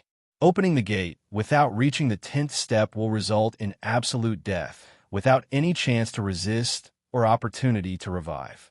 Wang Wei clenched his fist, feeling the strength coursing through his veins. He now had the strength of a 5-fold battle realm with his flesh alone. However, the scariest part is how terrible his current defense is. Many Daos are simply useless to him. He could just stand before an eternal emperor with any of these Daos and let them attack, which would be useless. The interesting aspect of the true power Dao realm is that it actually affects my existence, he analyzed as he sensed the deeper changes in his body. If my Dao cultivation is adding characteristics of eternal into my existence, then this path is adding indestructible characteristics. However, it seems minor and subtle. They'll most likely have to wait to open the gate for this transformation. Wang Wei slowly walked out of his cultivation room. He sensed the vast faith with people worshiping him from across the lower dimension. If he were walking the path of godhood, or even the soul path, he would truly be a nightmare with how much faith he had gathered. He checked things, and he was immediately satisfied with the result. Another 10,000 years had passed, but the expansion had quickened its pace drastically. They had already conquered over 700 of the Commerce Hub's territory, leaving only 200 world communities, 300 if you count the people still under President Tian Wenyan's control. Interestingly, this was not the limit of the Heavenly Emperor era. The Steward and Sword One had convinced dozens of worlds outside of the Commerce Hub's influence to join with them without a fight. The only troubling news Wang Wei received was the fact that the Fate Shadow Guards discovered countless worlds with secret influence from the Abyss Gap, just like the one he found in the East Lotus Sect. They've been tasked with eliminating these branches, but after a few successful operations, they became better at hiding themselves. Wang Wei did not waste time, as he immediately divined many of these locations. But after less than 10 seconds, an unknown power blocked him. He sent the information to Wang Zhu while remaining deep in thought. You guys might be able to remove all detection methods, but you won't be able to remove that subtle aura that heaven and earth reject on a fundamental level, Wang Wei sneered. He believes that because Khutulun or the old gods originated outside the chaos universe, heaven and earth reject their very nature. That's the source of that subtle aura. So, all he needs to do is track that, and it should be simple since these branches cannot completely hide themselves. Creating a formation or talisman to track that aura should not be an issue, but such a project takes time, and I don't want to focus too much on it. Wang Wei could already tell his time on the lower dimension was not much, both because he would soon achieve all his major goals and ambitions, and because true heavenly Tao was beginning to reject his presence. As such, he needed to speed up a few things and did not wish to waste time on such a project. In fact, it was not just him. Most of the Eternals and the Myriad Emperor are beginning to feel the same. Their strengths are approaching the six-fold limit, meaning they all need to re-establish their foundation if they wish to go higher. They also understand that it would be best to do so in the upper dimension under the protection of powerful elders and, more importantly, far away from Wang Wei in case he suddenly felt like their strength was encroaching on him. He snapped his finger, and a projection of Tong, Ruobing, refining a talisman manifested before him. Wang Wei, damn it, you can't just summon people like this. What if Muley and I were? Anyway, show some respect and decency fitting to your image and titles.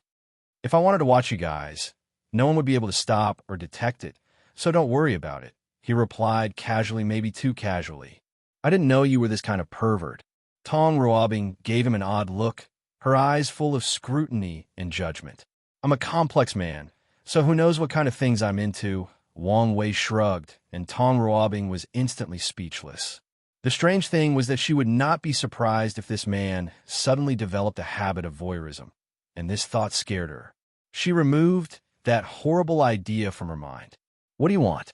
I need you to make a talisman to track the unique aura from Abyss Gap blood. What do you need such a thing for? To remove some uncontrollable variables, Wang Wei replied, and he was telling the truth. According to his speculation, it won't be long before achieving Taboo Battle Realm and confronting the Abyss Gap. However, he wanted to remove these branches due to his cautious nature. I see. Unfortunately, I've sealed this thing and decided not to touch it again for a long time. That's fine. Lend it to me, and I'll ask somebody else. Tong Ruobing stared at him. Don't you understand the concept of bargaining? Back and forth? Exchanging benefits? I thought this was your entire motto.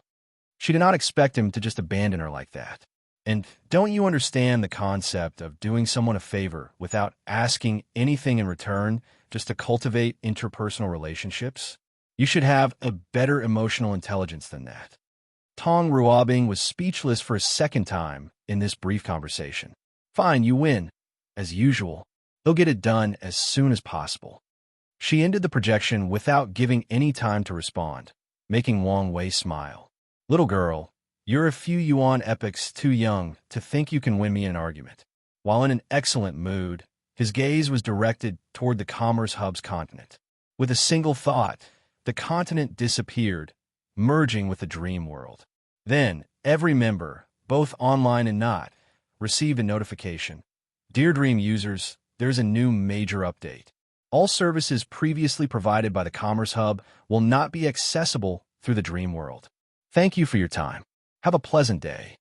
It took some people time to process what this meant, but the wise ones immediately knew and were elated. The dream world was mainly a form of communication and training. However, regarding resources training and such, the Commerce Hub was still used primarily by all these world communities. People would make deals in the dream world, but they still needed to reach the hub's continent or pay for delivering services for whatever resources they needed, unless they were exchanging things like cultivation, techniques, or selling information. Or if their world was directly connected to the hub, which was not necessarily a good thing after that war. But things would now be different. Resources can be instantly transported across world communities, and the dream world would serve as a protective intermediary. Additionally, the Dream Coin system was a much better monetary system than the ones the Commerce Hub was previously using, meaning it would become way easier to exchange goods. In conclusion, the lower dimension was about to enter an era of free and easy resource distribution. The golden age of prosperity that people thought had almost reached its pinnacle received another major boost. The next step is the rise of tourism, Wang Wei thought.